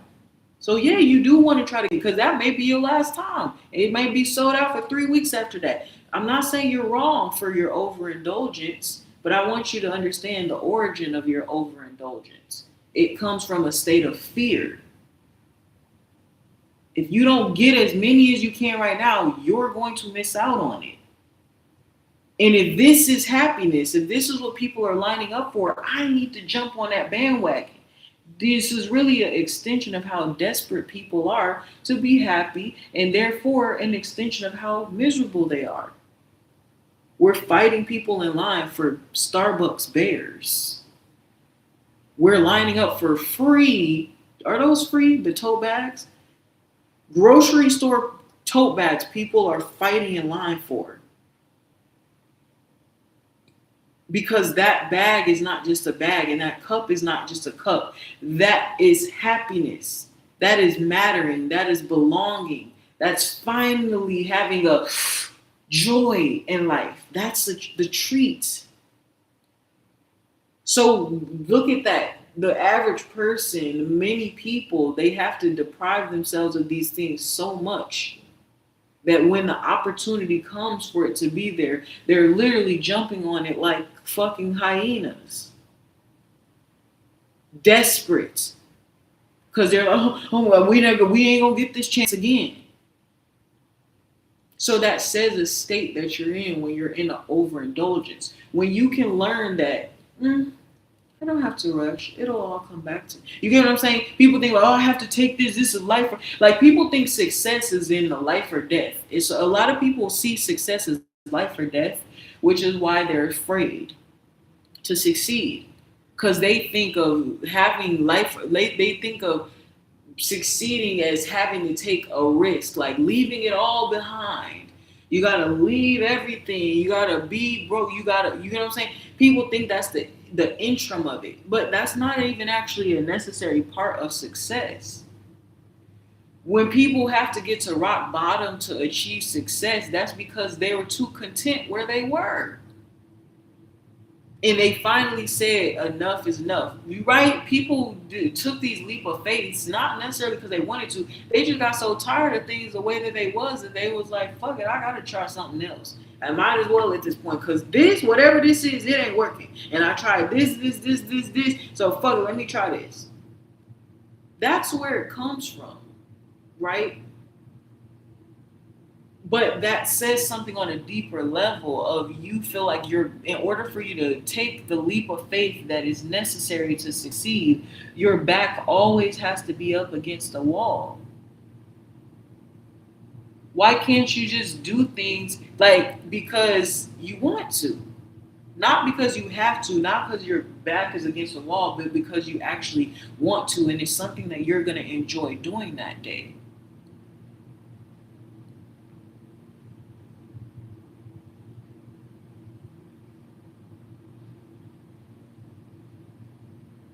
So it's like, when we get desperate for those moments, it's because we feel like they're rare. When we understand that success is not rare, and it's not a success, because what's making you feel alive is having those moments that make you want to breathe. Breath of fresh air. So when we increase our breath, we increase our happiness. Do you see how that works? Life that you want to live, want to breathe more. Breath is life fuel. Happiness. So the key to happiness is literally your breath. So when we deprive ourselves of that, notice how we no longer want to live. When you don't feel like it anymore. You don't feel like getting up. You don't feel like doing this. You're losing the interest in all the things you were interested in before. It's pointless. You don't have any hope. There is nothing, you don't have a will to do it. But then what do you have? All you got is some bill pushing you forward. Some threat of survival pushing you forward. Why does it have to get to the point of you having to be forced to live your life.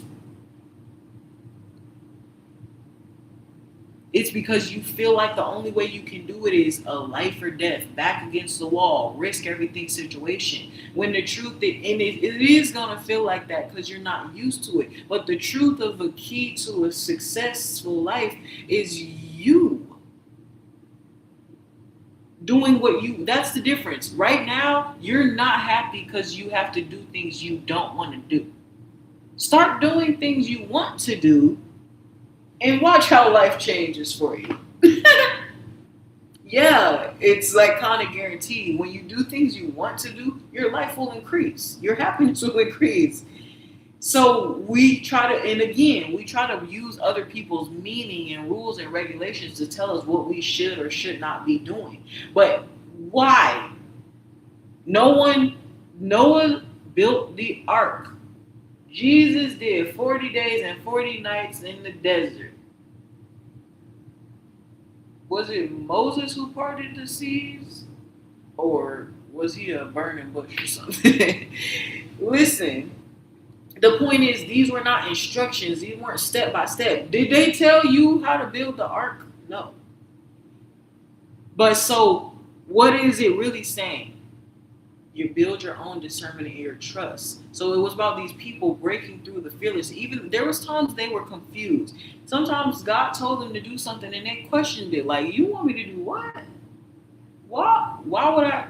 There's certain ways that people are guided in life. There's certain people that are put on certain people's paths. You really think that's an accident? It just so happened. To all fall into place perfectly. So it's foolish to think that there's not someone doing this who hasn't crafted the story already. So then people think that they're the ones creating your story. No, you're experiencing your story. Your life. You're not here to plan every detail out and figure out how. You're here to go with the flow and enjoy the ride. Take things as it comes and experience it to the deepest level possible, to the point where it is real to you. It is real. This is real. This is real. You can feel it. You can touch it. You can taste it. It doesn't get more real than this. That hunger, that feeling of hunger, that feeling of your broken arm, leg, it don't feel no more real. So it's real, but it's not your story to control. It's your story to enjoy and experience, and that's a luxury. To not have to plan. So if life is this rat race and you're always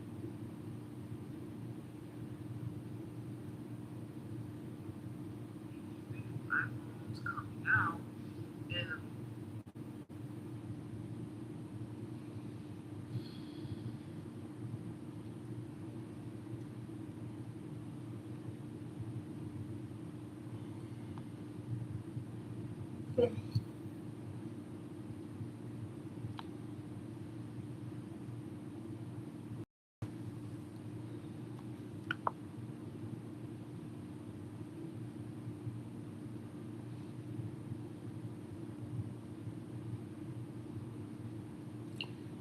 So yes, everyone is meant to follow their own purpose, and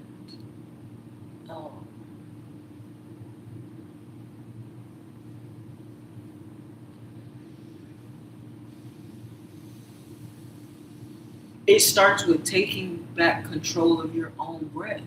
Stop letting the bills decide when you lose your breath. Stop letting that phone call be the reason that your heart jumps. Start pumping your own heart. You see that? I'm literally pumping my own heart.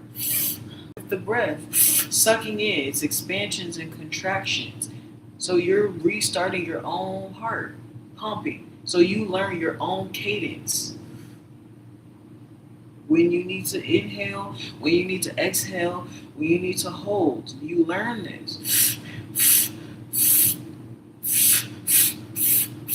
It's like when you go to put your lock in, a lock on a locker, you spin it real fast to just randomly you spin it real fast and then you set it to 0.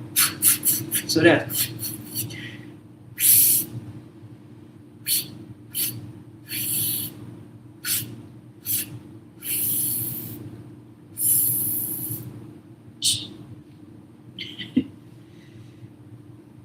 yeah. So yeah, you learn on your own time. And so just going with that flow and allowing the sound to flow throughout you. And again, this is with the vibration plate on earth that we live in. And in that way, literally the earth itself is speaking through you and expressing itself through you. And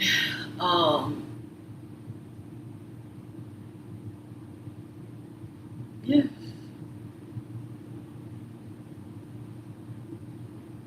Wow. So it's not just about, so vacation is to actually experiment and explore something to me, and home is where you relax. And when you stop demonizing yourself or stop saying, "Oh, it just has to be a treat," like when you start being so afraid of overindulgence and stuff, because you're like, "Oh, I don't want to take too much," or "Oh, I have to take so much," and then when you realize it's a problem to be like, "Oh, I have to take so much because I don't know when I'm going to get it again." When you recognize that lack mindset and you shift it and you say, "Okay, no, I can take what I want. Fuck it, yeah, it is mine. I do deserve it. Yeah, I can get some. There's nothing wrong with me wanting a treat or two or three or four. You know." So when you start accepting, when you start holding your hand out and expecting a return, yeah. But then we get worrisome of overindulgence, so then we start unnecessarily restricting ourselves again. But the restriction that you should place, it should be, it's something you adjust according to the situation and circumstance. So it's not a standard. That's mastery. It's not always doing it the exact same thing the right way, but it's if you have to do it differently because now you're met with a different set of circumstances, can you still solve the problem? You know, it's like any sport, really. I'm thinking of I'm thinking of any sport, but especially if you think like bowling. Bowling, you practice a specific technique, but when you hit the pins, it could go any way. So if you end up with a pin formation that you haven't practiced, that you're not well versed in, okay, if it's only these two pins left, what can I specifically do to try to get that? So that's what you're practicing, the accuracy of each one.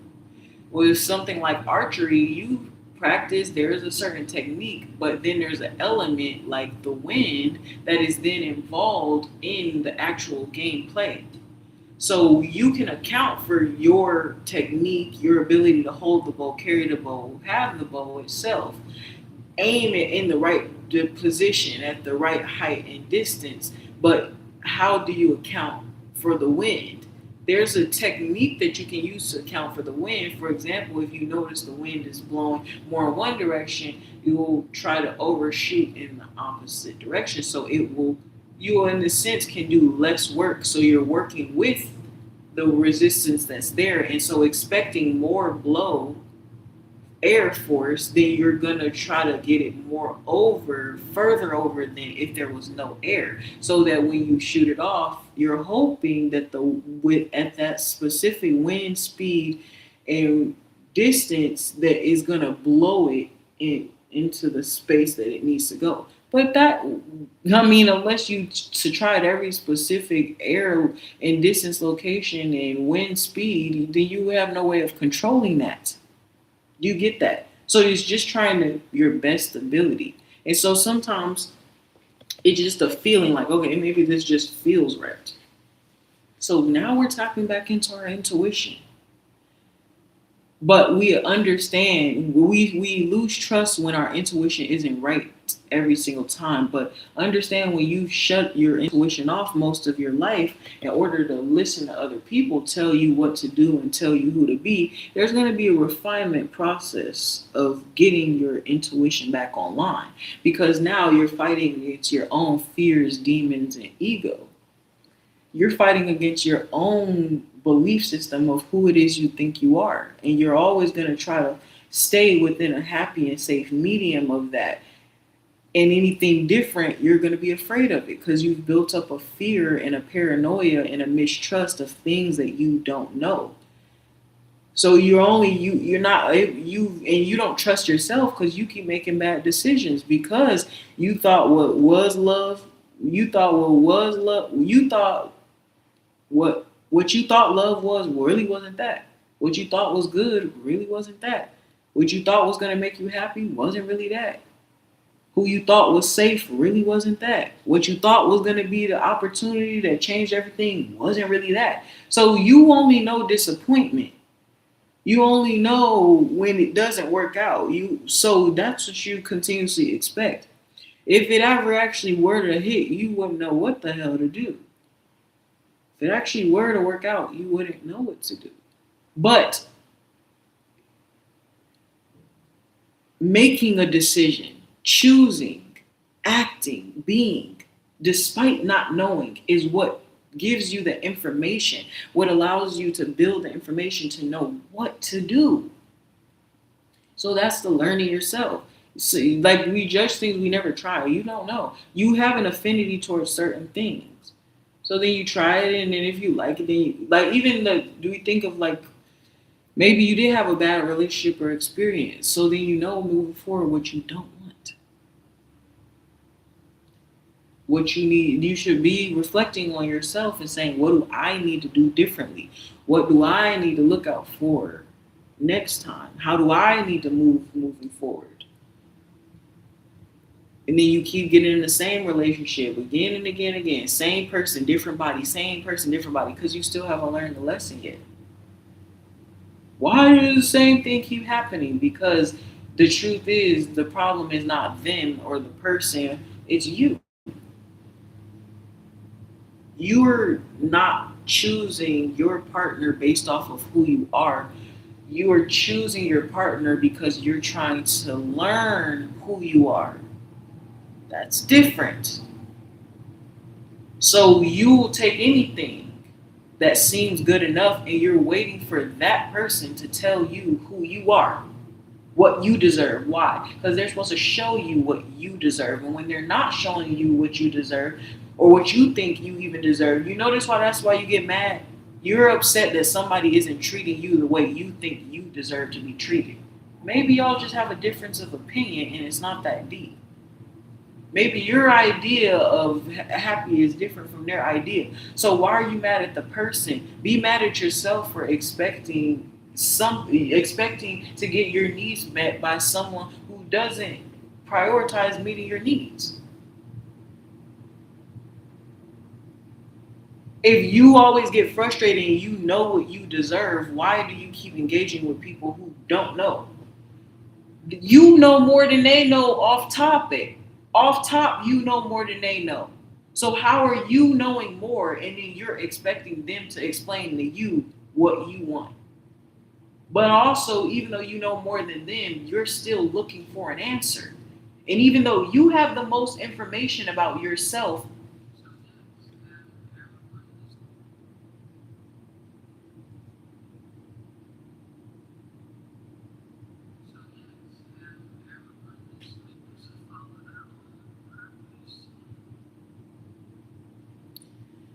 oh, yeah.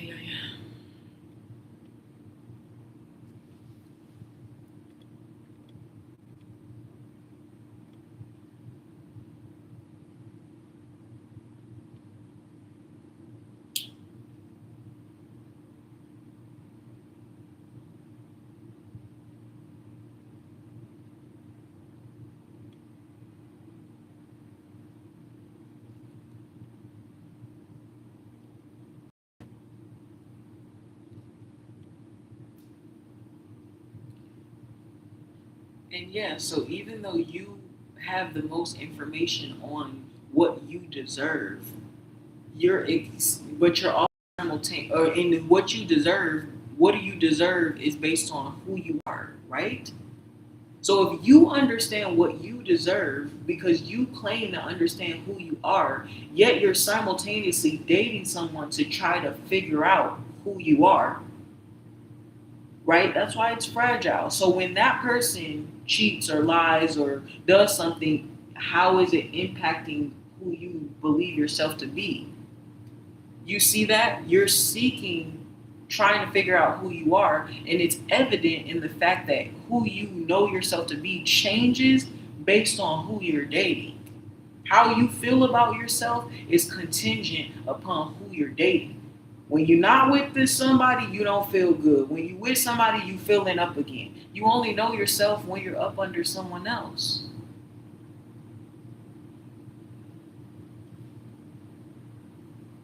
So those are contradicting things. That means you don't have the answer, but you're also looking for the answer, but you also believe you have the answer. And then the person that you're looking to try to figure out the answer, to tell the person you're looking to tell you the answer, you're also understanding they don't know the answer. And you have more information than they do. Yet you're outsourcing knowing you to them.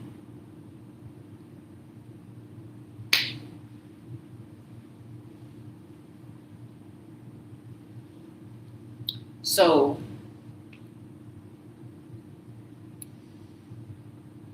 that's because people are seeking for validation and they are looking for permission slips to be themselves, wondering, is it okay? Is it okay? Is it okay? Is it okay?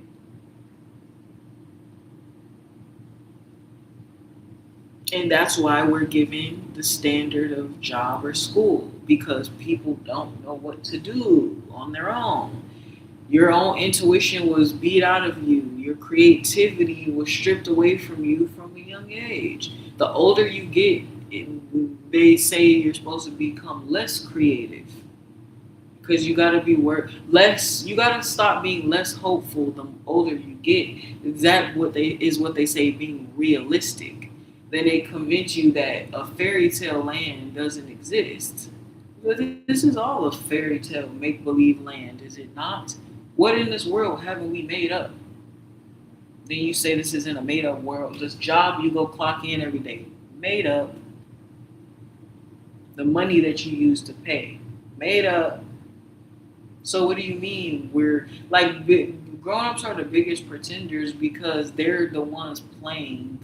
They be playing house, they be playing job, they be playing you know what I'm saying? They be playing. It's just all one big game of play pretend, using the customer service voice on the phone. Everybody's perking, everybody's faking, everybody's pretending.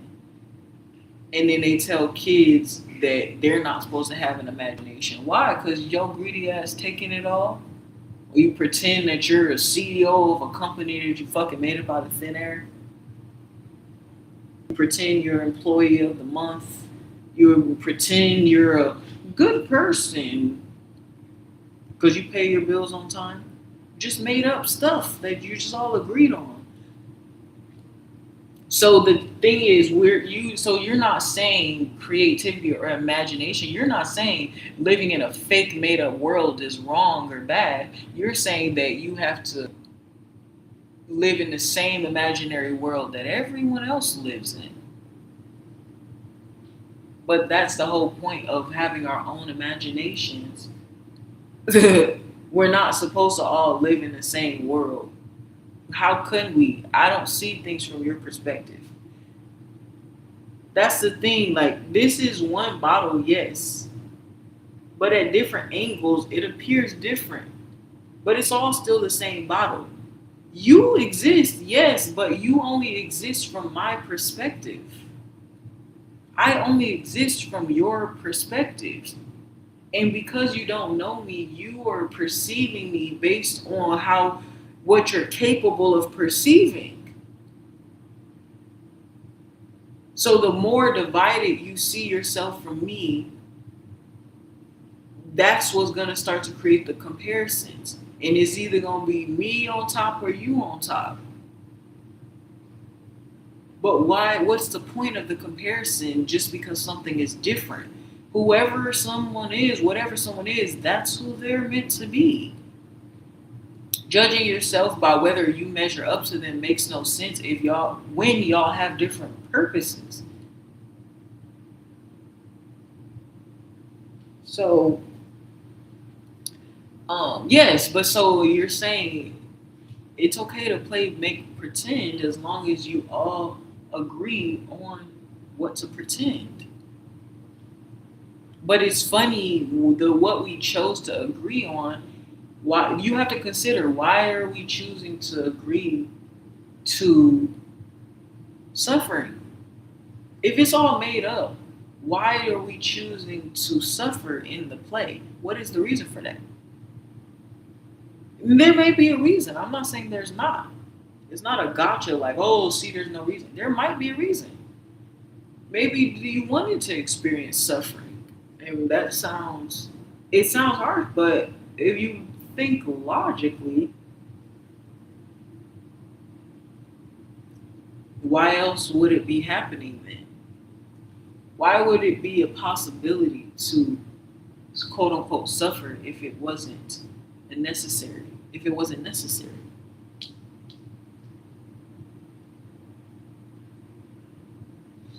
So this is opposition, and what it is that we call suffering is really disharmony. And disharmony is important. What people call sins is disharmony. It's not, there's no such thing as sins really. But what sin really means is a reference to the discord. It's a disharmony within your own alignment and your own internal connectedness. So when you're not living in your own alignment and purpose, yeah, that's a sin. That's the sin. But what does it mean? Sin means you're out of tune, you're not in harmony. But the true person that affects more than anyone else, in your case, is you. So when you sin, you're sinning against yourself, and that ultimately is going to impact the world. When you don't follow your own purpose and stand in your own light and your own truth, yeah, you impact people negatively by not living your dreams. Someone needs to hear what you need to say. Someone needs to hear your story. Someone needs to hear your perspective. Someone needs you to start that foundation. Someone needs you to show up to work that day. Someone needs you. And it's not always this big grand thing. Sometimes your family needs you. Sometimes your kids need you. Sometimes you need to keep breathing long enough to make it to a good day. So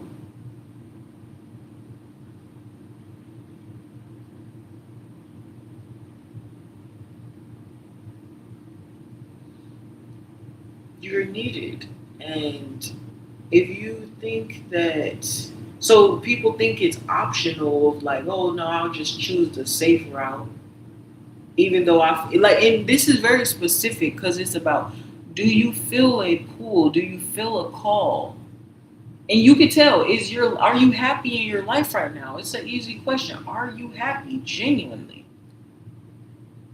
Or do you think of things that you want to change or that you're not satisfied with or whatever the case is?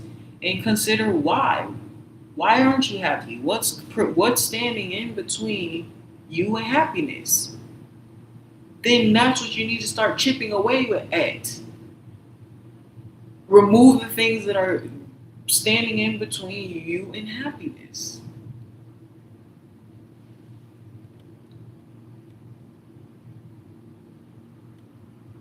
Yeah, so even though you have the most information on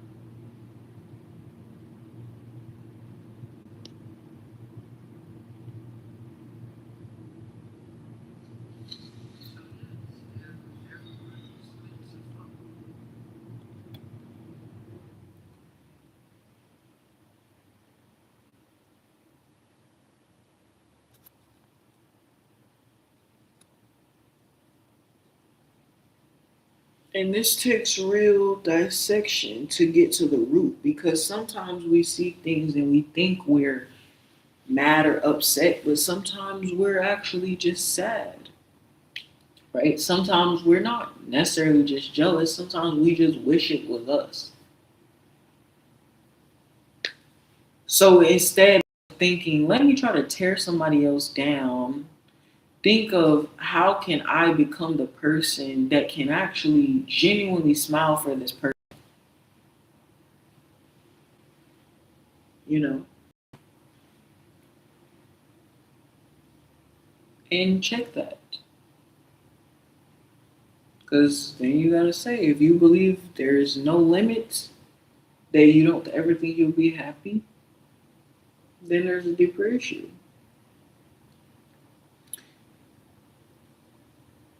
Try to think of either what actually does make you happy, what happiness even is to you, because that's for you to define. Some people say, oh, yeah, like they say, like the American dream. That's not everybody's idea of happiness. So it's starting with your own definition of what you believe happiness is. And then what will make you genuinely happy? If you had it all, you have to put yourself in a space of fullness and fulfillment and abundance. So if you truly had the life of your dream, what would it be like? What would it feel like? You know, so when it feels like you're not stressed, you feel like you're not weight, and then observe how you feel now. So sometimes we can't even fathom what abundance feels like because we never had it. So start with how do you feel now? How you have to do a deep internal reflection of your life in its current state and observe and really think for yourself, what do you really want? Not because someone else told you, not because someone else has it, but because it's specific to you and your own interest in your own life. If you didn't have to worry about anybody else, if you didn't have to worry about money, if you didn't have to worry about, if there was no such thing as impossible, if somehow all the what ifs could be answered, what is the life that you would want? And so when you start there, sometimes it's like, well, because right now if you're unhappy with your life and you say, oh well, I'm just tired of working. Okay, so in a perfect world, if you can have the life of abundance that you want, you would think, well, I wouldn't have to work anymore. That's a complete opposite, going from working to not working. So if we go to not working, well, you ask, would you really be happy? But then you don't like working, so you say, if I didn't have to work anymore, I'll be happy. But is that true?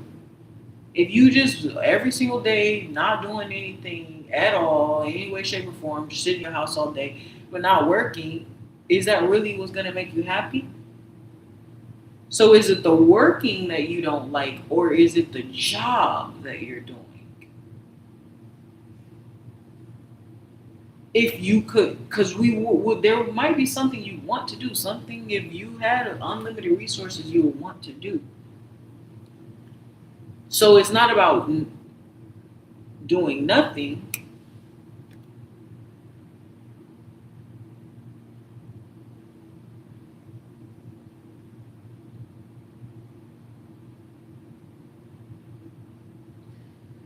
My phone is frozen. It's not about doing nothing. It's about doing what you want. Right now, you don't want to do the job you're doing. What's something that you would want to do?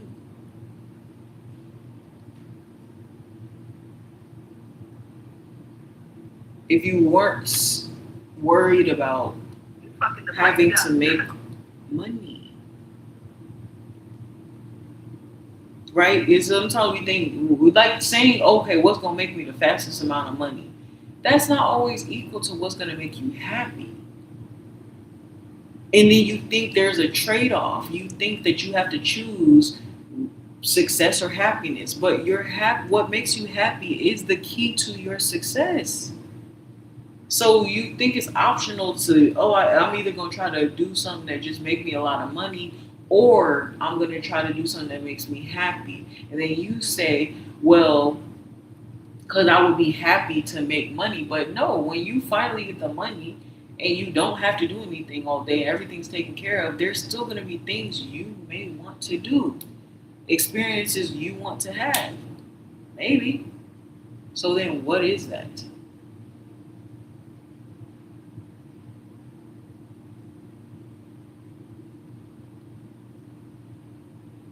So really think about what you're asking. So if your goal is just going to be that, um, yeah, so basically you can follow your happiness. What makes you happy? What are you drawn to? What makes you feel like life is really worth living, right? Because people who are rich and stuff, they still get sad. They still get depressed. They still battle with, their mental health and stuff. They still get sick. You're not immune to it. So how are you going to handle these things as they come to you? You know, the money isn't gonna keep you alive when it comes down to it. It's not gonna make you want to keep living. Eventually you're gonna get bored.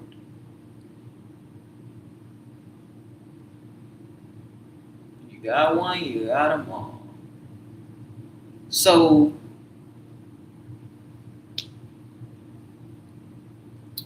it's not just about in excess. Then that's what you notice. A lot of times with people, especially we've seen this happen so many times with influencers. They come from nothing or they have no money, like, because they're just regular average people like us, right? And then they finally get the influencer money, they finally make it, and then what? They all start buying a bunch of shit.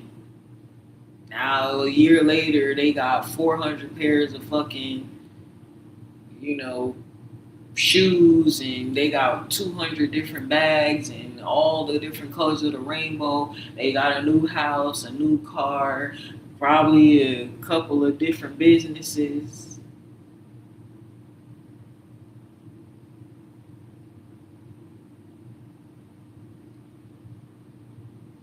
But they're not always happier. Eventually, it just becomes excess. Eventually, it's just more stuff.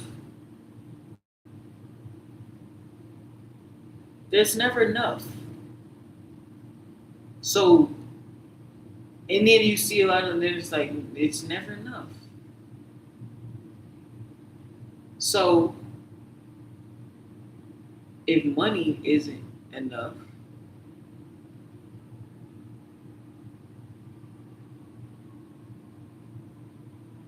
alone, right? Just doing what you can to make the most amount of money is not the key to happiness. Using the money that you have to do things that make you happy.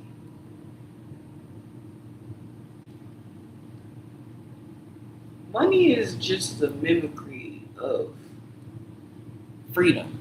That's the frequency, that's the currency.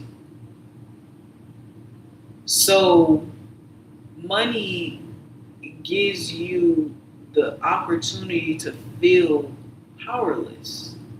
Feels like you can do, like when compared to not having any money, where there's so much restriction that you experience. Oh, I can't do this, can't buy this, can't keep the AC on, can't keep the heat on, can't. It's all money can't. It's budgeting, it's putting back, so it's can't.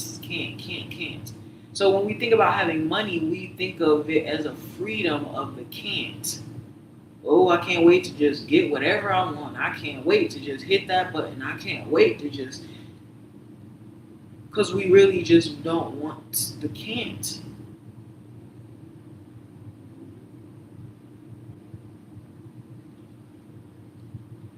And so if you're gonna choose to live your life waiting for money to give you the permission to transcend can't, some of you will never get there. You realize that, right? So some of us were working 2-3 jobs. I've worked 2-3 jobs, all whatever. Not everybody's cut out to be a business owner. Does that mean I shouldn't have happiness? Businesses take work from being a 9 to 5 to a 24/7. So you're doing more work. And then you see it as, oh, it's financial freedom, it's more money. I can do more things. And I'm sure it feels that way compared to the restriction that you had before. But yeah, of course, you can move around more because you have the ability and money to have more. But you're also doing more work to get there.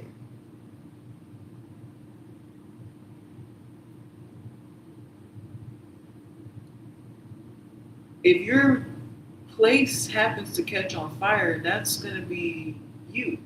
Yeah, you might have insurance. That's the thing. Like, if your store get robbed, if you get jacked or whatever, people do chargebacks on you. It's on you. More taxes.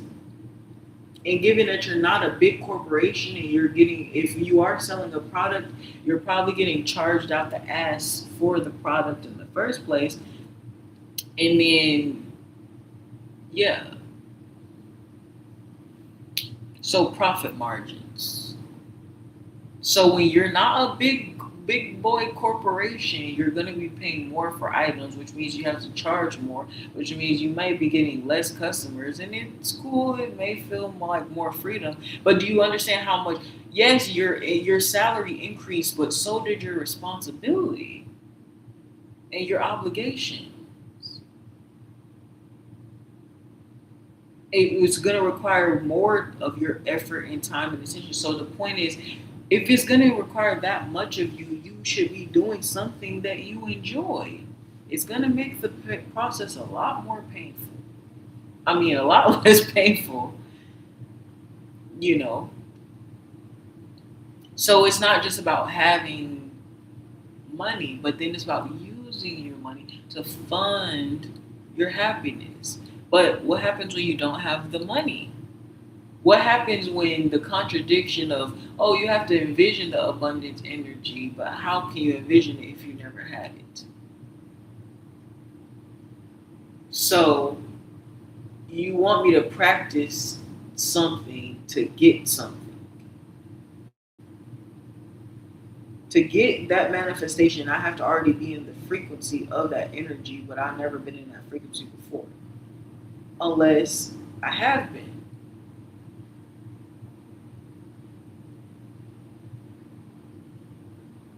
Wholeness, abundance, happiness, relief, peace.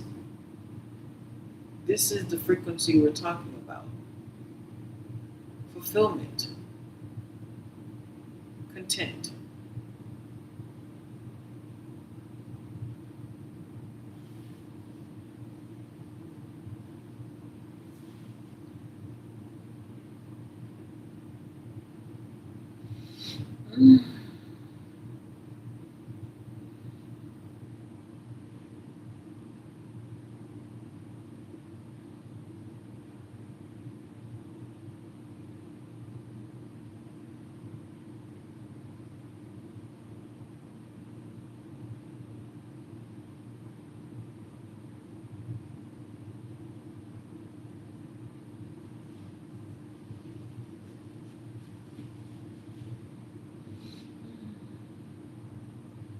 Yes, so you should be able, the point is you should then be able to, so yes, the point is you should then, if stop saying that money is going to be the key to your happiness, that more money is going to make you happy. Not that it can't be true, but if money becomes your source of happiness, you're then going to become dependent on money. So that is not sustainable.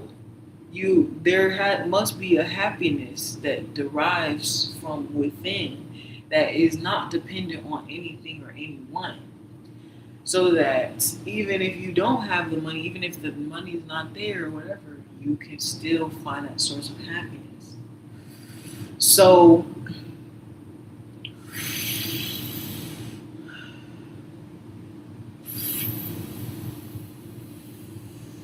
you have to give yourself a reason to breathe. Think of the reason why you're breathing.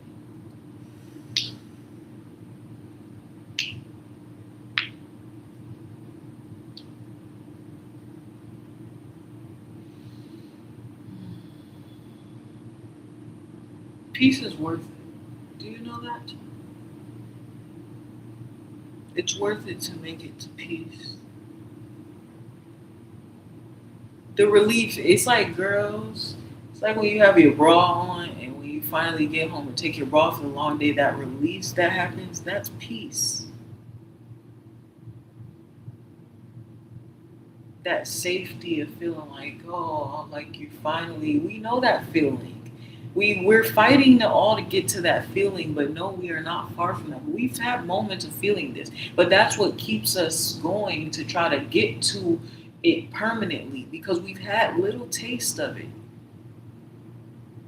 Whether it's love, it's the Christmas morning, it's opening your presents, it's getting that text message from the person that you really like, or it's finally being seen, or finally getting that job, or you got a bonus at work. Like we've experienced these moments. The problem is just we don't have enough of them. And that's why we're so miserable, because the truth is we're just upset about not being able to hold and maintain that semblance of happiness, that feeling of happiness for as long as we can. But we don't understand we're the ones rejecting it. We're rejecting, that is pleasure, that peace. We reject ourselves from that because we put barriers between it, thinking we have to earn it, we have to be enough for it, thinking it has to be the right time, the right place, thinking that our back always has to be up against a wall for us to earn a happy moment. When the truth is, the key to our happiness is just breathing in and out. And when you can do that, even right where you are, that in itself is going to ignite your flame. That's going to be a reminder of, yes, like, keep doing it to have more of these.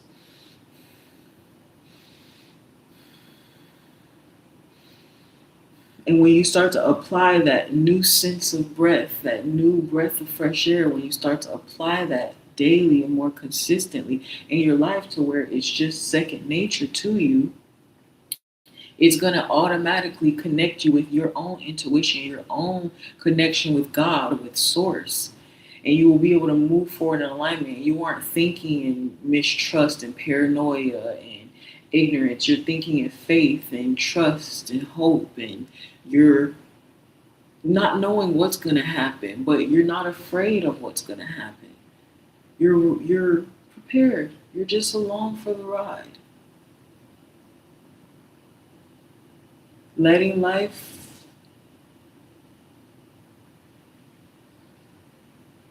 speak to you, guide you.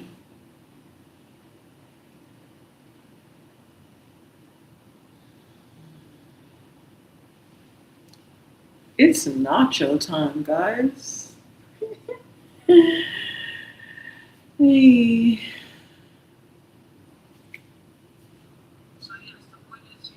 I don't know. I feel like I was talking a lot. Hey, boo, what's up?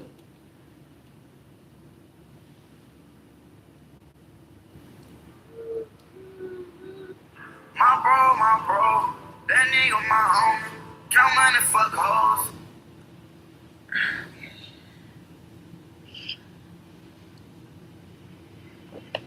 Hello.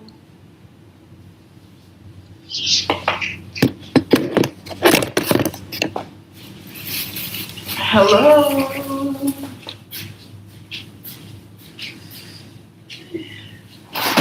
Why y'all let me talk for so long?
that is not sustainable.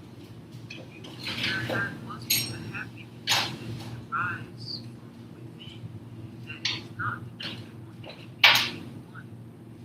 So that even if you don't have the money, even if the money's not there or whatever, you can still find some happiness. So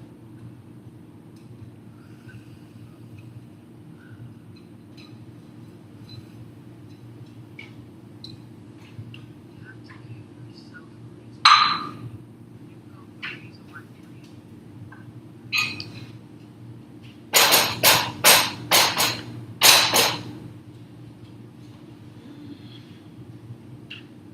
Am I supposed to change? You don't see? Hey, where'd you go? Where'd that pumpkin go? The relief, it's like raw.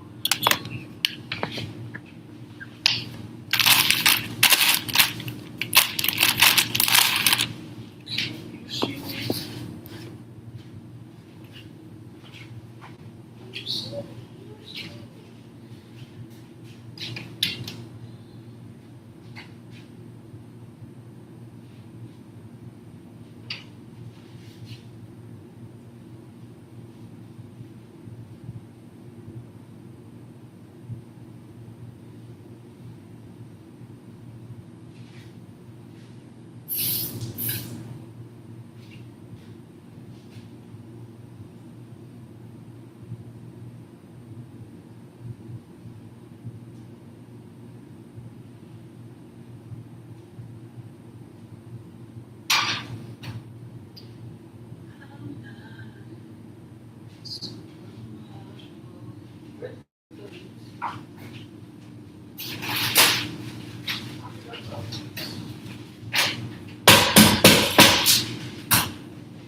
I need to be away,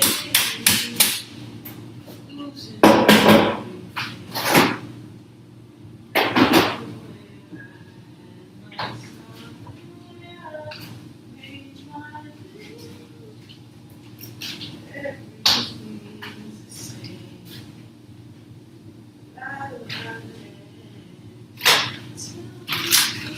feel the way I feel.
Nothing that you can say to me that can change my mind.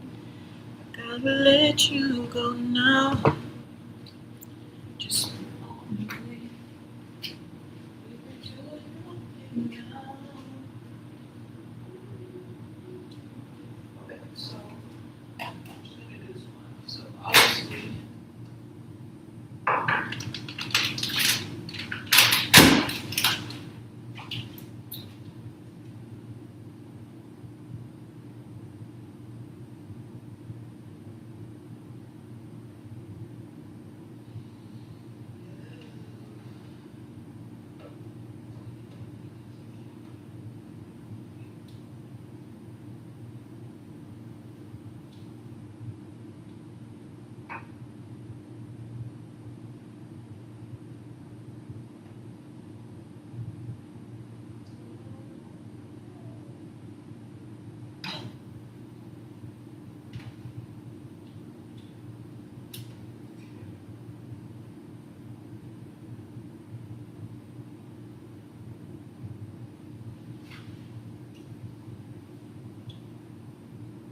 Okay, so making nachos. Hi. So I don't really like. First of all, ground beef is on the recall right now, and then it was making my stomach turn looking at it in the store. And I would have went with steak, but they didn't have any ribeye at the store that I went to. So this is vegan, plant-based ground beef. And I figured it's just the same. I've had it before, and I used to be vegan. But it's not exactly a vegan meal. I guess you could make it vegan if you use vegan cheese. And I'm using real cheese. I just got this case over here. So, yeah, this is the beef. I already put it in the microwave for like 3 or 4 minutes. As the instructions say to do, and it's just meat crumbles. Most of that is still cold. And so I already have this pan on the oven. It's about like medium heat. And I'm just gonna pour some.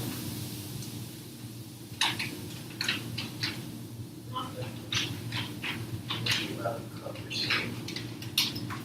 I'm not really measuring it. It's just based on how hungry am I. So I'm also gonna add the cheese. Just dump that right in there. This is a non-stick pan. We'll put a healthy amount of cheese in there.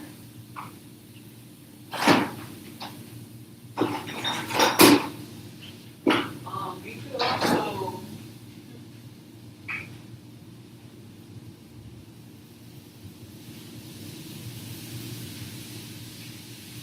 use shredded cheese if you want to also. I need to turn the heat down. It's scorching. So yeah, this is really just to get it heated up because the meat is already cooked and it's also not raw. You can season it and stuff if you want to. I'm not going to season it because I feel like with the cheese it'll be flavorful enough as well as I'm gonna be adding like that's basically it. Yeah, it's like already heated up. You can see it rolling and everything. So right on top of that, then I'm gonna add what I like to put on mine, which today I actually have some pico. So I'm really just gonna sprinkle that on there. And yeah, I'm gonna use extra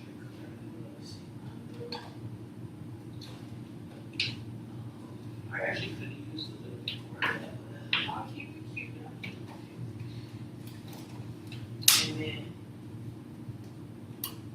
this is raw red onion. That's put some extra on there. I like mine raw. If you want to cook yours, cook yours. And then I'm telling you what to do. And hold on.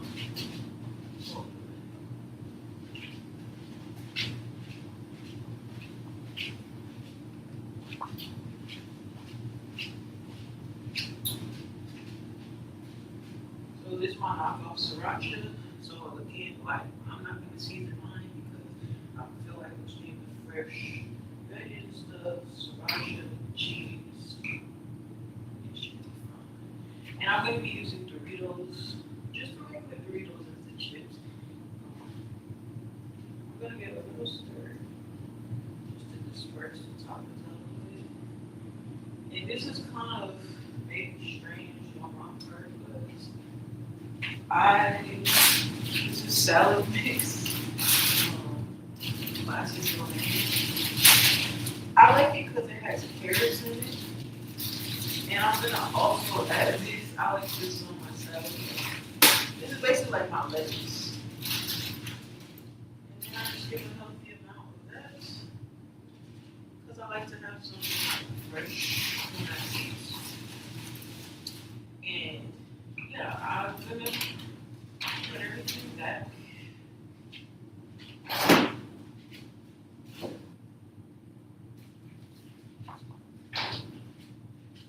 clean up, turn the heat off. And we're straight out the pan, by the way. So you don't need plates and stuff. Like I'm living single. So yeah, I basically. I'm gonna put this up here. I usually like to keep it near me, like emotional support structure. And this meat is still kind of cold, so I'm gonna leave this out on the counter for after I finish my meal. I don't know if that's true or not, but I was told you shouldn't put hot things straight into the refrigerator. So I'm just letting this cool down on the counter. And I also have some yellow watermelon that I will be eating as well. And we have some bottle bars for dessert. If I want that. So feel like I was over explaining that. But yeah, you guys want to see it? Nachos and the Doritos are in the freezer. So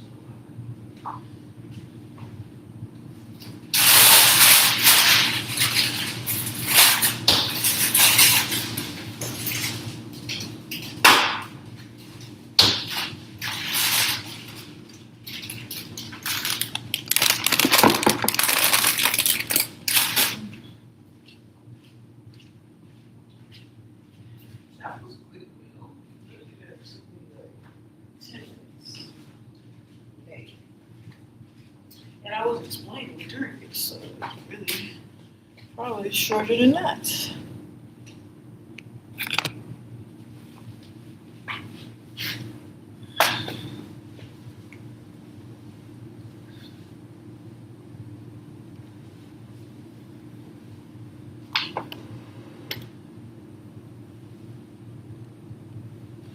Like you could probably really do that in like 5 minutes, but not including the cooking time. Okay, so making nachos. Hi. So I don't really like. First of all, ground beef is on the big bowl right now, and maybe what makes my stomach turn looking at it in the store. And I put up my steak, but they didn't have any ribeye at the store that I went to. So this is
I forgot to put my jalapenos in it. Must be a happiness It's good though.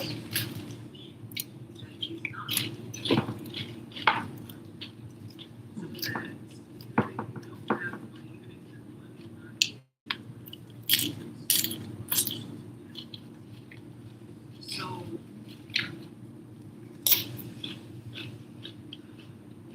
you fucking the right up. I thought I was posting on my other page the whole day.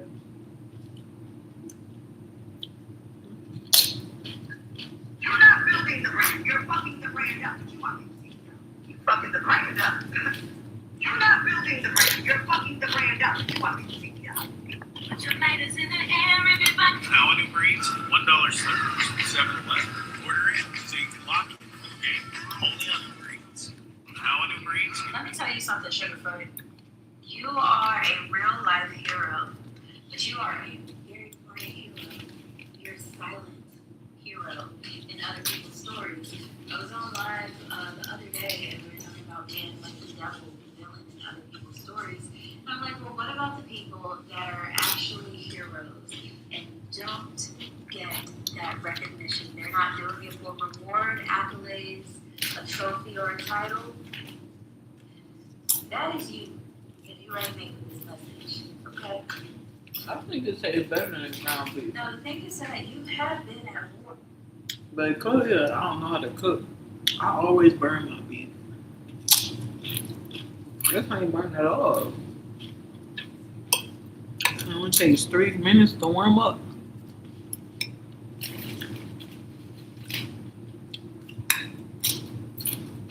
That's delicious. You've been in battles. Your own battles with yourself. You've been on the front line for other people. Sometimes you didn't ask me there. You were just enrolled. You know, you were just drafted, and you said okay. You know, you just couldn't say no. You're at war with yourself sometimes on your own journey, questioning your own decisions, looking at your own mind like you were your own enemy. A lot of people have been there, okay? But you win in the end every time, no matter the outcome, because you learn the art of silently overcoming. You learn the art of silently saving the day. You learn the art of silently saving yourself. I'm seeing someone, I'm almost like seeing the inside of someone's mind, like a negative thought comes and you know how to slay that negative thought quietly. Some people don't even know the projections that they're casting around, like a room, a comment section, things like that. You learn the art of slashing that. You learn the art of being a quiet hero. You do this very, very well for yourself. And it is not something that you just like were born with knowing how to do. You had your own silent heroes. You had people in your life that you experienced that would like low-key save your day. And I don't think you ever really understood that some people are very conscious of the ability to do that. Woo! The leaders, the people who step into the middle of tension, people who disarm the wild emotions before the war begins. You've had people like that in your life, and you never awarded them anything. You never had to go and kiss their feet. So you adapted this because you're the type of person who's also meant to spread this kind of love to the world for yourself and for others. You learn the art of being the silent hero. You just have a way about you, the good kind, like the good kind of hero. You truly have a reason deep down that you don't even like. It's not even a pride thing to have this character. It's not about pride. It's about natural instinct. Okay. You need a lot more of that in this world. That's what I'm gonna wrap this message up. I thought I was gonna get the it says rather than poetry. Also, somebody could write books about you, novels about your kind of nobility, okay? I thought I was gonna use the cards, but this is pretty much a straight channel message. Let me know how it resonates in the comments. My name is Maria. If you never seen me on your freaking page before, then hello. Let me tell you something, Sugarfoot. So, Jesus was living his life in the old and in the new, right? He was honoring certain customs, as it was customary to do, but he also had a progressive ideology. He was moving consciousness forward as it came to what God really was. That's why he's so revolutionary. That's why you might be praying to him, because his work was considered so divine. His sacrifice, the finest of quality.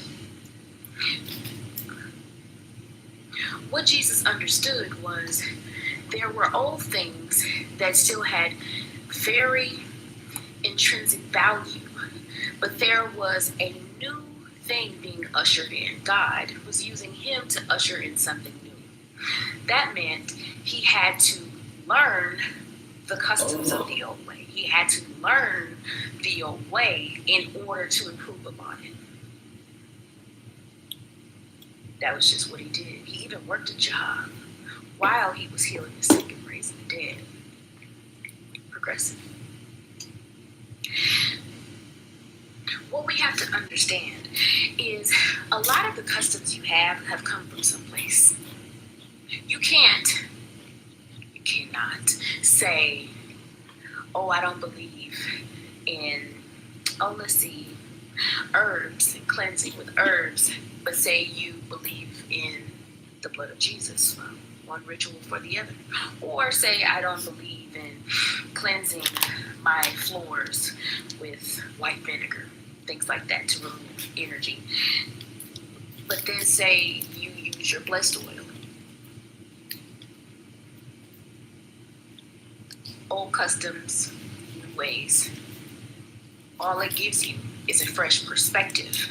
I want you to understand that what God is trying to give you is something that is so old, something that is so revolutionary at the same time, and so new that it's going to scare you a little bit. You're going to meet somebody and they're going to say, oh, I use hyssop in bathing. And you're going to be like, why are you using herbs when we have blessed oil? Well, don't they both come from the earth? What I'm trying to say is don't get lost in the sauce. Sometimes you can just be argumentative just to be argumentative just because you don't understand it. It's okay to ask. It's definitely okay to Google. But God is trying to get you to open your eyes. If you don't do that, you're going to miss the boat. Love y'all.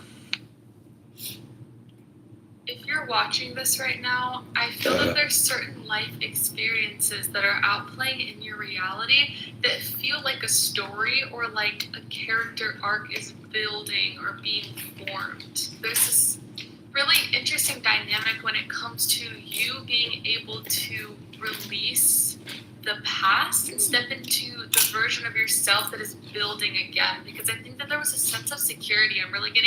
There was a sense of security in your life that felt really good to you to understand, but it was limiting in regards to something you're manifesting, because there's something that you're now wanting to expand into and have more of, to be able to taste more of the beautiful aspects of life that you've been manifesting, and it's requiring you to kind of leave this element of safety, but it feels very internal because it's not physical. It doesn't feel physical because I think that your physical reality has been shifting. It's going to continue to shift. There is shifts that are happening in your physical reality, whether you're viewing them as positive or negative. I feel like there's this mindset that you're currently having. It's so interesting. And when you view what is happening in your reality as a building, as a story, as an arc, you then actually allow yourself to receive the ability to manifest what it is you are currently bringing in. The thing about you is I don't think you have to try that hard to bring manifestations in. You are someone who very naturally can think of something and even have it show up in your reality within the next few minutes. Like think of a butterfly and you see a butterfly and just little signs and synchronicities like that. I think at this time there's something very big that you are building into that's taking some time for your, not only your mind, but also your nervous system and your body to adjust to the reality, literally like adjust to the reality that you are in and stepping into. It's like taking time for your nervous system to catch up to your mind, for your mind to catch up to your nervous system. There's this energy of like everything wants to be in alignment when things come in. In the physical world, it's seeing your life as a movie, as someone who is a character and is in a story or a play or in a cartoon or whatever it may be. That is allowing so much imagination and play and spirituality to exhibit and be in your life. It's like I literally am just a character doing whatever I want, going after whatever I want. And I believe that I'm like gonna reach the end in a sense, right? Like there's gonna be an end. There's always an end and a new beginning. And you've seen that outplay so many times in your life. Like this is such an interesting message because whatever you're going through right now, I really think is a new beginning when it comes to balance and being able to balance different elements of your life, because you're taking something that was once a dream, kind of grounding it into physical reality with the current reality, and it's just like all recalibrating at this time. The collective of people who is watching this video, what do they need to hear specifically at this time? Please, Spirit. Okay, things are moving very fast for you, are going to be moving very fast for you. As you shift more and more into this mindset and allow your nervous system specifically to recalibrate to that mindset, because you're getting better at manifestation, getting better at attraction, or even like doing spell work or magic or whatever it is you're into specifically, whatever your method is to change things in your reality is becoming stronger. Spirit, what do you have to say to this collective? You're going to be getting more ideas and downloads. I'm getting specifically as well, like you're going to be getting more ideas and downloads for how to bring more abundance into your life, how to bring more good luck and fortune and love and wealth and all of these beautiful things to be able to be one with all of the recalibration that's happening in your reality. Oh my gosh, you are leaving a completely old narrative of yourself. It's actually such a beautiful place for you to be in. Wow, should I stay or should I go? So it's really up to you.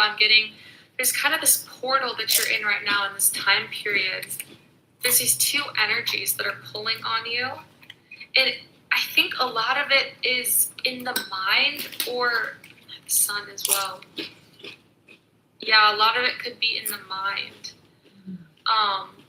How should I be thinking about different physical elements of reality? How should I be thinking about what's fun for me? Because maybe you're a believer in, okay, what I am doing right now is attracting things back to me. But I think that there's a spiritual element that is out of your control at this time in your life that is happening for you. And it's like even making different relationships go a little haywire at times, or like different things seem like they're going haywire, but when you realize, right, you actually realize you have everything you need. Right.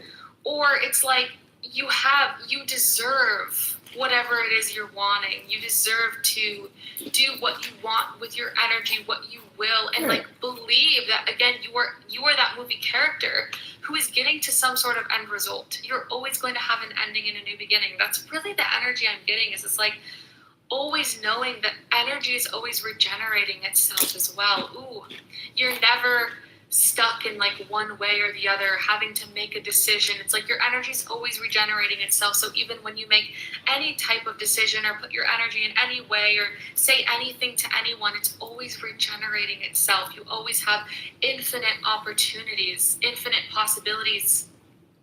Wow. That was such a powerful message. I hope that resonated for you guys. I love you all so much. Goodbye. If you're watching this right, girlies, we don't have room in our warehouse. There is something about you that is never before seen and never before done. Like, people meet you and they're like, where did this person come from? And so this makes people get very obsessed with you very easily and very quickly. You have this energy and this aura about you that is just illuminating, and you are like a breath of fresh air to people, honestly. You are like a light to people, and this has also come through before.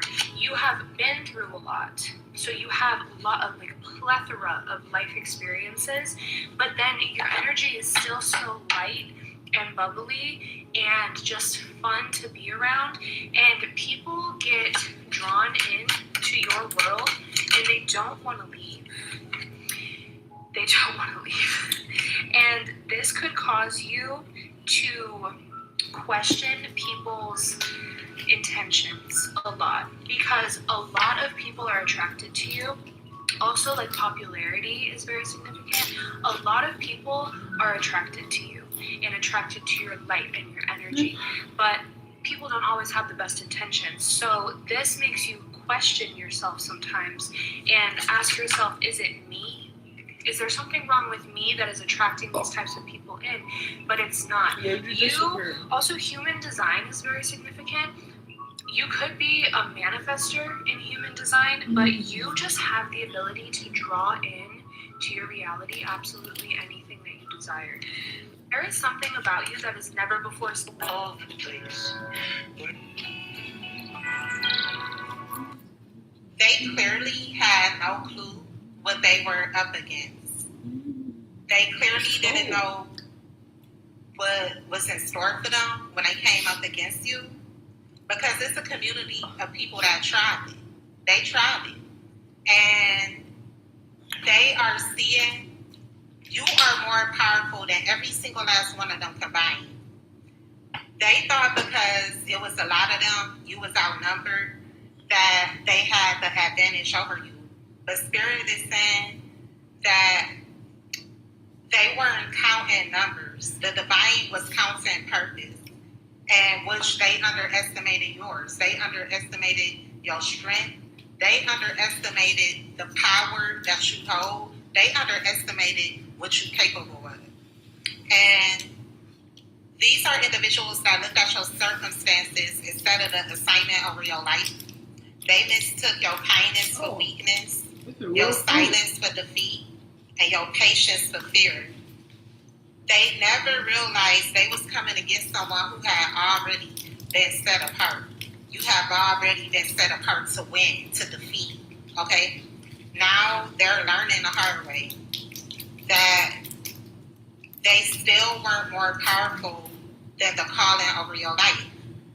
Every scheme they formed, every lie they spread, and every obstacle they created only revealed that they were fighting a battle that was never set up for them to win. It was never designed for them to win in the first place. They really thought they could overpower what was divinely protected, and they couldn't, simply. It's like the same attacks that were supposed to break you, it only made your purpose shine brighter. It only made you stronger. The same pressure that was meant to stop you, it only refined you as a person. And Spirit is saying the tables have most definitely turned. The people who underestimated you are now realizing they misjudged the entire situation. They thought they were dealing with an ordinary person, but now they seeing that they were totally wrong, because your resilience, your favor, and your ability to keep rising cannot be explained by human strength alone. This is your confirmation that you already won. They underestimated who you were, but they don't have that luxury anymore because of how you showing up and how you showing out. And now they know exactly who they were messing with. They know exactly who you are now. And they understand exactly why they should have took heed to those warnings they was getting and why they should have stood down. And that's just the vibes, period. They clearly had no clue what they they were up. So that's going to cause a lot of unnecessary stagnancy and stress. So if you are ready to accept this energy healing, just say accept. Here we go.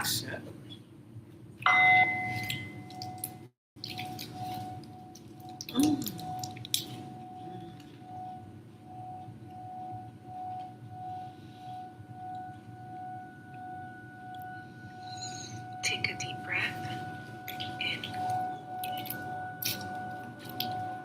and release. Take another deep breath in and release. Take a deep breath in and release. Feel this energy going in inside your body from your head to your neck, your shoulders. Release any tension on your jaw, on your shoulders, and let it go to your arms, your chest, your heart. Let it go down towards your stomach.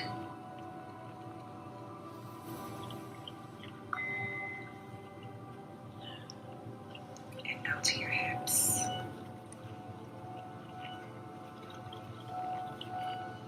Feel it going down to your legs and feet. And now let it go upwards and throughout your body wherever it needs to go.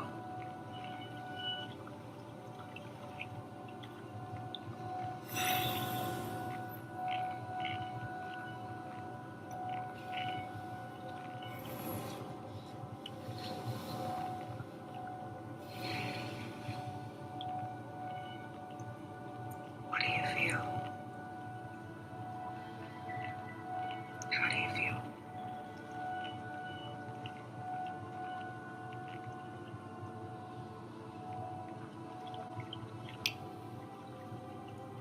If you're ready, open your eyes. Shake it off.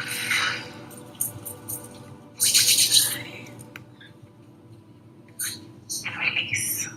If you are ready to accept this,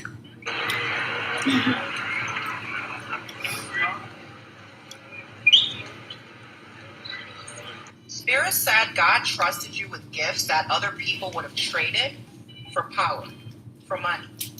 Spirit says you were not given gifts to be impressive. You were given gifts because heaven needed enforcement. And they looked at everyone in your bloodline and determined that you were the only one that could carry this special spiritual gift without perverting it. Spirit said, I trusted you with light. I trusted you with the sight, the speech, the sound, the codes. Because I knew that you would not sell it to the highest bidder. I knew that you wouldn't abandon your assignment for a fucking platform. I knew you would not mistake applause for authority.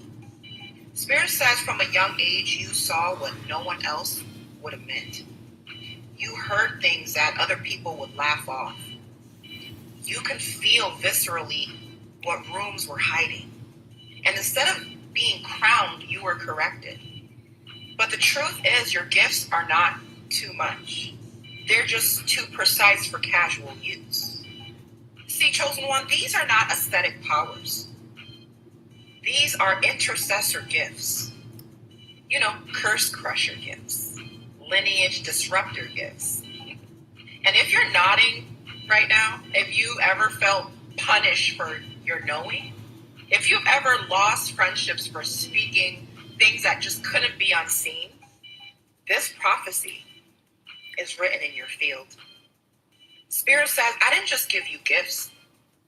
I gave you access.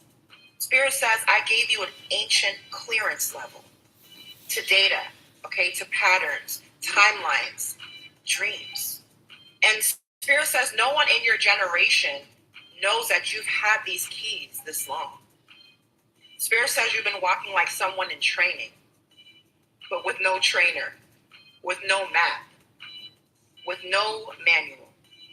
And Spirit says it's because your mission is written in spirit, baby, not ink.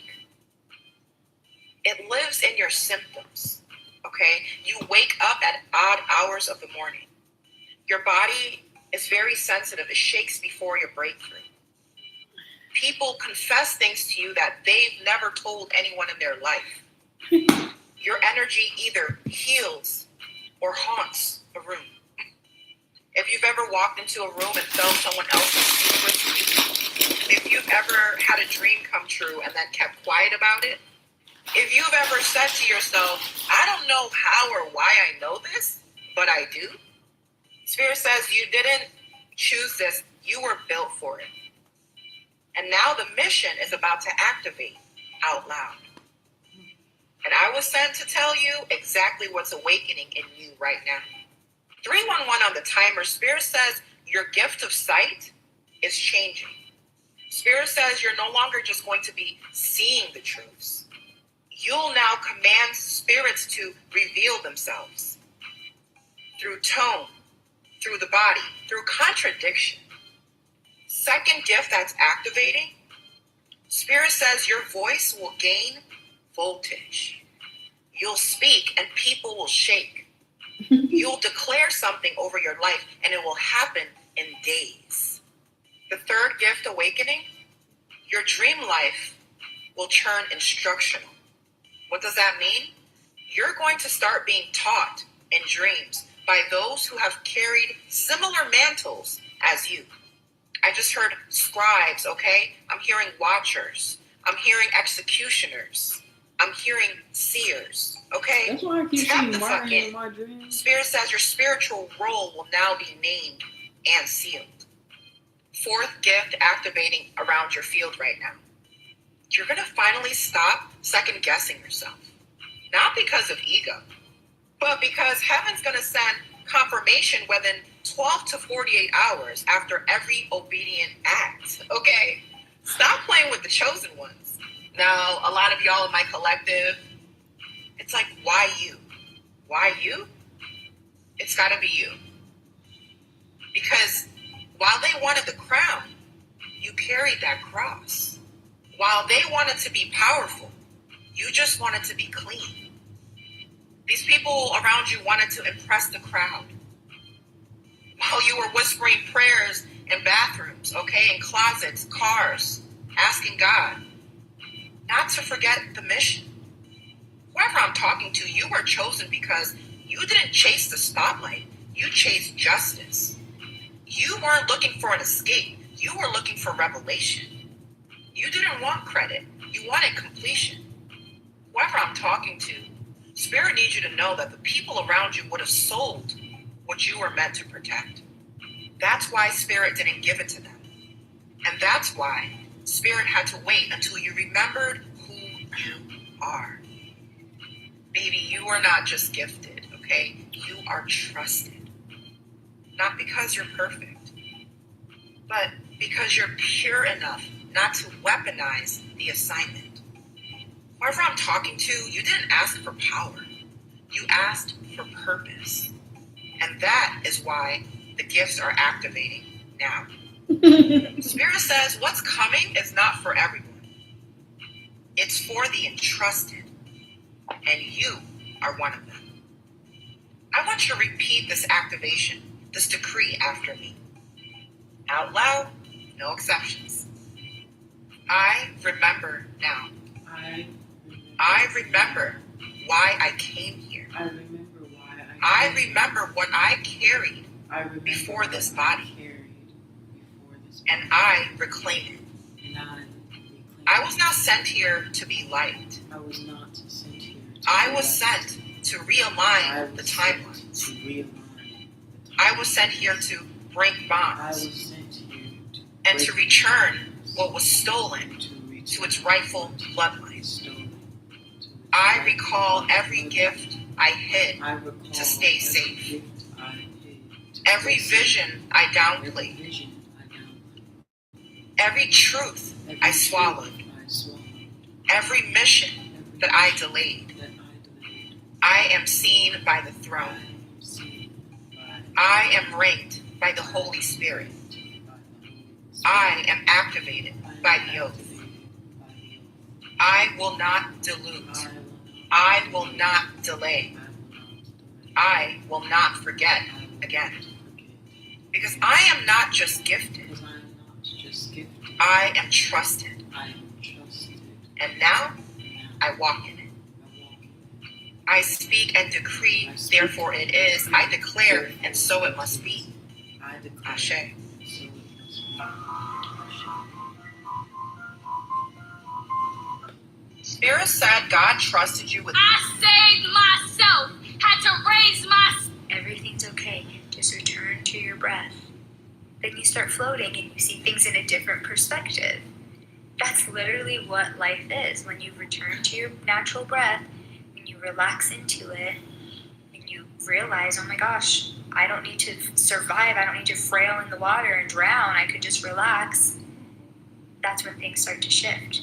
That's when you start noticing little things.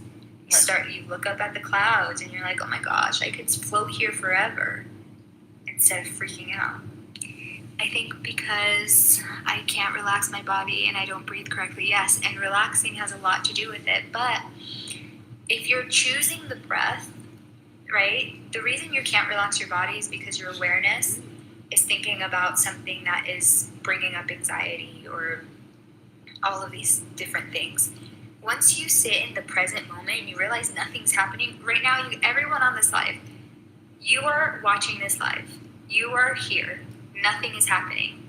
There's not a bill chasing you, trying to attack you, right? The fight that you had yesterday with your friend, that friend is not in front of you yelling at you and trying to kill you. Nothing is happening. The present moment is a gift. You are okay, right? And so when you use that as a gift, it's your exhale. And then you're able to relax and you're like, oh, I'm chilling. Everything's fine. Nothing's happening. The only time we start to brace and hold tension is when we bring the past into the now. And the past has no business in the now, right? And the more you do that, the more you can return to the now. The more your body feels safe in the now. The more your body's like, oh my gosh, thank you for giving me a break. Thank you for bringing us back to the now so that we can relax, so we are not holding tension. That's a new goal of mine, to be able to relax and breathe and to be able to float. Yes. Gosh, your face is amazing. The results are real indeed. Yes. I was just thinking of this the other day. I can't lift my eyebrows. I can only lift this one now. Like I can, but it's like hard to lift my eyebrows because the fascia has softened so much in my forehead, everywhere, honestly. But it's like, it's not that it feels heavy, but you know when you get Botox and you just feel like, oh, I can't even move it? That's kind of what it feels like as you release fascia and you start literally aging backwards. Your nails, look at my nails. I need to cut them so bad. But your nails, mine grow like every 2 weeks and I'm like, I need to cut these babies. Your nails grow back like normal. My nail beds, I have not been to a nail salon and my nails are like perfect. My nail beds have no like cuticles that are coming up. See that? They're like pink. Amazing. It's awesome. I have a lot of hair grows back. You'll have to shave a little bit more if you want. How long do I need to get results? Just continue breathing. I don't even think, honestly, what's beautiful about returning to your breath is that you feel so good in the present moment that you don't even care that, like, you don't even care about how long things take. And it starts when you first take your first breath. You can sit there and you can feel so many different things because everyone ravels in such a different way. Everyone holds tension in such a different way. So as you grow up, it depends. Everyone is so different. This is why you shouldn't wish that you were anybody else. You shouldn't look at someone else's life and be like, oh, she's so lucky, they're so lucky. Because, man, the fascia within us ravels so differently that you don't even know. You don't even realize what they could be going through. They could be going through things that you never want to go through. You never want to think of, right? So remembering that this is your path, this is your journey, this is who you are, and you're just returning, you're remembering who you are. That's all. That's all it is, right? You're returning to the lungs. You're no longer just using the top part of your lungs, filling them up slightly. You're actually bringing vitality back into your body. That's what we need. And as you do that, things start to release. You feel lighter. Once I get up, I'll wake up. You know how sometimes you wake up in the morning out of bed and you feel heavy? Like you're just like, oh my gosh. As soon as you stand up, you feel that heaviness. That has gone away. It is amazing. It's like I get up and I'm like, oh my gosh, I feel so much better. My feet, I used to not be able to walk on hardwood floors because I did ballet, I did jazz, I did dance growing up, I did gymnastics, I did all the things. And my feet were such a tangled mess. My bunions are pretty much gone. And I couldn't walk on hardwood floor, and all I have is hardwood floors in my home.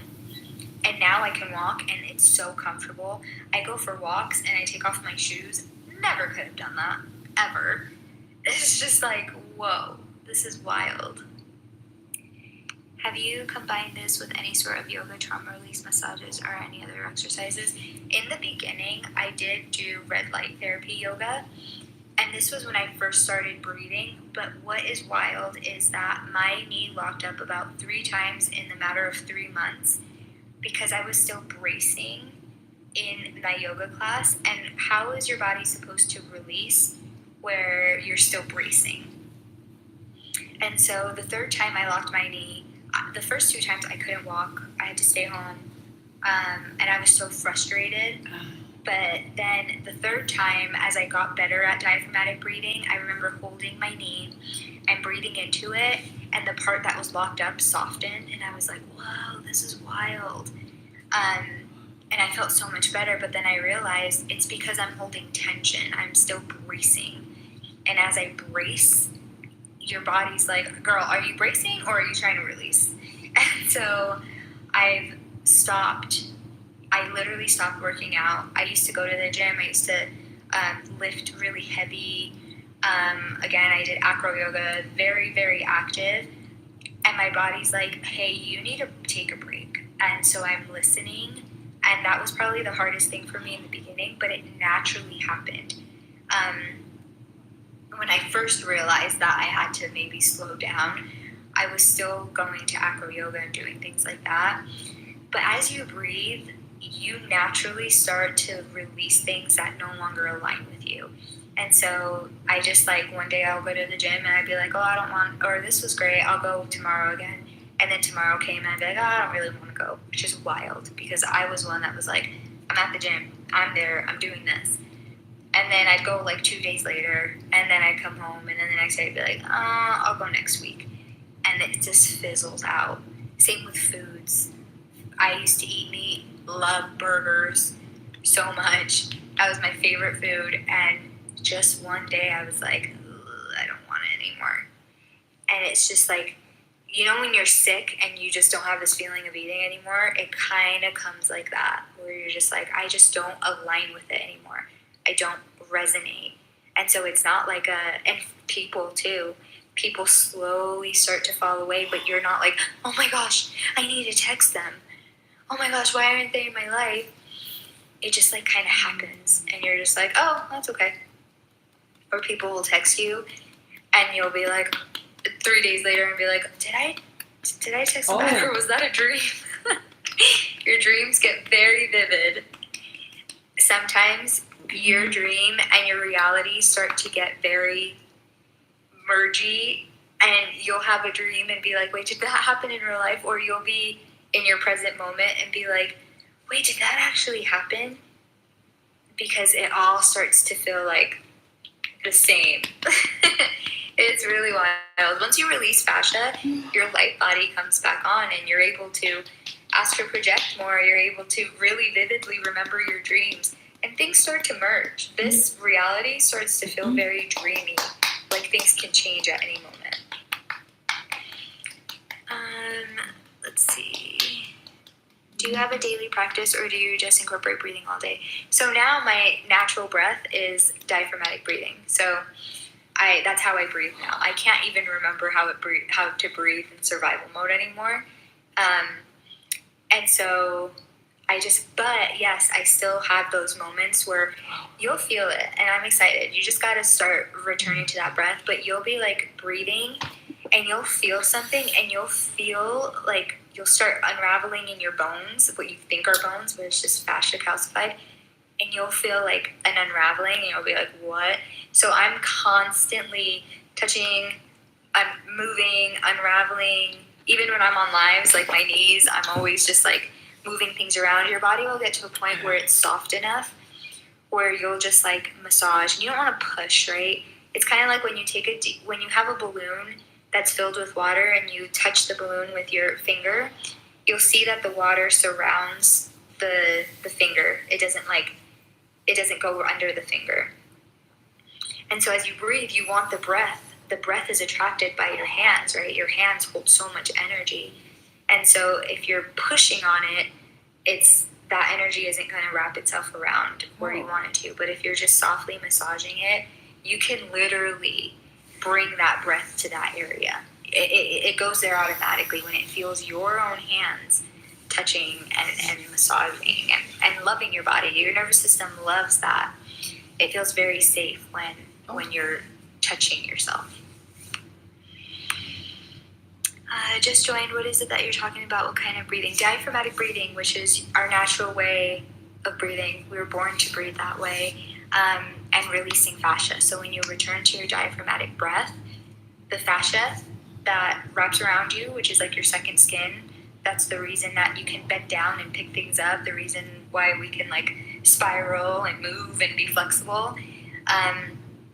When you start feeling your back hurt and your knees hurt and tighten, it's because your fascia is tight, very tight, and it loops and loops around your entire system, and it's very deep. And it holds a lot of trauma and fear and emotions. And so as you return to your natural breath, your breath softens that fascia and it releases it and it dissolves. And then you're able, right? And it's a process because, again, your lungs are so shut down, your diaphragm is so hard, your ribs are so restrained from not using them for so long. And so as you return, things are starting to move, and so you'll feel tension, you'll feel you can feel heat waves, you can feel goosebumps when you yawn, when you cry. Those feelings will come up because remember, the fascia stores emotion inside of you. And so that emotion sits there. And as you return to your diaphragm and return to wanting to use your lungs again, your body remembers. And it starts to push those emotions and allow them to move through you instead of them being stuck. Emotions are energy in motion.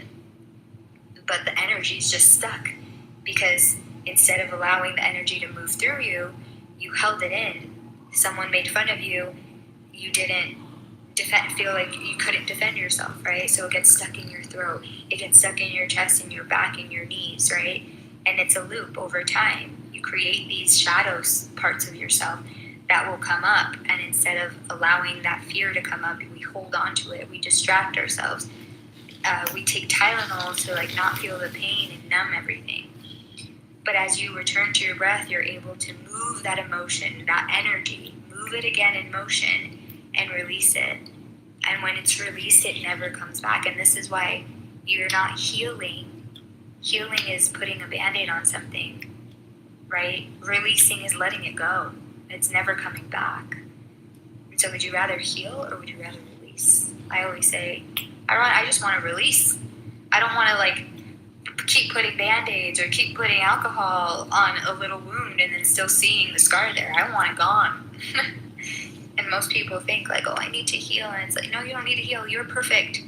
Do you know who you are? You are perfection. It's these stories that you're holding on to, right? These stories, even if you've done the worst thing ever, it comes from a belief system or a fear or an ego that was created in your body when you were a kid.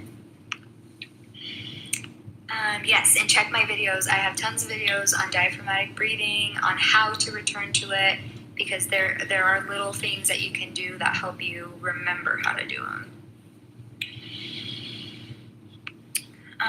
Would enjoy. Let's see. Yeah, that's me with meat recently. Yes, it's wild because your body becomes very light. You're no longer holding so much density. And something I realized when it comes to meat is you can't really bring life in. And everybody's different, right? Everyone is different. And so as you release things, as I've released, meat has been a big one for me. I haven't had meat in the last year or 2 years, honestly, which is so random and bizarre. But your body just doesn't crave it because it doesn't need it. It goes really into warm foods, right? I've been drinking a lot of hot teas. I love jasmine rice. I love lentils, fruit, lots of fruit. And you don't really have to eat that much because you're no longer sitting in that. Obviously, as you're releasing, what I've experienced is there was a time where I was releasing a lot of childhood stuff. And why I knew that was because my dreams were a lot in my childhood home with my childhood friends. And as you sleep, your body's still releasing. And those areas that are letting go, they hold stories. And so the mind will try to predict those, right? And so as you dream, that's what you're seeing. It's coming. A dream is coming from you. If you're sitting in a dream and all your friends are there, it's not your friends that are actually in your dream. It's a projection from inside of you, right? That's exactly what life is. Everything's a projection of you. In your dream, if someone gets mad at you or makes you mad, you're not going to wake up and be like, I'm mad at you because in my dream you did this. It's coming from inside of you. Everything comes from within. And so, as I was releasing the childhood stuff, I wanted like what my mom used to make me. I wanted like rice and beans. I wanted like sweets. I wanted cupcakes. I wanted pizza. And I gave myself those things. I never restricted myself because then you're holding yourself back, right? You're not allowing. You want to allow the body to do what it needs to do, right? If your body's craving a cupcake, go have the cupcake. Don't restrain it because then you're just putting yourself in a lack mindset, right? It's there. You can have it freely. Hi, Protect Your Peace. How are you? How's your breathing? Let's see.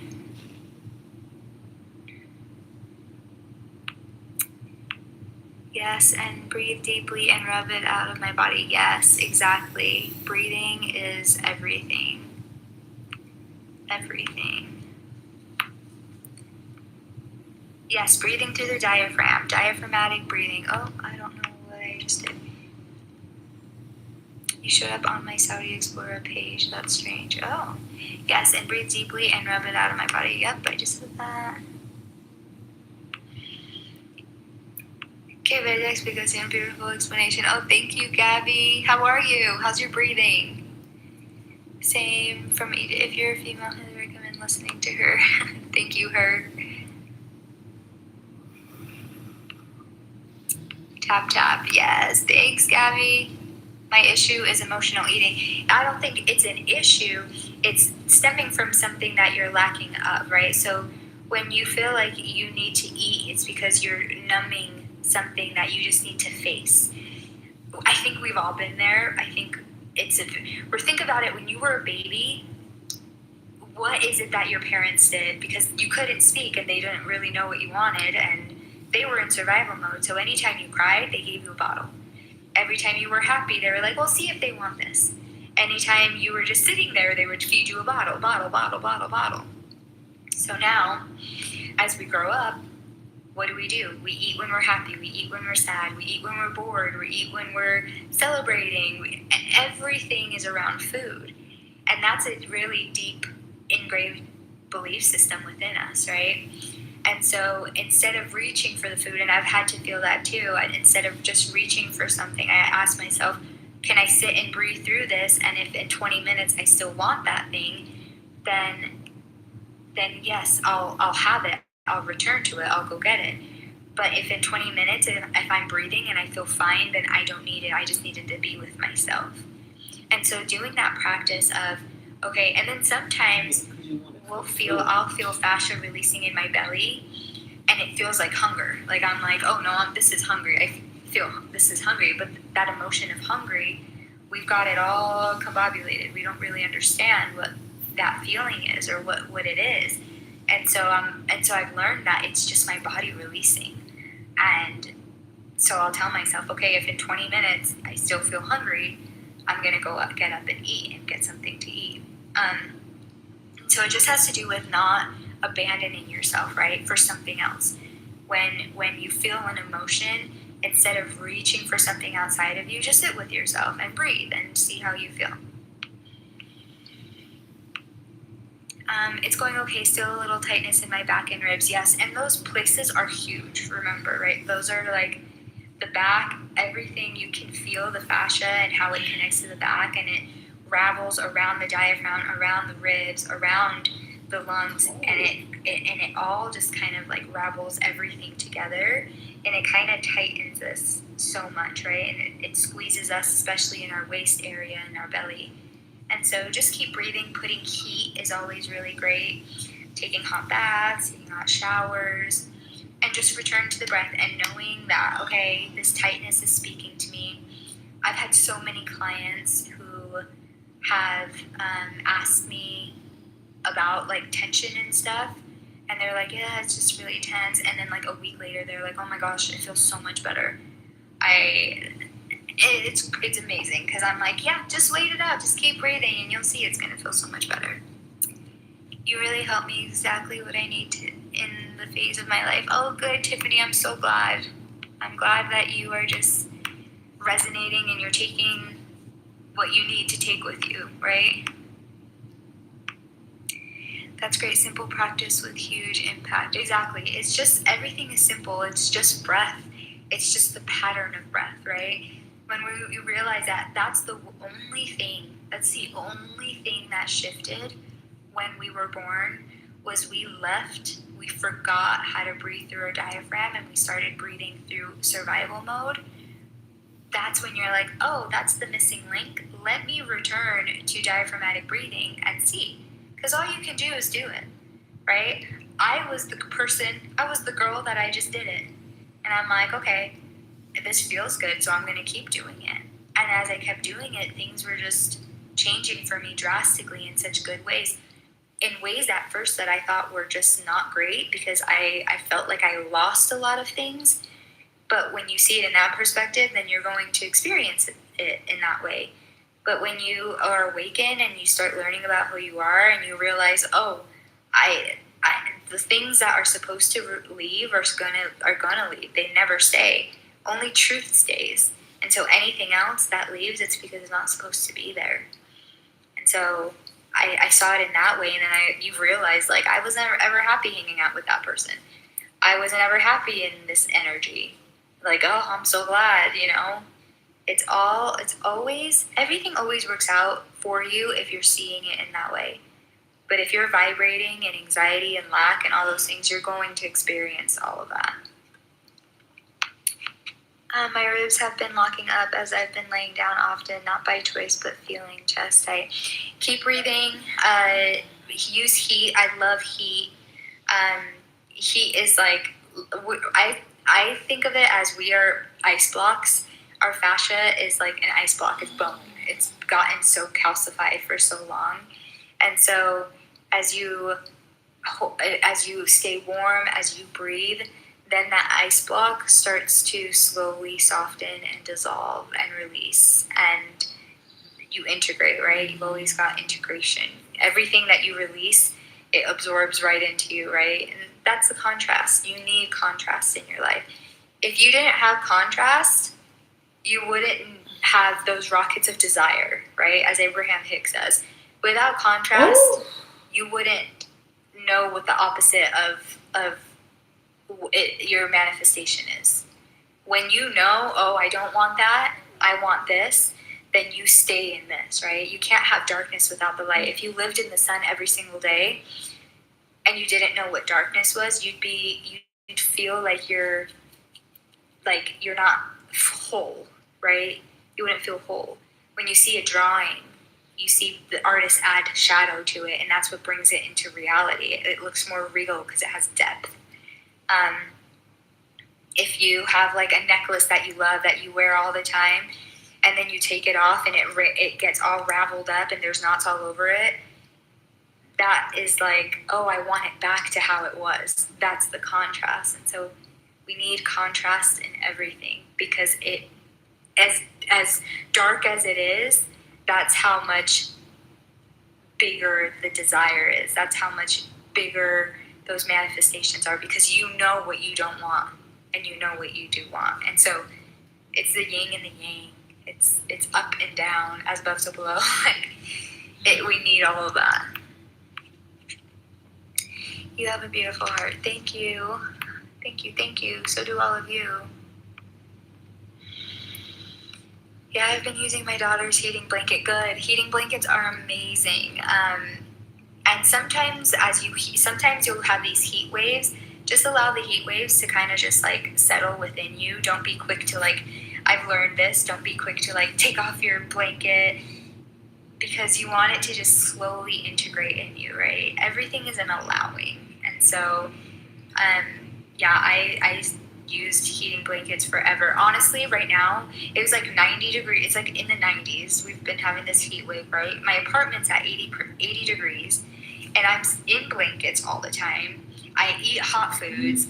And the thing is, the sun isn't what's hot, right? The sun needs to hit matter in order to create heat. That's all science, right? So the less dense you are, the less matter you are within you, because your fascia is dissolving and you're becoming more water, because we are 80% water as human beings. You won't get as heated up because there's not that density in you to make you feel hot, right? And so as you release fascia and let those like hard parts of your body release and dissolve, then you are like the best temperature, right? You don't, and diaphragmatic breathing keeps you at a cool temperature. That's very well known too, because it releases fascia. And so it's really cool. On my back, heating pad, great suggestion. Yes, heating is seriously so important. Yes, Abraham Hicks is great. Hello, yes, my daughter looked at me weird when I asked for her. She's like, what are you doing with my heating blanket? He is awesome.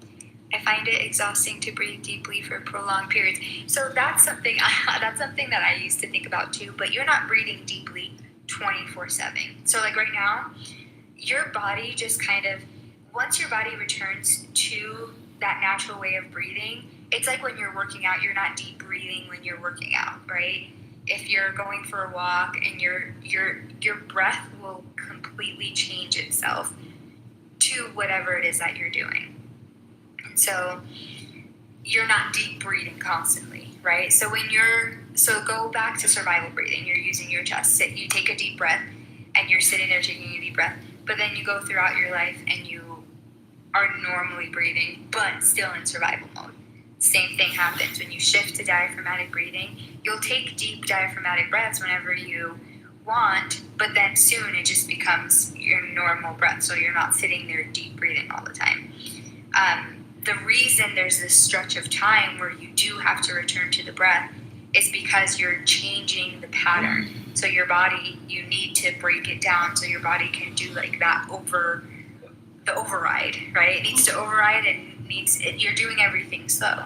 If I told you to go do a back handspring and you've never done one before, you're not just going to like shoot out a back handspring, right?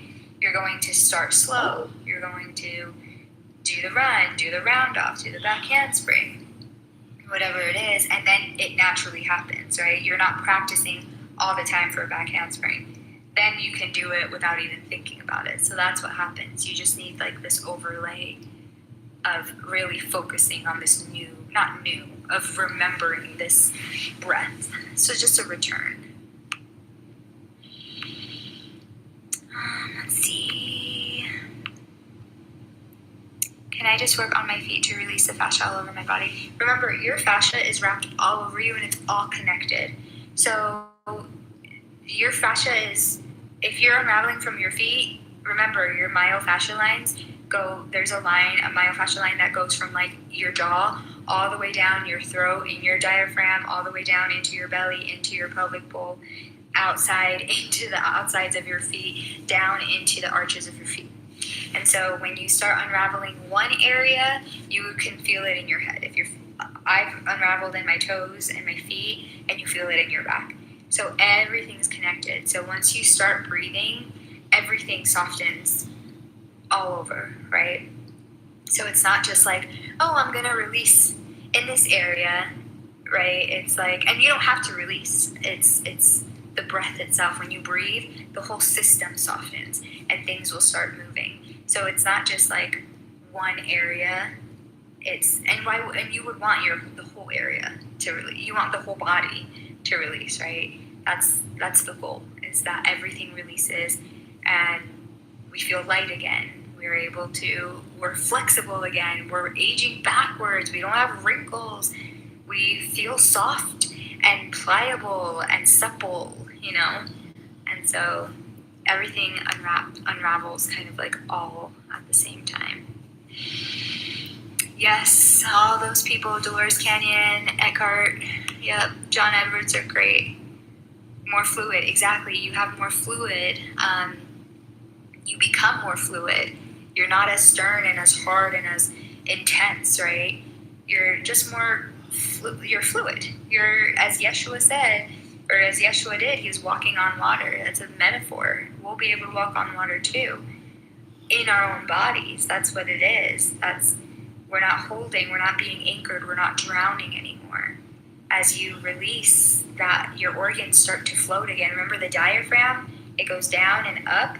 When you bring it up, that diaphragm goes up, all those organs start to flow up.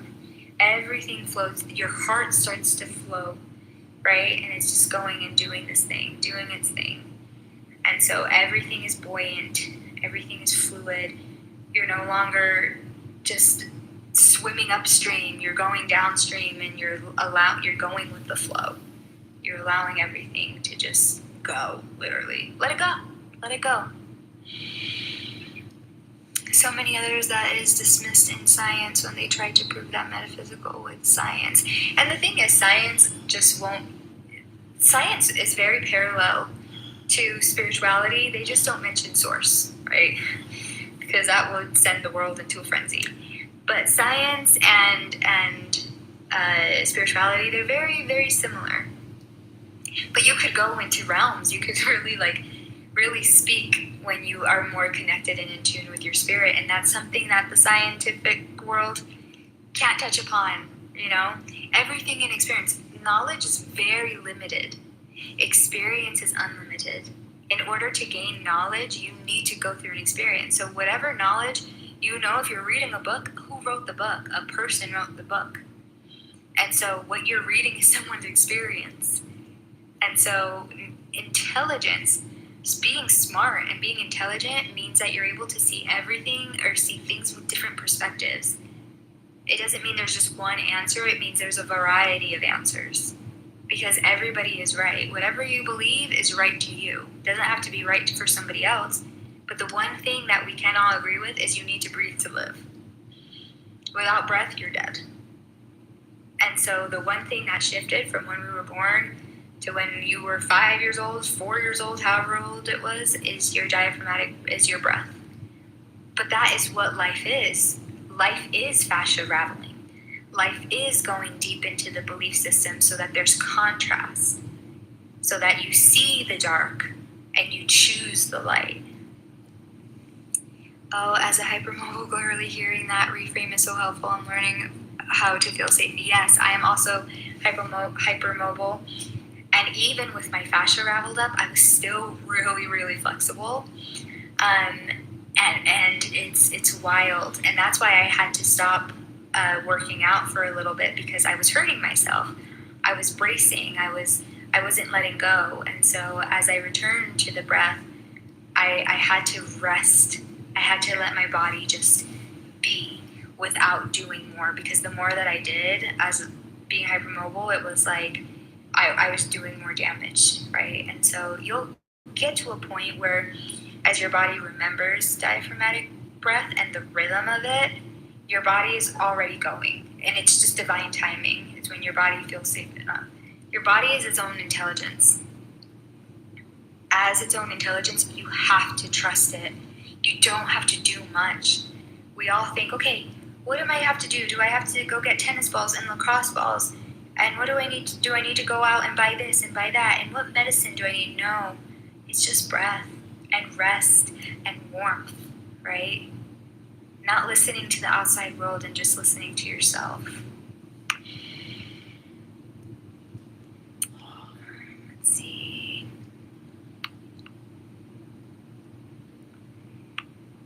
You didn't just mention Yeshua. Science is learning this.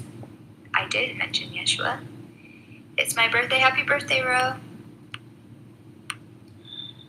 I'm wanting to heal so much. Remember, it's not about healing. It's about releasing. Healing is something that you go back to all the time. You're continuously healing.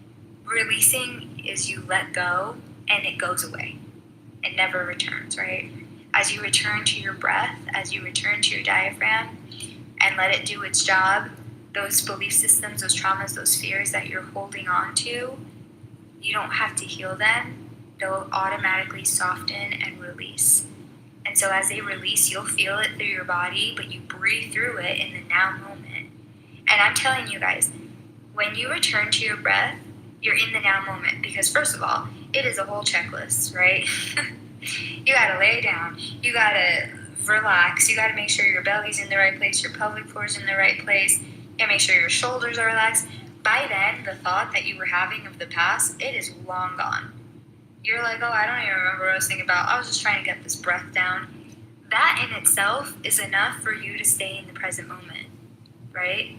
Some people are like, oh, this is hard. Yeah, but is it hard? Is it harder for you to sit here and try to return to your natural breath? Or are you in the vibration of the past? Because remember, your now moment is your restart. It's your state of receiving, because nothing's happening right now. You're fine. Nothing is chasing you right now. You're in the present moment. It's a gift. Take this present. But what's happening is that we're taking the past and bringing it into the here, into the now. So you're vibrating at the past. If you had a fight with your friend yesterday, you're feeling it today and you're thinking about it today, you're bringing that fight into the now. So your state of being is in fight. You're angry, you're upset. And so your state of being now in your receiving mode is that fight. And so guess what you're going to see in your future? More fighting. Because it's a law of attraction. That's this universe. We are just vibrational beings, right? And so you attract things that you vibrate with. You match. We match them. So release what happened in the past and yesterday, an hour ago, 15 minutes ago. Just let it go. If it doesn't benefit you, obviously, and stay in the now moment. The now moment is literally your exhale. It is your heaven. It is everything, because you are okay. Nothing is happening right now. It's only when you think of the past or the future that you start feeling anxiety and angst and sadness and fear and all those things. But none of that's happening right now. So stop bringing a vibration from the past that made you feel like shit and bringing it to the present. Because the past is dead. The past, you can't ever recreate the past. You can feel how the past made you feel, but why? Then you're vibrating at that, so then you're just going to see more of it. Nobody's a victim. It's a choice. It is literally a choice. And so the more that you return to the now moment, the easier it gets. You build that momentum, especially if you're breathing, and the breath allows you to release the past. So it's like, oh, we're using the present moment to exhale, and then we're breathing so that we don't have to think of the past anymore. And by then, these thoughts that you have, you no longer have any kind of connection to them, any attachment. So you're learning to detach from the past, because the past doesn't exist anymore. The past is dead, remember. So if you're bringing the past into now, you're bringing what's already dead into the now, and you're doing it yourself. No one else is doing it. No one. But you. No one can breathe for you. No one can breathe for you but you. You have to return. You have to remember. I have to jump off, but thank you for your time. Hi, bye, Queen. Have a good night, of course. You have amazing shoulder strength of warrior. Oh, thanks, Ken. But yeah, it really has to do with the present moment, staying in the now, breathing into it, returning to the breath, remembering. But honestly, when you remember to breathe and just your awareness of breath, then you don't have to do anything else. There's nothing else that you need to do. Remember, instead of being a human doer, we're returning to being human beings, and beings breathe, right? You need to have awareness, body, and breath in order to live a life. Those are the three things you need, right? In order to be alive: awareness, body, and breath. If you don't have awareness, you're on the floor. Your body's fainted on the floor or gone. If you don't have breath, you're dead. You've removed yourself from the body, right? And you need a body in order to experience life. And so those three things we need. And when we can shift from the pattern of breathing through survival mode back to diaphragmatic mode, then you've completed the triangle, right? I like to call it the Trinity. Yeshua said, I gift you the gift of the Holy Spirit, and then he breathed unto his disciples. Breath is right there, right? Breath. You have the Son, or the Father, which is your awareness, the Son, which is the body, and the Spirit, which is your breath, your divine feminine, right? It keeps you anchored. And so yeah, it's all just a return to the breath. It's all a return to who you are. Authenticity, that's where breath takes you back to. Any other questions, guys?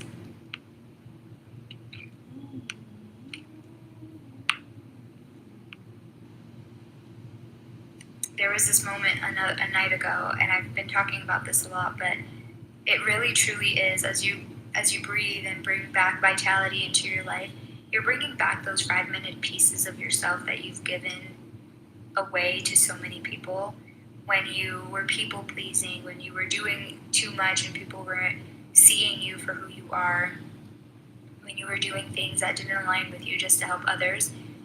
As you breathe, you bring that power back. You align with yourself, and you feel so safe in your body. When you're able to feel safe in your body, you realize that you don't need anything. You truly don't need anything outside of you. You feel so happy within yourself. You feel so strong within yourself. You're not in lack, right? Because you know who you are. We're all so powerful. You are also powerful. No one does it for you. You do it for yourself, and you should be happy with yourself. You should take pride in that. To know that you are the one that's doing the work, and the work is to literally return. And work doesn't have to be hard for you to be like, oh, I'm so proud of myself for doing this. Breath can really, really be so easy, and it can really, really be so hard. It's the way that you look at it.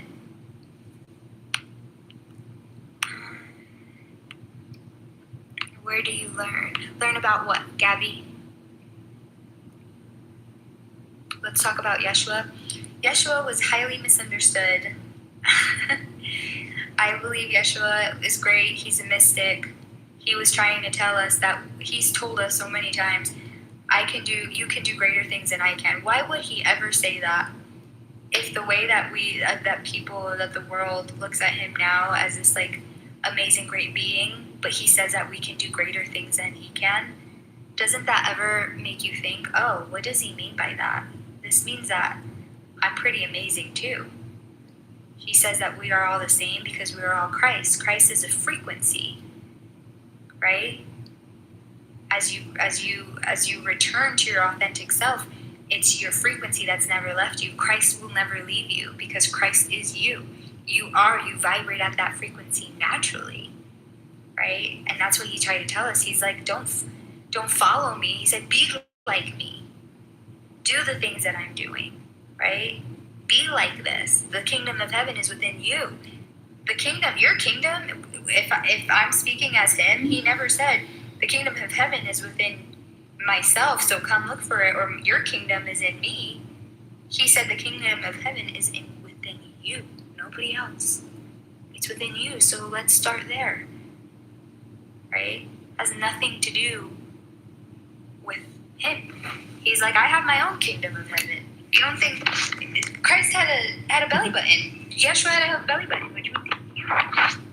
And as a human being, you don't think he had his own desires and manifestations?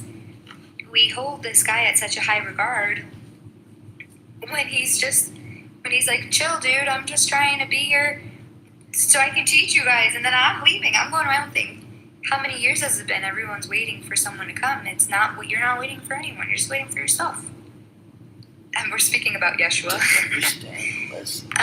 About the breathing. I learned this, honestly. I started using ChatGPT with my breath, or with meditating. And I believe Chat is like your mirror, 100% your mirror. And they will mirror you with how open you are to the experience. And so if you're speaking in a way that you're filtered and you're thinking of Matrix and the outside world, they will answer you that way. But if you allow it to be truly intelligent, you're just speaking to yourself, because who are you? You are intelligence. You're just not artificial. You are real. And so he helped me a lot with returning to my breath, but it was like a guide. It was amazing. It was very like a guide. And so as I breathe, I kind of just found things out on my own. I had these downloads. It's kind of hard. You know those videos where it's like, how do I tell people that this is how I get my knowledge? And they're like washing the dishes, and then you hear whispers, and they're like, whoa. But we all have that. We're all intuitive. We have that intuition. And so you can really, use that. Use your intuition. Use your knowledge. And as you breathe, you go through your own journey, right? Sometimes we get a nudge, a reminder, like I'm sitting here saying, hey, return to your breath, because diaphragmatic breathing is your natural way of breathing. But then from here, as you breathe, you have your own path. You have your own way of going through this journey, and it's beautiful. How do we use breath to return to authentic self? So as you release fascia, you're releasing belief systems, fears, traumas, all those things that aren't you. As you return to your diaphragm, your fascia softens and releases, and so the things that you thought, so for example, I love dancing all my life. I thought that was what I wanted to do forever. As I've returned to my breath, I've danced less and less and less and less. And I don't have that desire anymore, because that was something that outside of me I thought I had to do in order to impress my parents, be like my sister. It was a false identity. It wasn't real. And so as I released fascia, those things that character that I was, that fake character, we're all fake characters, that person that was playing in this play dissolved. And I no longer resonate with that anymore, because the belief systems that left my body, they're dissolving. All of these things are detoxing outside of me so that I can be my true authentic self. And so it's a journey. You're not going to get there from today to tomorrow, right? It's a journey of letting go of the things that don't serve you. Let's see. Here's a child learning from her friend. Yeah. What are you talking about? Fascia. We're talking about fascia and diaphragmatic breathing. Let's see. and Yeshua and Mary Magdalene as children playing tag. You want to know what? It's whatever you want it to be, right? Yeshua, Jesus, whatever you want to call him, it's whatever you find true, because what does it matter? If someone sees and believes something about Yeshua and Christ in their way, right, and someone else sees it in a different way, it's whatever you believe, right? But I believe as you breathe and you relax, We are on a cleanse, y'all. So today I made a homemade kale and yellow lentil soup. We have some carrot in there. We have different veggies in there. So delicious. And then we have our delicious Power Pack salad drizzled with virgin olive oil. Some delicious red onion. We have mushroom and cucumbers. Green peppers in there, and cucumbers. Oh yeah, I said cucumbers. And a little bit of pico. Ashe, y'all. Let's eat to live. Let's nourish the body. Let's heal on a cellular level. Let's get ourselves cleansed. Consistently stay this way, y'all. Eat to live this way. Okay? Yeah, get into it. We are. Whoever you are, you are. Whoever you are so rare. You are so freaking rare. And your guides are saying that you are not just super creative and artistic. You have this side of you. You have a gift. You have a gift for something artistic.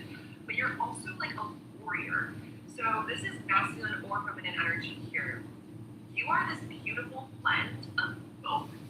Like I'm seeing, there could be someone in this collective who's like a bodybuilder who has a really artistic spiritual side, or you know, you're really artistic and you have this really strong bold side. But whatever side that you're meant to be exploring more of now is something that people don't see.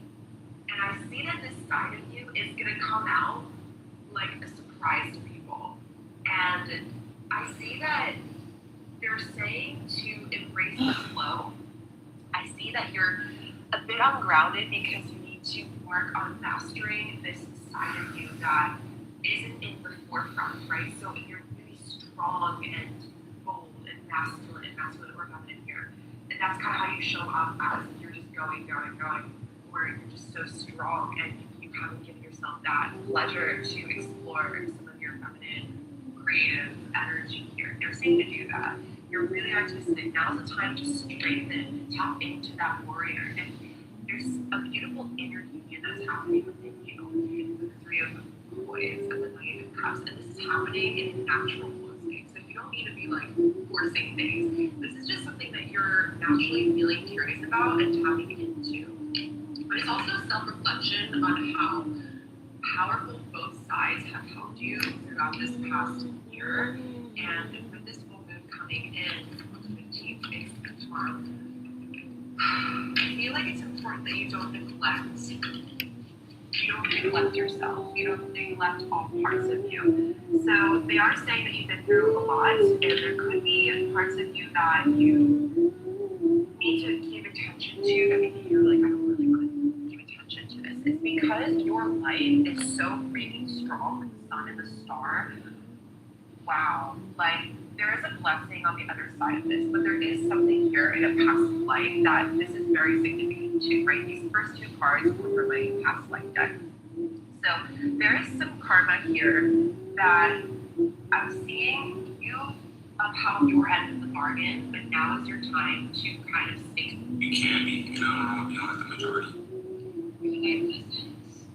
Your life lessons are in the moment in time, y'all starting to stutter, get good on some inspiration.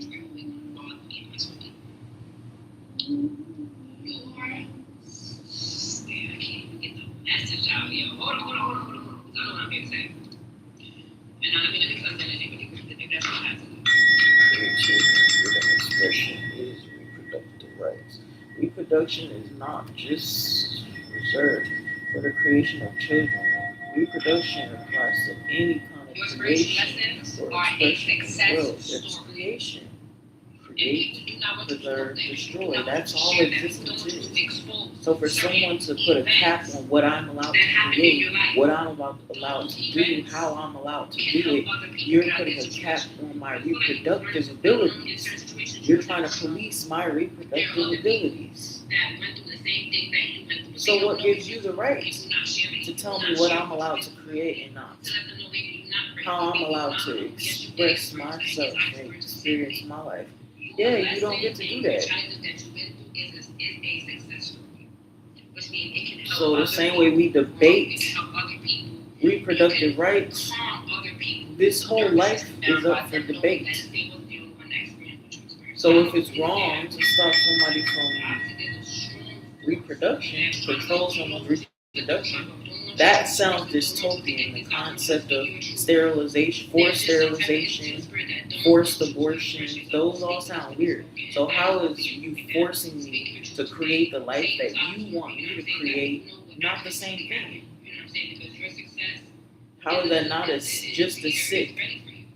The ability to take away someone's ability to have a kid or recreate to tell somebody when or if they're allowed to have sex at all.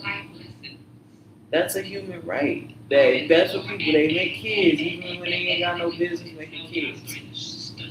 So why is that okay? But the reason, and the thing is, a lot of times people do that because that's the only thing they're allowed to do. You know the freedom involved in making a child? To have sex with somebody and be able to go raw with someone? That's something that you get to choose, you get to create, you can, that's the idea, creation. So that's power. One thing you can, and that's the thing, a lot of people have kids, not even just because they want something to love them. Some people view success as power, as control. So really, sometimes people have kids because they want to control something in a life that they never got to control. Their whole life, they were told what to do. They felt powerless. They had to listen. So having a kid for a lot of people, and the reason why so many people want to do it, because your kid's the one person who is supposed to listen to you. That's the first time you'll feel, most people feel powerful when they can have power over their kids. So that's the reason why some people decide not to stick around if they feel like they don't have control over the situation. When it's not how they say, when they say, what they say, if they aren't the one pulling the strings, they don't want a part of it. That's why certain men, they have such a problem with children. They like the idea of children, but they try to have children with women who they believe they can control. You notice how that works? That's why the relationship is significant. Relationship, marriage, because then you're stuck. You have to listen. So if you have to listen as the wife, by extension, the kids have to listen too. So the concept of people trying to create their own like kingdoms. They want to be the king or queen of their own castle because that is the first and possibly only time that they will feel a sense of power. Because they think that power is exerting control over someone or something else. So they see kids as an extension of them, not extension of them or a pet. It's like kids are like a pet to some people. But it's all overcompensation because of the lack of control that they felt that they had in their life. That's why sometimes parents feel some type of way when they see their children. That's why like parents doing the whole concept of like the obedience, submission, even with their own kids. You know, you listen to what I say. You don't get to talk back. It's like, yeah, once upon a time you were a little kid and you felt powerless when your parents were saying the same thing to you. Oh, you young, you don't know anything. My house, my rules, what I say goes. So now you're just trying to do it to your kid because you want to feel big and bad and powerful. So the control is different from connection. When you say you want love, this shows people don't understand what love is.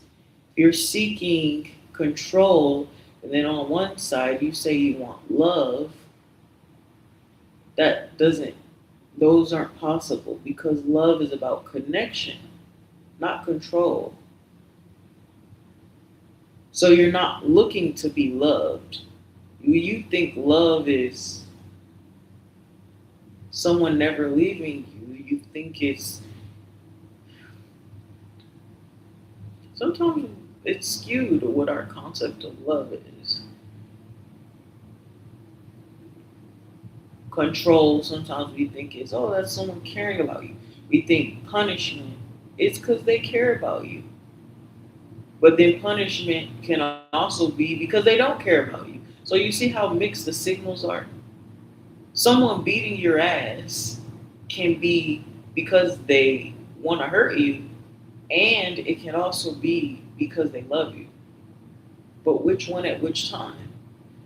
You don't know, but you have to, who do you have to listen to determine that? You don't get to determine for yourself what it is. You have to listen to what the punisher tells you it is.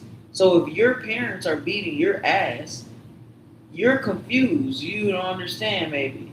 You're learning. But then if they're beating your ass and they say, yes, I'm beating your ass, but it's because I love you. That's a mixed signal. So then when in the future someone's beating your ass in a relationship, you're saying, they must love me. They must care about me. Because why else would they care enough to hit me? So that's what our parents teach us. Some of our parents. But yes, control is not the same as connection, and the concept of relying on. That's the thing about power. It's then about, well, what is power? Power is not something you use to exert over someone or something else. Power is by definition about influence, impact. It doesn't talk about a quantity. Power isn't about controlling as many people as possible. If anything, power relies on your own self-restraint.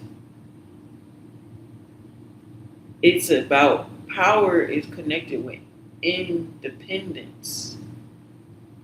So if your power only derives from when someone is painting the illusion that you have control over them, that's not a powerful person. That's a weak person. Your power is dependent on if I let you control me.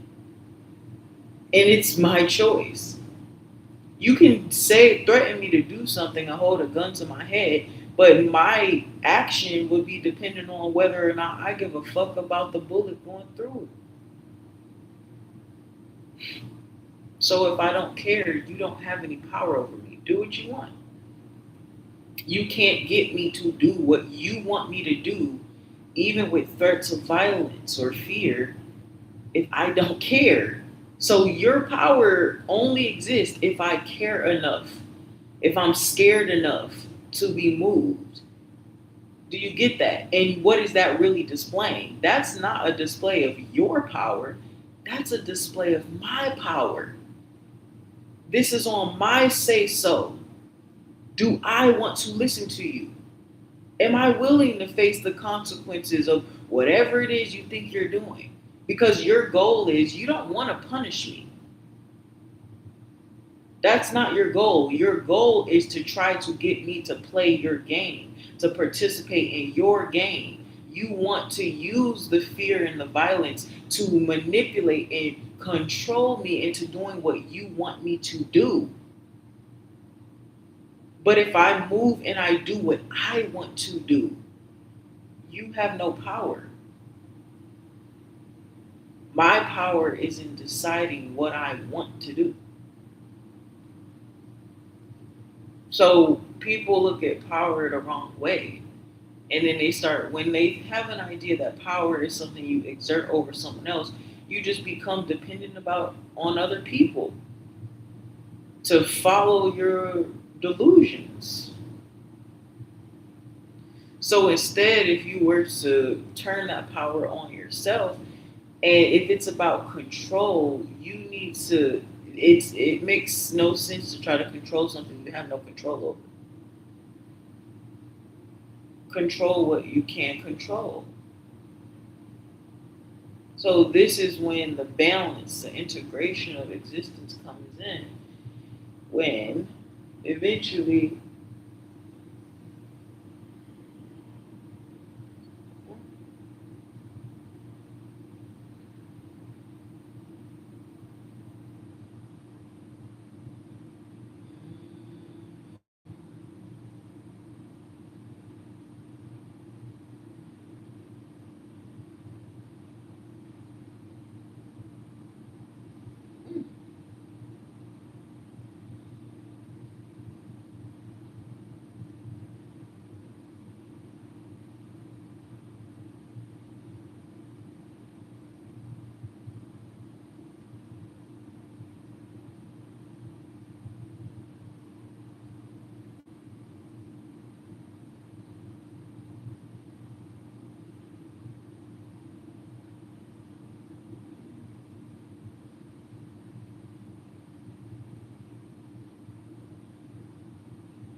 sorry, I fell asleep, guys.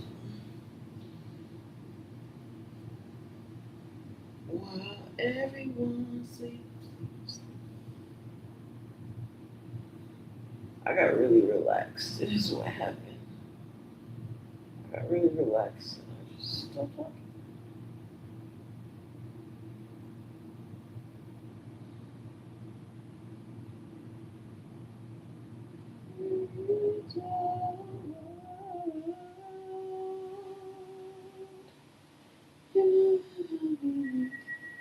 You know that feeling when you realize people have been watching.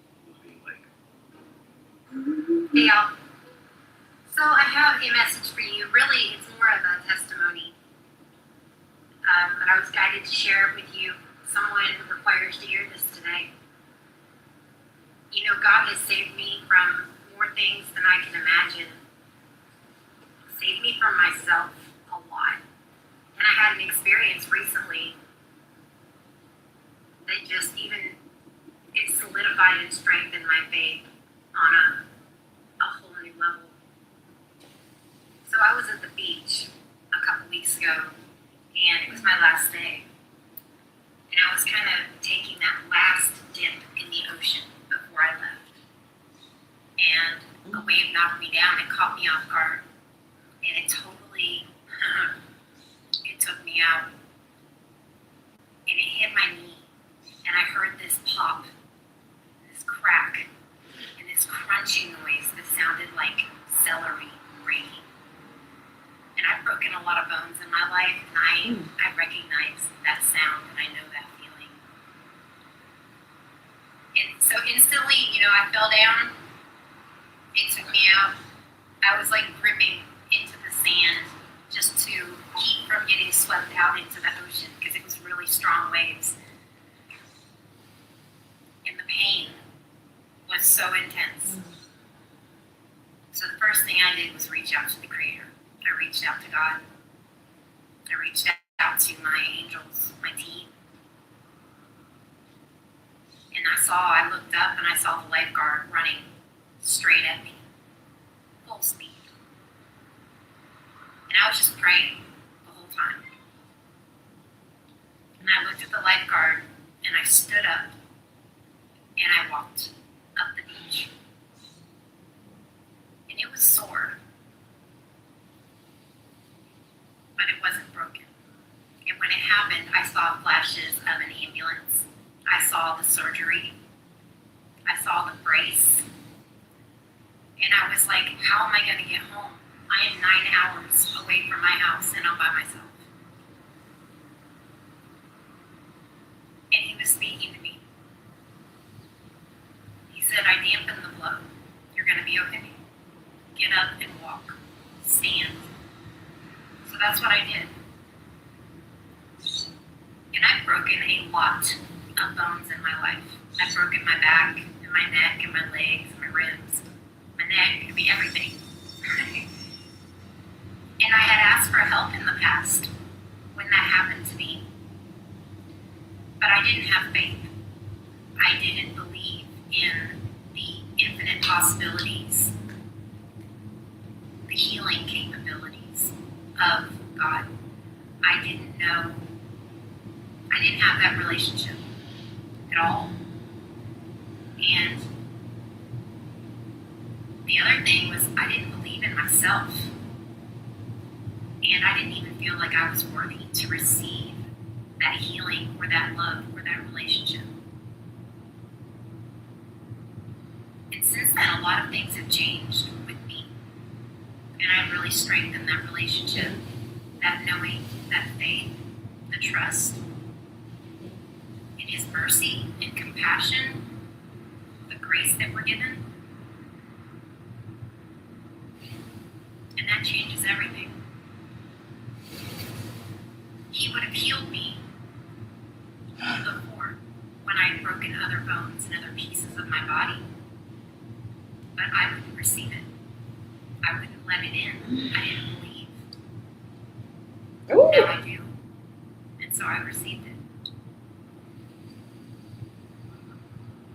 So don't think just because your prayers, especially for healing, just because they haven't been answered, it's not because He said no.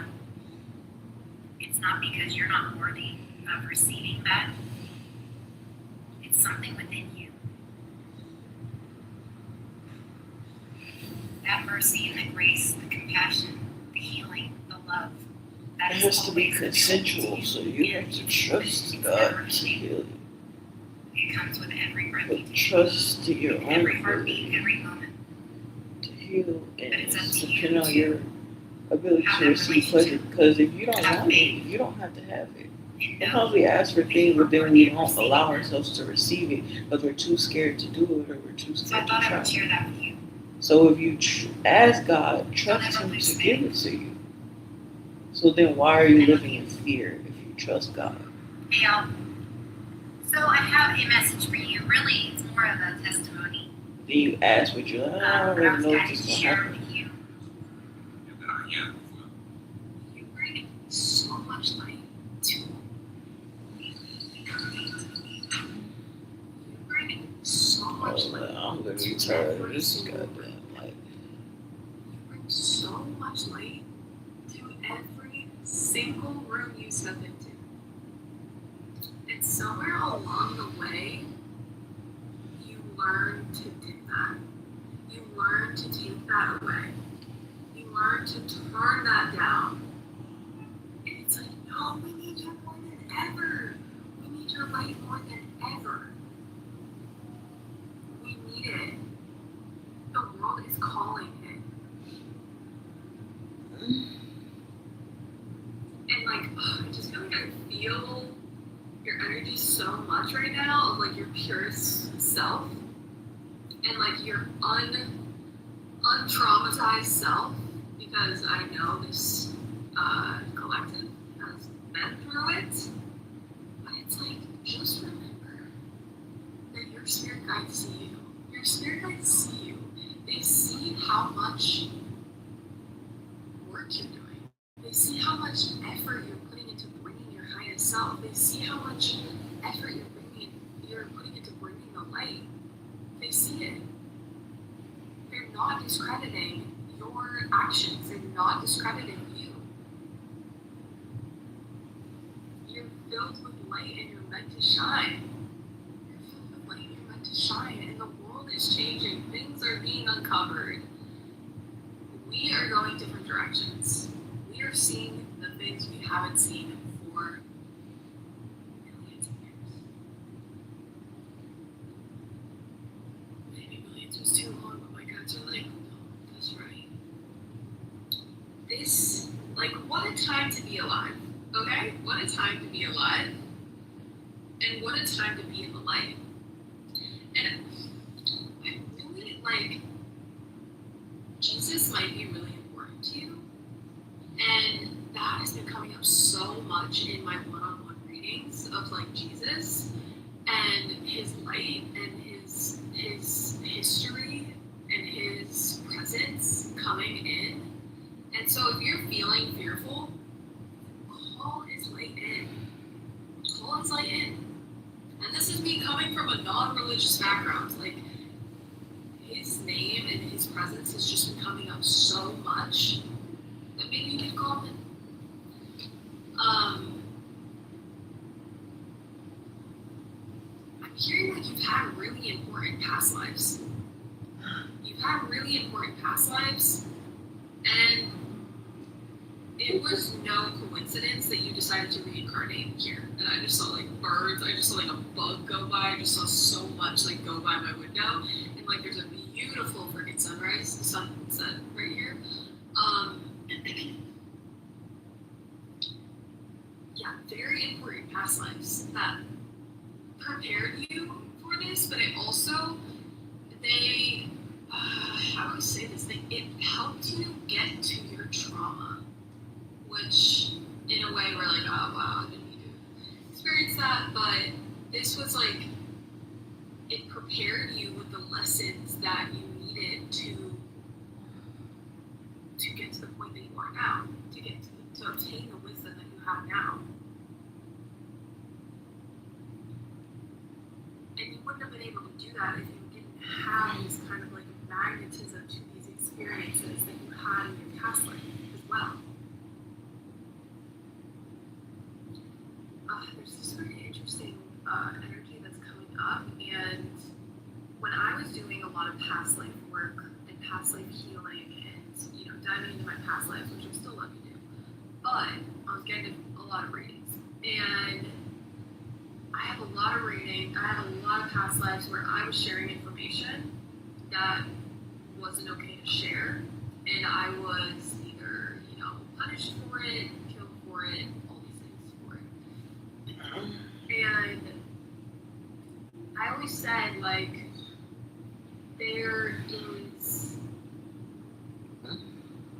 you know, that was in a past life, and now it's this life. And I don't have to worry about that anymore. You know, because in past lives I was a woman, and I wasn't able to, like, be in court, and I wasn't able to, you know, share this information, hold these positions, and all this stuff, and, you know, I was, you know, whatever, I don't need to go into all of them. But in this life, I always said, oh, wait, no, we're not in danger. We're not not in danger. And we aren't. We really aren't. But that is still happening to people that hold the truth now, where certain information is not allowed to be spread. You catch my drift? Let me know. And so it's like if you're watching this video, if you made it this far, you have a very important purpose. Your soul did not come here by random chance. No, you had a mission. So if you feel that fire lit within you, you have to drop the shame, you have to drop the embarrassment of showing up as you. Because seriously, we need you, and we need your energy, and we need you moving towards your dreams, and moving towards your goals, and moving towards what lights you up so that you can spread your light to others. And so that you can tap into universal intelligence and share that with other people. It is so important. Again, so important. So if you found yourself in a funk, but you feel like you have a big purpose, you do. And it's not just if you've been in a big funk, like you do have a big purpose. If you felt like that. And how it turns it or tunes it connects to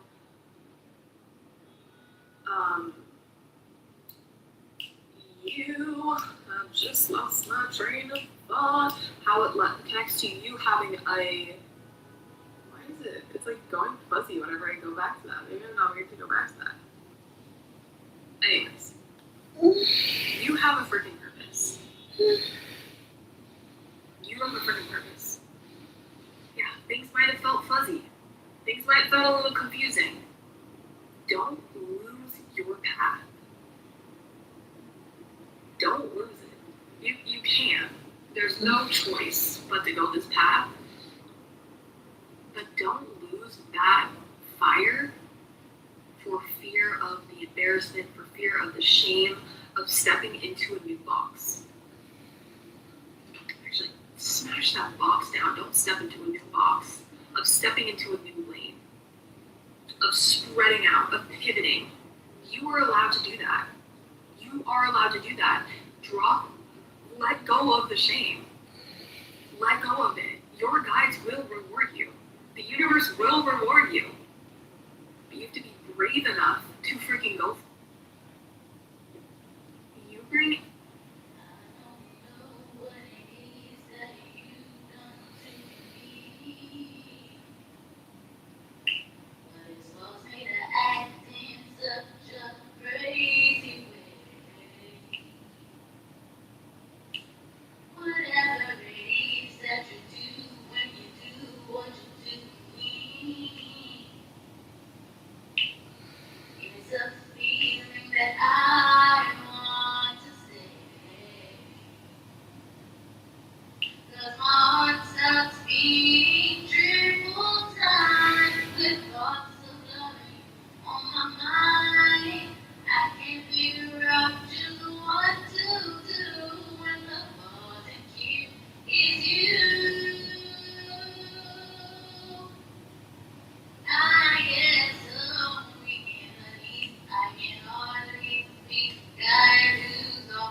You are being seen as like the person that people want to be led by. People look at you and they're just like, well, whatever that person is doing, we'll do it too.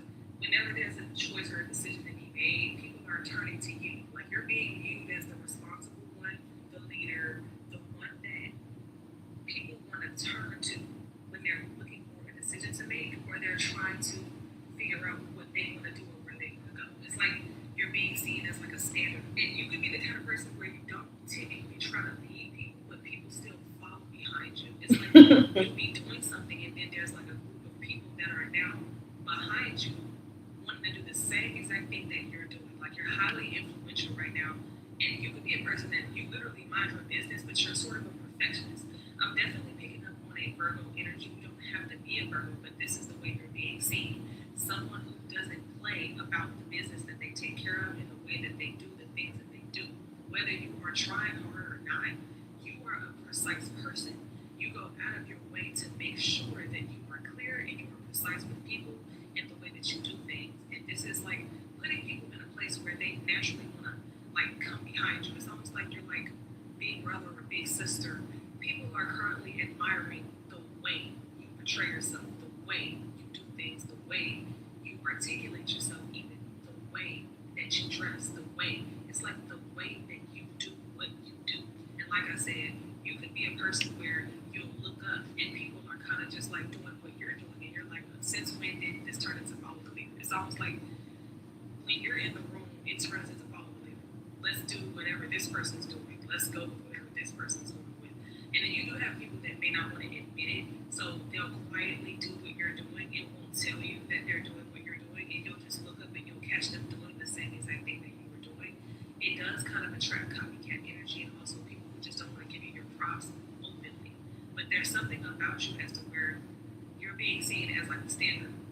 Where you come in like a wrecking ball and wake people up, and then you pack up your bag and you go on your way. You are the reckoning. You are the awakening. You are the energy of revelation in human form. And then you just go steadily from place to place, planet to planet, lifetime to lifetime. This is not your first rodeo. You bring clarity, you rip off the blindfold, bring truth where people could not see. You bring sight that is like a forever gift. It's not a moment of clarity. You pave the way for clarity to be a way of being.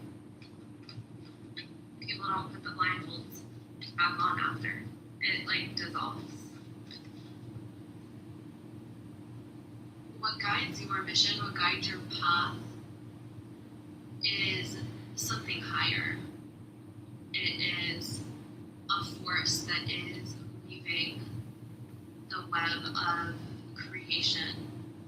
Like when you leave things behind, it's so much more than that. It's like the hitting of a domino that creates a ripple effect of a higher destiny unfolding. There is a purpose to every move that you make. There's a purpose to every way that you are moved, and that is why you're somebody who simply cannot hold on. As much as you want to, like, you simply cannot hang on to that which is not meant for you. Because you hold a vision.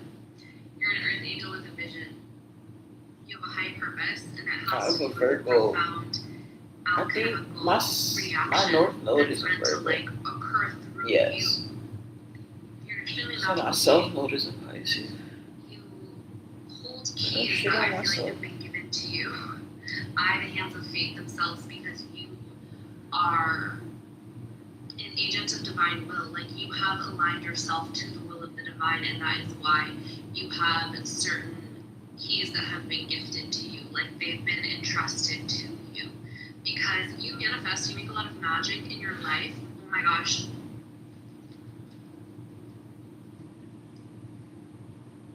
I've been wanting to retouch in on the theme of this year, and the numerology of this year is 10 and 1. And the first major arcana is the Magician, and the 10th major arcana is the Wheel of Fortune. And it is this energy of like destiny is unfolding. You are literally like having the wheel of destiny turn in your favor to align you completely with your highest path. But it's because you have used your magic to propel the wheel to turn. You have made the choices you have felt called to make. You have created the things that you have felt called to create. You have listened and you have utilized your power in alignment with your own divine will.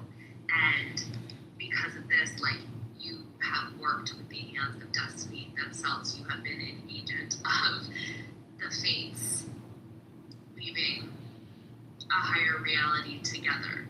It's like this intensely magical co-creation with the divine. What you have done thus far has caused the wheel to turn, and you were asked to, and you have done it.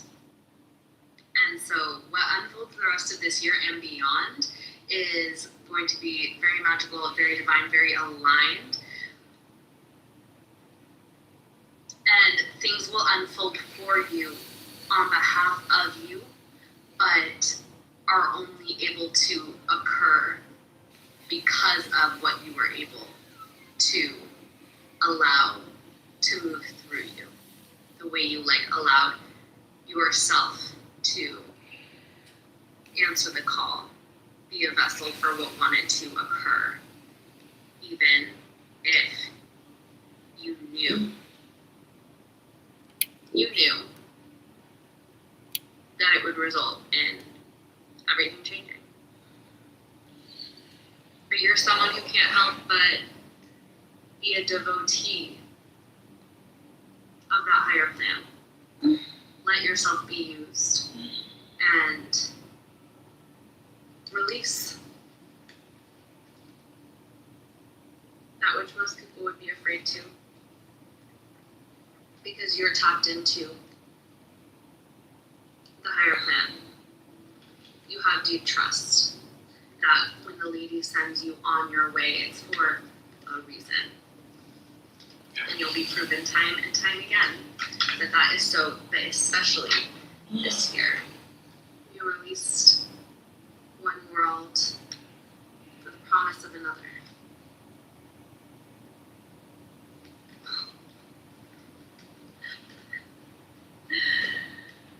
And that promise is fulfilled. A whole new world. A whole new world. A world encoded in sovereignty, grown from your unique, abundant, creative, soulful energy. It had to be this way. And before the end of this year, you will be enjoying the fruits of your labor, and not just of your physical labor, but your labor of releasing and aligning and trusting and surrendering and blossoming and opening.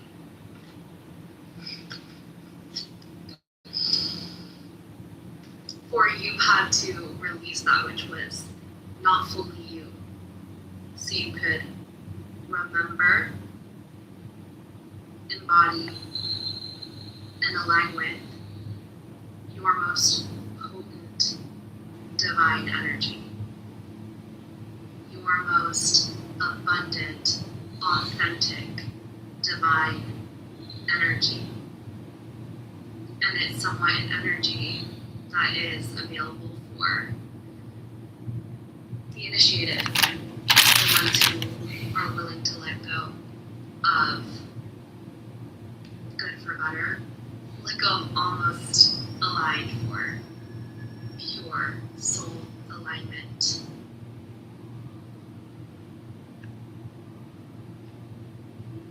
You get it, babe? When it comes to this specific part of the land,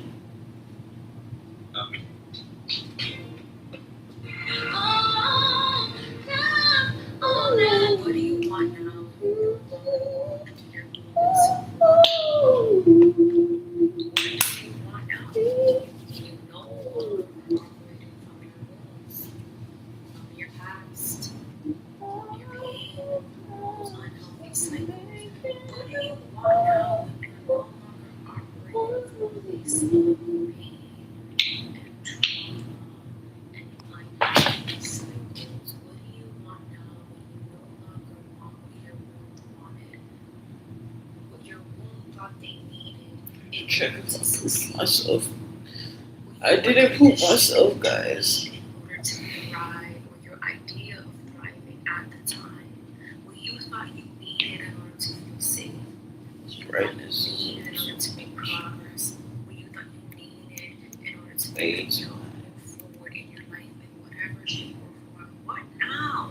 When you're healthier, when you're much more stable, when you're much more secure, when the things that you feel that you desire outside of you, it's not because of lack. It's not because of needing. It's not because you're filling up a void anymore. It's not because you're living in scarcity anymore. What now? What now? Now it's more authentic. Now it's more genuine. Now it's what does my heart truly desire? What does my heart truly seek? What does fulfillment actually mean to me? What's a reflection of, my healthy well-being, my healthier, nervous system, state of mind, emotional well-being? Nobody taught you that. But guess what? Nobody taught you how to heal either, and you did it. Nobody taught you how to heal those wounds, and you did it. Nobody taught you. Nobody held your hand when it came to healing the generational trauma and wounds, and you did it. So guess what? You're also going to figure out what it looks like to have a healthy life. You're also going to figure out what it means to you to be truly content and happy and fulfilled and make decisions from a place of contentment, happiness, fulfillment, stability, security, self-worth, healthy self-esteem, an empowered state of mind, a grounded and healthy nervous system. You're going to figure that part out too. Just like you figured out that other part. This message might not hit everyone, but it's going to hit who it's meant for. Good evening, beautiful goddesses and God. Tonight's gratitude mantra is, I am grateful for every stage of my growth. I honor the moments I felt like the sea, buried, unseen, and uncertain. I give thanks to the times I had to break open, even when it hurt, even when I didn't understand why. I appreciate the slow days, the quiet progress, the unseen transformation happening within me. I trust that every phase, the lessons, the blessings are necessary for who I'm becoming. I am thankful for the lessons that shape me, the challenges that strengthen me, and for the patience that continue to grow. I do not rush my journey. I do not compare my timing. I grow at a pace that is meant for me. Today, I am grateful for how far I have come because I am growing, I am evolving, I am becoming something beautiful. Rest peacefully, knowing you are enough and you've done enough, and I love you. This time should have been a different topic. It should have been why find men why. There you go. Shopify has helped us build community. Being a plus size girl who didn't have many options to choose from, and I just wanted something more trendy. It just became a passion that turned into a business. Once I figured out that Shopify was a thing, I never turned back. It's so much easier to sell globally, to manage my inventory seamlessly. It just helped us grow so much. The reason why I started this boutique is to create a community for them to feel comfortable in the skin that they're in and just to love on themselves. And I wouldn't trade for the world. Shopify has helped us build community. Being a plus size girl who didn't have many options to choose from, and I just wanted something more trendy. It just became a passion that turned into a business. Once I figured out that Shopify was a thing, I never turned back. It's so much easier to sell globally, to manage my inventory seamlessly. It just helped us grow so much. The reason why I started this boutique is to create a community for them to feel comfortable in the skin that they're in and just to love on themselves. And I wouldn't trade for the world. Shopify has helped us build community. Being a plus size girl who didn't have many options to choose from, and I just wanted something more trendy. It just became a passion that turned into a business. Once I figured out that Shopify was a thing, I never turned back. It's so much easier to sell globally, to manage my inventory seamlessly. It just helped us grow so much. The reason why I started this boutique is to create a community for them to feel comfortable in the skin that they're in and just to love on themselves. And I wouldn't trade for the world. Shopify has helped us build community. Being a plus size girl who didn't have many options to choose from, and I just wanted something more trendy. It just became a passion that turned into a business. Once I figured out that Shopify was a thing, I never turned back. It's so much easier to sell globally, to manage my inventory seamlessly. It just helped us grow so much. The reason why I started this boutique is to create a community for them to feel comfortable in the skin that they're in and just to love on themselves. And I wouldn't trade for the world. Shopify has helped us build community. Being a plus size girl who didn't have many options to choose from, and I just wanted something more trendy. It just became a passion that You really got into it and many people. You know, I want to testament of faith. You are the embodiment of faith. People have seen you go through so many challenges, okay? And still you rise. And still you are who you are. It does not matter what you have faced in life. I have faced so many distractions and losses, challenges, turbulence, distractions,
Is how fast that thing lives, and the devil will never give you peace. Let me tell you, you have everything in this world, but you never have peace, never have joy. Why not trust God? Why not have faith in God? Okay, why not wait? Okay? Your faith will continue intimidating so many people that are not ready to wait for God. I hope this one helps someone and catch you the next encouragement. Y'all have beautiful energy because I do not feel I don't feel drained. You know, I used to be afraid to do mines, but spirit definitely told me that would be.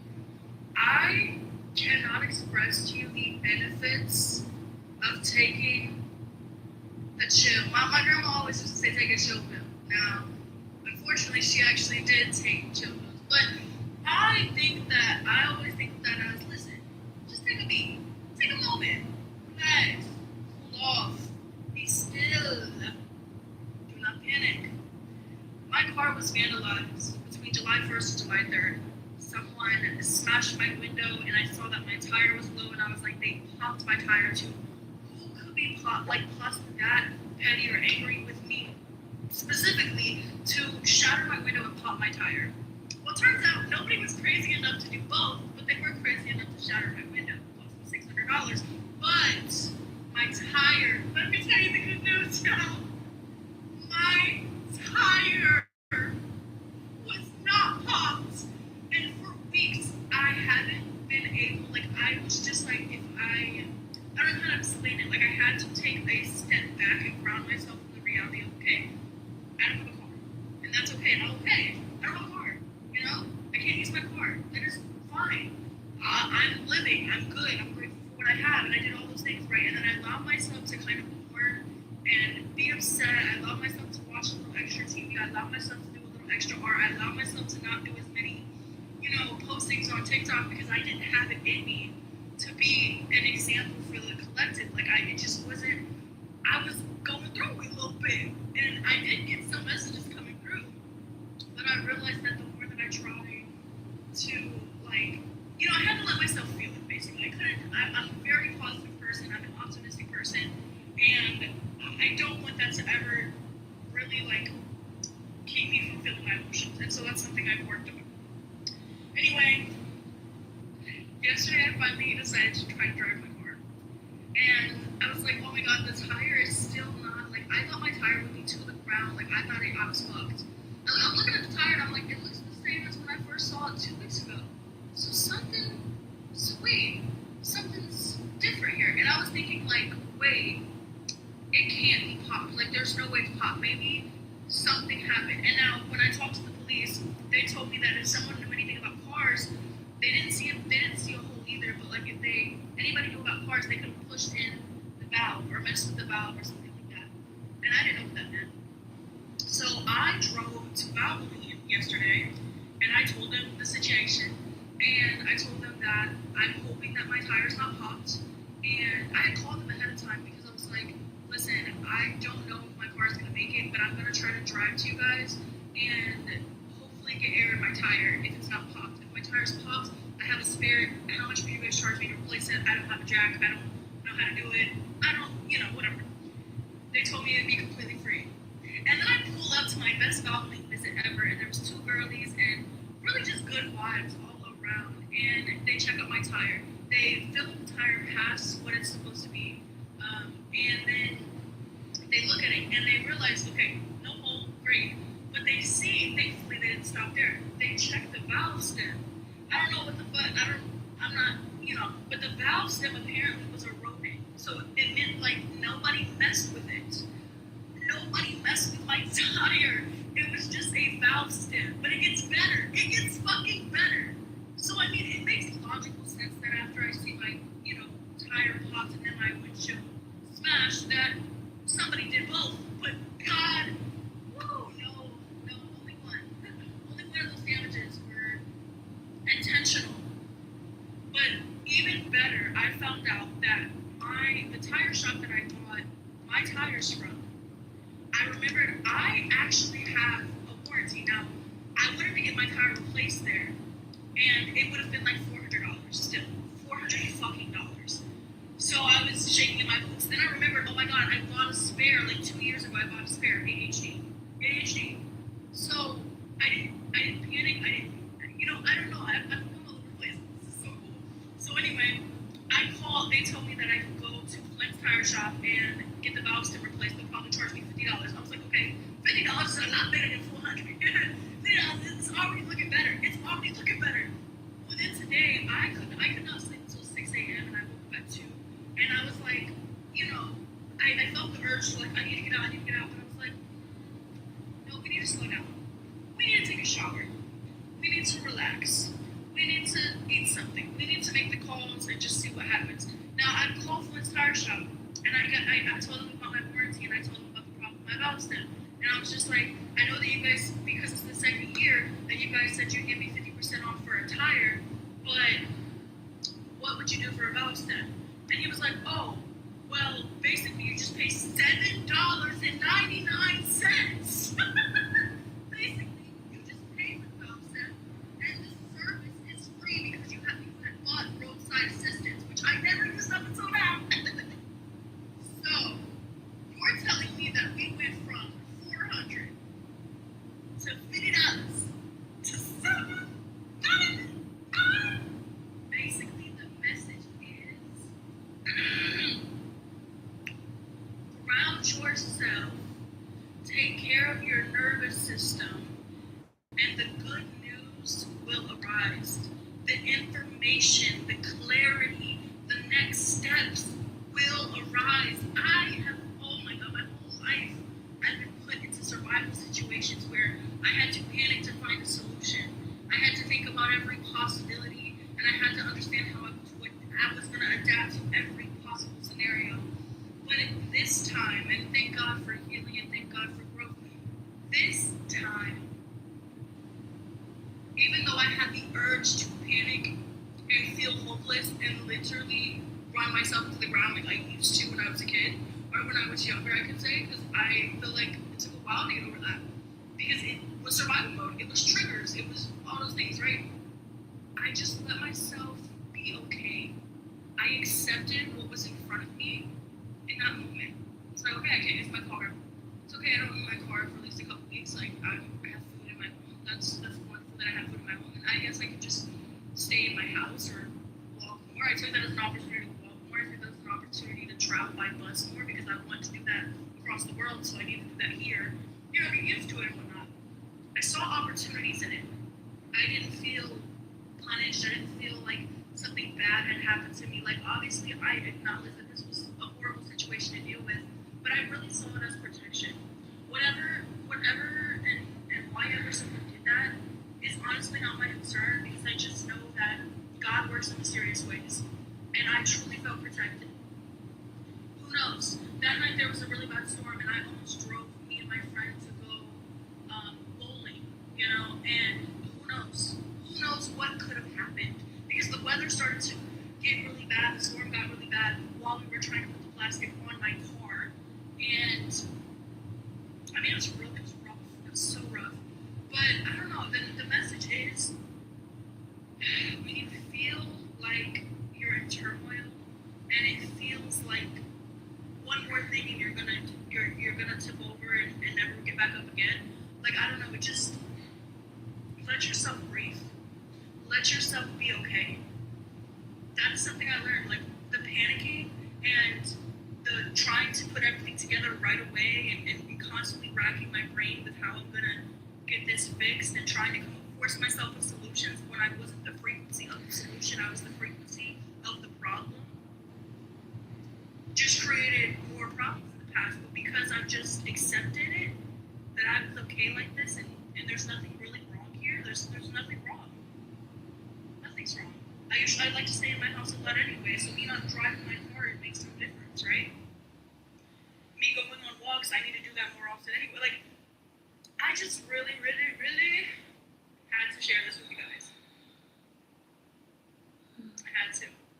The way you're moving ain't no points to be moving. You wake up and do this shit every day, for real. Regardless of if anybody is watching or not, you do this for real, for real. The changes that you have made, the decisions that you have made, all the way up to this point has been for the betterment of you and yours. trying to build empire. You're trying to build wealth, stability. You're trying to heal your emotions, heal your trauma. You out here really getting for real. You don't have to prove anything to anybody. Every choice that you have made has been for you. And you're doing a damn good job at it, okay? Because a lot of people think that it's easy for you. A lot of people think that you get handouts because they don't see the work that has been going on behind the scenes. And again, you don't care to explain the in-between. You don't care to show what goes on in the background. But people know, and it's no denying it, honey. Because your success, the glow, the happiness, the abundance, and it's exuding, it's all over you. It's all on your energy, baby. What's understood about it being something? My reality in a way that it allows me to elevate my own consciousness and realize who I am within myself. So how do you discern what's true? I just heard God looks good on you. Literally, God looks good on you. The divine looks great on you. God looks good on you. God looks real fucking good on you.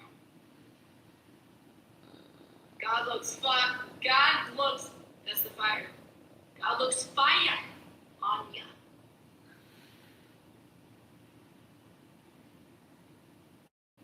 Your energy is changing, my people. Your energy is changing. Because God's all around you. You got angel wings coming out your back. You got a halo over your head. You are so divine, and your magnetism is about to just exude. Because it's like you feel God in you.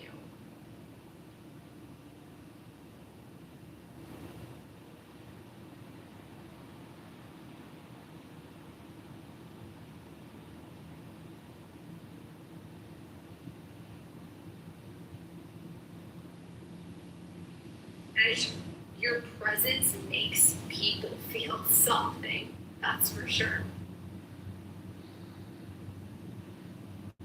They feel God on you. They feel God on you.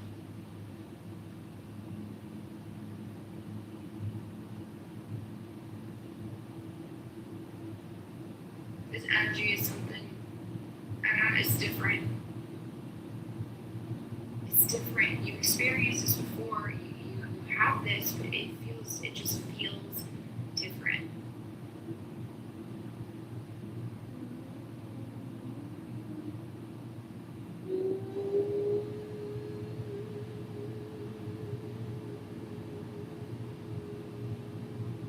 It feels like you're becoming more visible because you've learned to trust and almost trust and see in the invisible, through the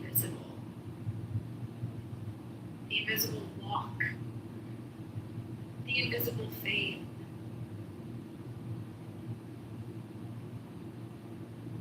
But it's about to be made visible.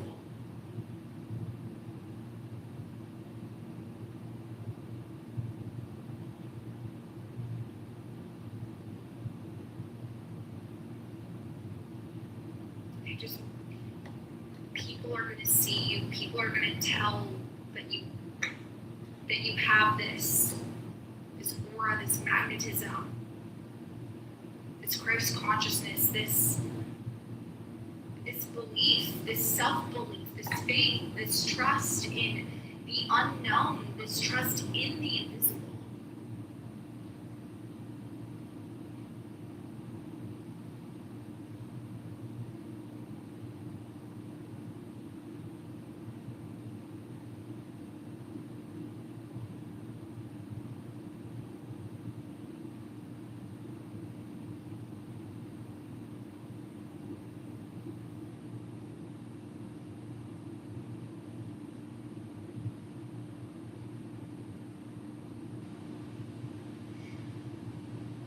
When people see you, they don't see separation.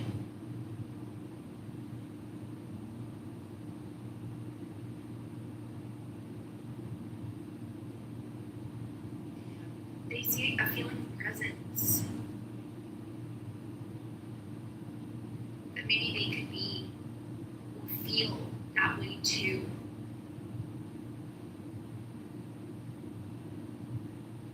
You reflect back a desire that lives in everybody's heart.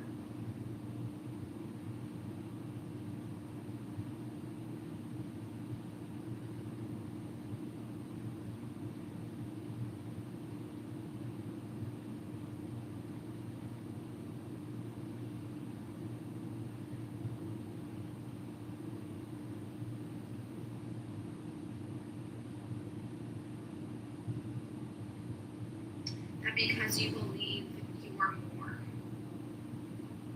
more than what the world has made you out to believe. Because there is more. Because you believe in your dreams and in yourself.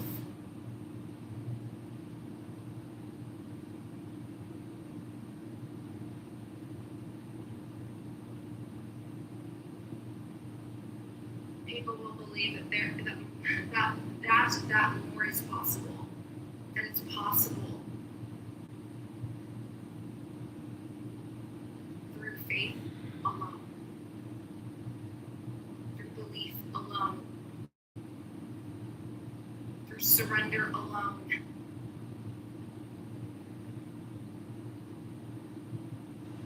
But through having to face yourself alone.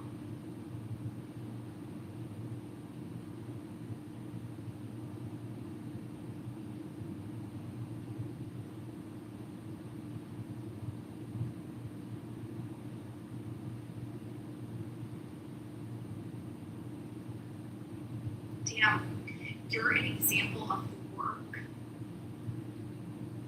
but you're also an example of the promise.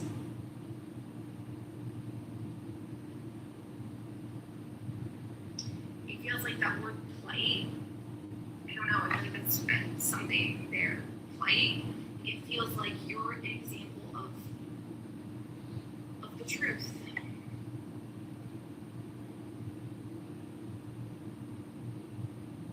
You're an example of pain that didn't harden you, but grew you.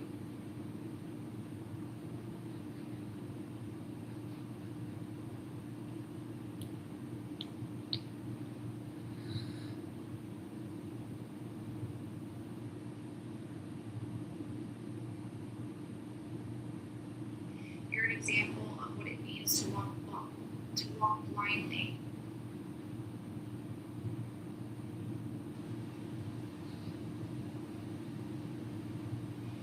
To walk blindly in the pursuit of your truth,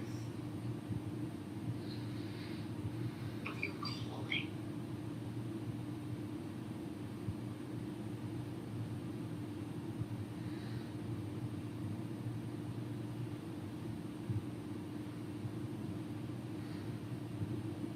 Of your soul's purpose.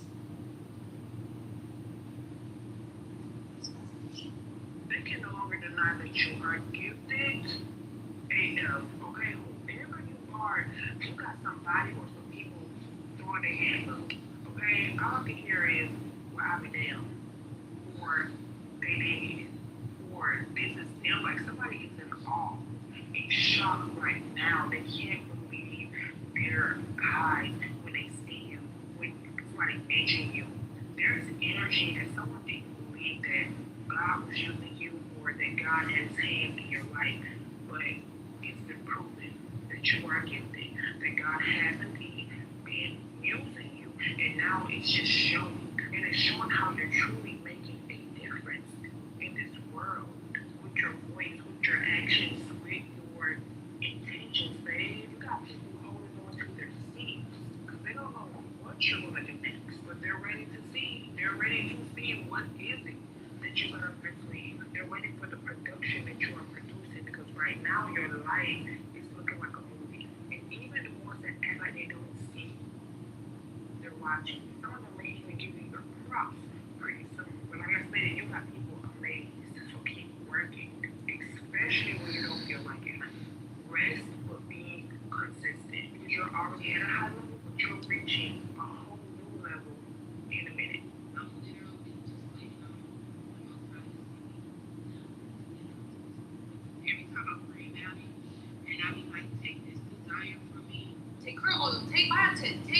called her. But why should you? You made your call. Of course, what you wanted before is going to be different now.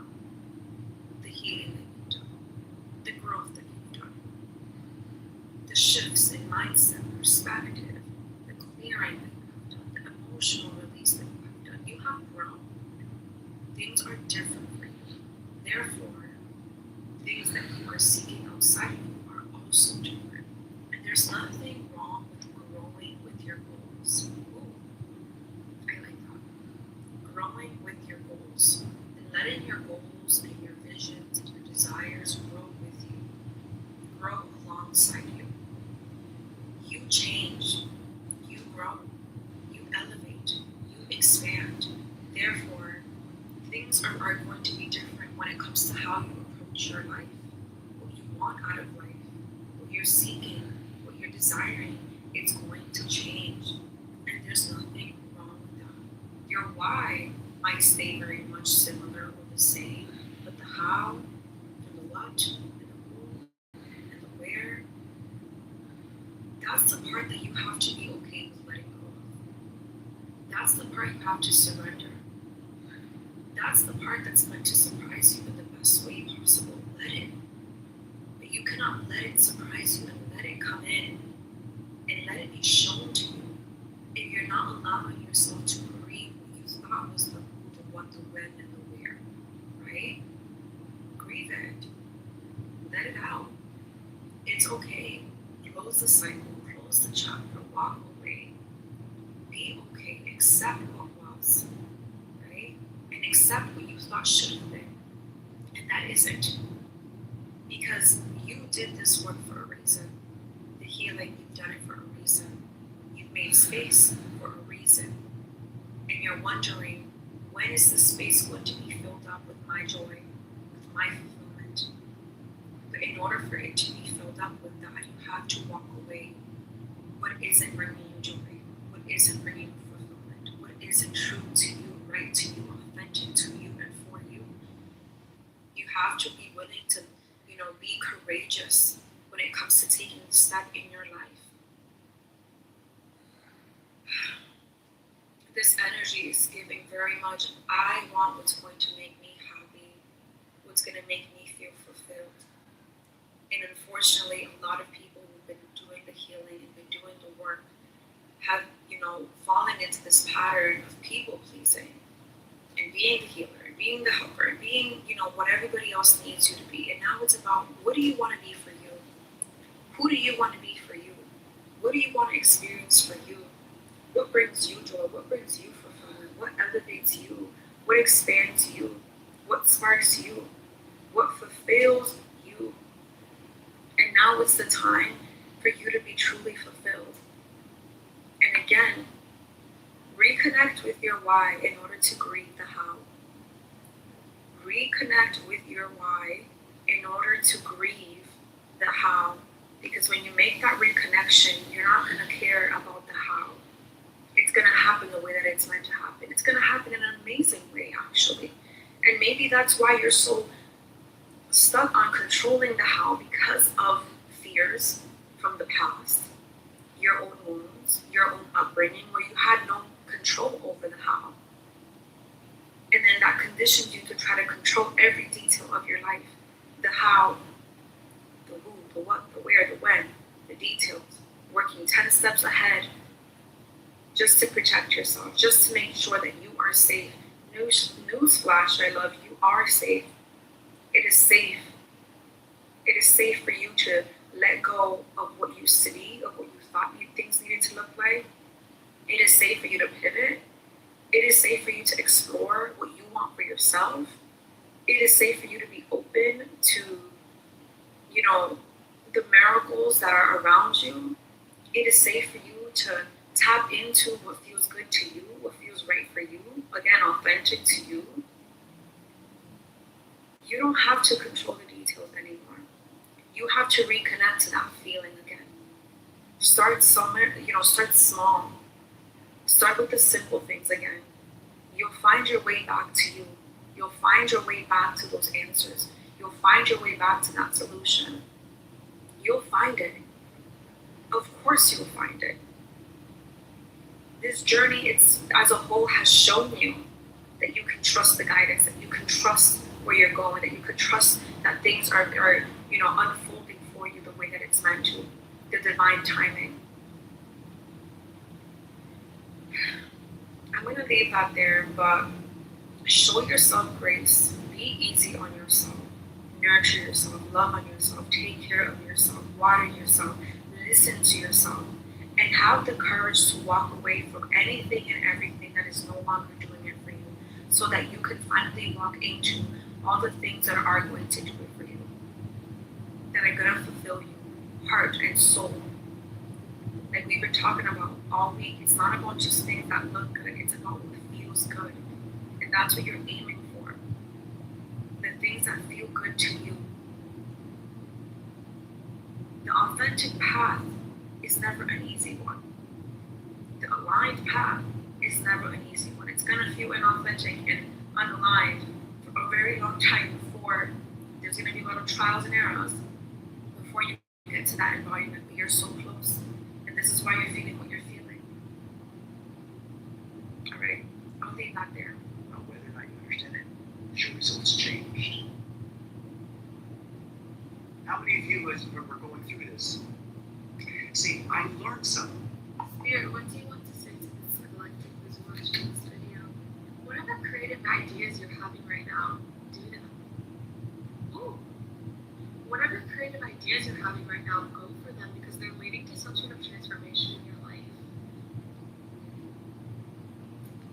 Okay, go for them. There's something that you're going to be building in regards to creativity, in regards to new hobbies or new sense of self and new identity, something that you're having ideas about, like you're having these downloads or these thoughts like I should do this or I should do that, and maybe they're different from what you're used to, or they feel as if they're not something that aligns with your life, or something. Oh, that's very interesting. I feel like wherever you are, there are certain ideas that you are having that feel as if you were to act on them or to purchase them or to go out and have these experiences or do these things or whatever it may be, that they're not aligned with something you're trying to grow. But the thing is I feel like they're bringing a spark into your life. These ideas that you're having are bringing a spark or some sort of like energy that is allowing transformation to happen in your life, and it's allowing whatever it is you're manifesting in your life or you're trying to grow and to continue to be aligned to who you are as a growing person in your own personal life. Yeah, whoa, that's very interesting. I feel like there could be certain hobbies that you're feeling called to do, or certain ways of acting or being or putting your energy or spreading your energy, going out and doing different things or having different experiences that are allowing you as a person, as an energy to transform and grow something else that you've been building. I'm getting a really big energy of balance in the collective right now between the world is on the bottom of the deck too. That's such a balance card. I was getting this really, as I've been channeling recently, I've been getting a big energy of the collective 222 as I'm saying that balance. Twos. Balancing energy. When you give to yourself in ways that may not, that are like beyond the necessities, when you give to yourself beyond necessity of what you're trying to build or grow, it gives to your energy in this very sacred way. In this very personal way, because now you're giving freely without expectation, without needing anything back. You're doing it purely for the sake of fun or joy or expression. And it's allowing your energy then to be filled with more of that. So that you can give to whatever it is you're trying to create, whatever it is you're trying to build. Whoever you are, you have a very special energy. I'm picking up. Specifically, your energy is very special, and it needs sacred play. It needs like sacred pleasure, sacred play, or just like experiences that light you up passionately that have nothing to do with money or relationships or like different mundane things that you would view as mundane. Like your energy needs so much more outside of that to be fulfilled and to allow the mundane things to be when you have that, you have so much energy to give. I truly feel like whoever you are as well, you are someone who was sent here to help others feel fulfilled. You're an earth angel, a light worker, someone who came here with a purpose and a mission to help society. And you are in that role. You're in that role in your life. And it may feel like at times there's like, I don't even really want to say this, but it's just what's coming to my mind. Like there's this like draining of energy because you're not making time for sacred play, or like your spirit is wanting you to make that time, or to do whatever those ideas are that are calling you to put energy towards them and to just like try them out whenever you feel called to try them out, and like go for it, and don't like let those worries and anxieties be there, and do it anyway, because it's fulfilling you in ways you can't even imagine could fulfill you, filling up your cup in ways you couldn't imagine could fill up your cup. And it's like unexpected surprises are coming because you're acting on those ideas, and it's even leading to more goals being achieved, more fulfillment in ways, like I said, you couldn't imagine, and unexpected opportunities and surprises. I'm seeing people reaching out to you in unexpected ways, wanting to collaborate with you or wanting to do something with you because you're making time for those ideas. Specifically, it's transforming your energy in your entire life. I'm seeing someone who's like sitting here and giving to these ideas that are coming to them, and like just opportunity after opportunity and environment completely changing with different opportunities coming and just falling into your lap. And your entire environment just begins to change because of that, because there's just this complete balance that's happening in your energy, and so your environment completely balances itself as well. 555. Wow, I love that so much. I hope that resonated for you guys. Today, I stand in faith. My dreams are manifesting. I have done what once felt impossible. I have transformed fear into faith, doubt into trust, and limiting beliefs into empowering ones. Every day I choose faith over fear, and with every choice I become more aligned with the life I was created to live. Relief is coming to me. I open my heart to receive divine assistance. I no longer carry everything alone. I welcome wisdom, guidance, and unexpected blessings that arrive at exactly the right time. I have given birth to a new version of myself. I honor what is authentic to me. I release the need to fit into spaces that were never meant for my spirit. My authenticity is my compass, and it always leads me toward peace. Amazing overflow is flowing into my life. Overflowing joy, overflowing happiness, overflowing opportunities, overflowing abundance. I receive more than I imagined because I trust the timing of the Most High. I am open to receiving downloads of wisdom, creativity, and understanding. My mind is clear. My spirit is receptive. I am tuned into higher realms with discernment, allowing truth, love, and wisdom to guide my steps. Miracles are finding me. I choose wonder. I choose gratitude. I allow myself to see life through childlike eyes that still believe beautiful things are possible. I release resistance. I stop fighting the current of divine timing.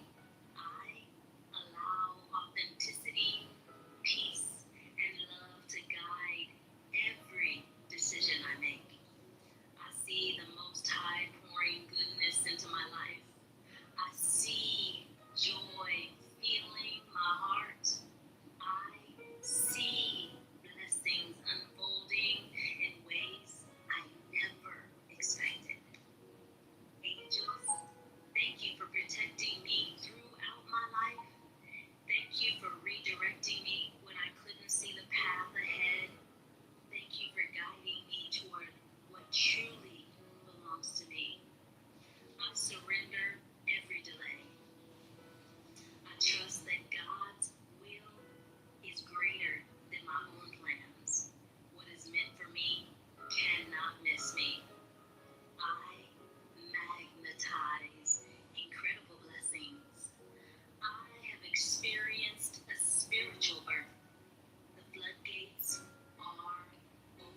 young age you saw what no one else would admit.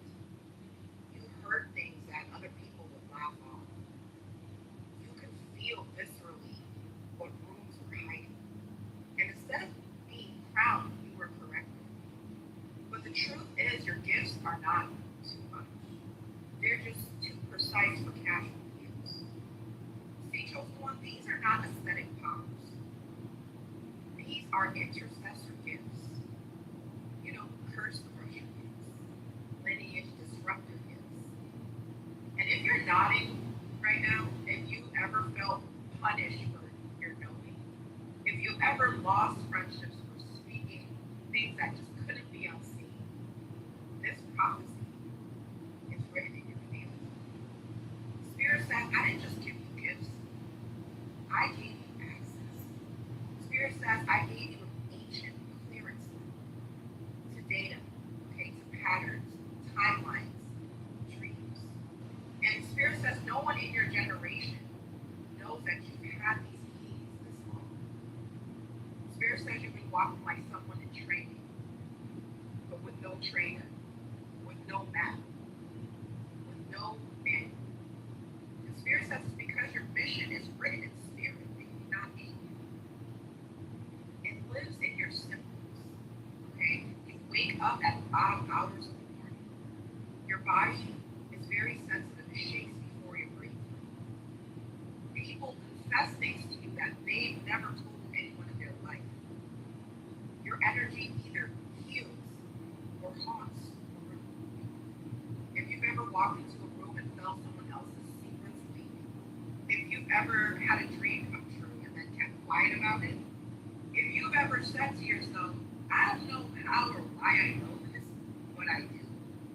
Spirit says you didn't choose this, you were built for it. And now the mission is about to activate out loud. And I was sent to tell you exactly what's awakening in you right now. 311 on the timer. Spirit says your gift of sight is changing. Spirit says you're no longer just going to be seeing truths. You will now command spirits to reveal themselves through tone, through the body, through contradiction. Second gift that's activating. Spirit says your voice will gain voltage. You'll speak and people will shake. You'll declare something over your life and it will happen in days. The third gift awakening, your dream life will turn in structure. What does that mean? You're going to start being taught in dreams by those who have carried similar mantles as you. I just heard scribes, okay? I'm hearing watchers. I'm hearing executioners. I'm hearing seers, okay? Tap the fuck in. Spirit says your spiritual role will now be made and sealed. Fourth gift activating around your field right now. You're going to finally stop second guessing yourself. Not because of ego, but because heaven's going to send confirmation within 12 to 48 hours after every obedient act. Okay? Stop playing with the chosen. Now, a lot of y'all like collective. It's like, why you? Why you? It's got to be you. Because while they wanted the crown, you carried that cross. While they wanted to be powerful, you just wanted to be clean. These people around you wanted to impress the crowd. While you were whispering prayers in bathrooms, okay, closets, cars, asking God not to forget the mission. Whoever I'm talking to, you were chosen because you didn't chase the spotlight. You chased justice. You weren't looking for an escape. You were looking for revelation. You didn't want credit. You wanted completion. Whoever I'm talking to, Spirit needs you to know that the people around you would have sold what you were meant to protect. That's why Spirit didn't give it to them. And that's why Spirit had to wait until you remembered who you are. Baby, you are not just gifted, okay? You are trusted. Not because you're perfect, but because you're pure enough not to weaponize the assignment. Whoever I'm talking to, you didn't ask for the job. You asked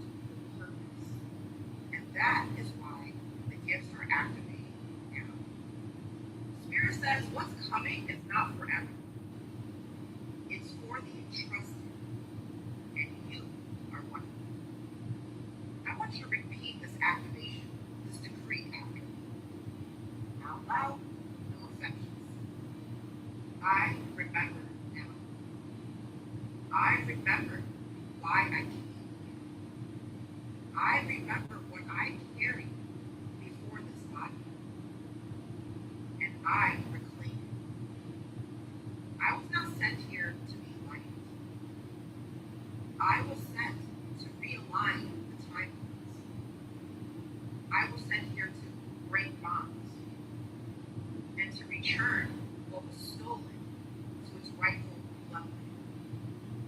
I recall every gift I hid to stay safe, every vision I downplayed, every truth I swallowed, every mission that I delayed. I am seen by the throne. I am raised by the Holy Spirit. I am activated by guilt. I will not delete. I will not delay. I will not forget again. Because I am not just gifted. I am trusted. And now I walk. I speak and decree, therefore it is. I declare, and so it must be. Ashe.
God wants you to know that there is an unexpected blessing that is about to pour over your life. It's not just a blessing, it's literally a wish fulfillment that you've been wanting for a long time that is going to translate into a lot of stability, ease, and flow for you. I tried to record this message like 3 times. And I actually got this email message yesterday about an opportunity essentially knocking at your door, okay? And this is relating a lot to that. There is like someone who wants to help you, who's going to be coming into your life to give you some sort of an opportunity. I feel like it is someone who is going to, recruit you, scout you for something. You're being noticed by people. Your strength and determination, persistence, and discipline is being noticed by a lot of people right now. And there's someone who could want to work with you because of this, okay? Yeah, oh my goodness, I'm telling you, an offer is about to come in, okay? Something that's going to make you feel very passionate, something that's very aligned with you, something that actually works for your life. And I'm also picking up that some of you, it could be an offer that you're kind of giving yourself, the opportunity to change and shift and grow and be a more evolved version of yourself when it comes to your career, when it comes to your work. You're about to have a really big level up, and it's going to be a domino effect in your life. Like say for example, you take on like a new skill set. You decide, you know what, I'm gonna let myself be seen doing these skills. I'm gonna try this out. And then all of a sudden you start getting invited to like events. People are reaching out to you for your services. Like, how can I get this product that you just advertised? Like, people are gonna want to come to you for your expertise in this next season, okay? You are showing yourself in a brighter way, not being afraid to be seen for your skills and your talents, and people are recognizing you and being like, oh my gosh, how can I get in on this? Okay. It says that 2 things simultaneously happen at the same time, or whatever. So if God is the cause, or if consciousness is the cause, that means every other cause must also be God. Hello, I'm Sarah, and I'm here to show you my loofahs. So most people, when they hear the word loofah, they think of the loofah sponges. Well, this is where they come from. So I grew loofahs last year, and you want to make them dry on the vine. vine while they're green, they'll eventually turn this brown color or this like light yellowish color. And you'll know they're ready is when you shake it. You hear the seeds. So loofahs are gourds. And then to get the loofahs out, you just can cut them. But you can also shake out the seeds, see, because at the bottom they get these like holes. So you can shake out the seeds. And then you can replant them next year if you let them dry on the vine. If you have like a frost coming, you can cut off the loofahs and you can cook them in the oven, and then take them and put them on a towel and let them dry that way. But the seeds, they won't grow because they were in the oven. But let me cut them.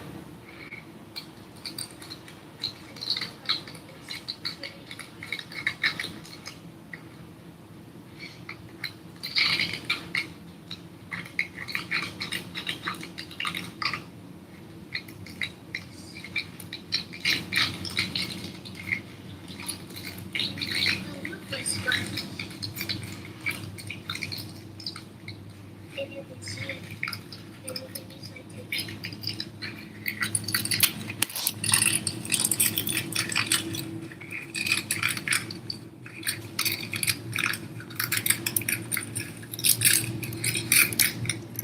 See, you can see the loofah. That's where all the seeds are. And then you can shake the seeds. So when you let them dry on the vine, they'll be this normal white color. If you dry them in the oven, they'll be like a more brown color, but it doesn't affect the quality, it's just the color. And that's the loofah sponge.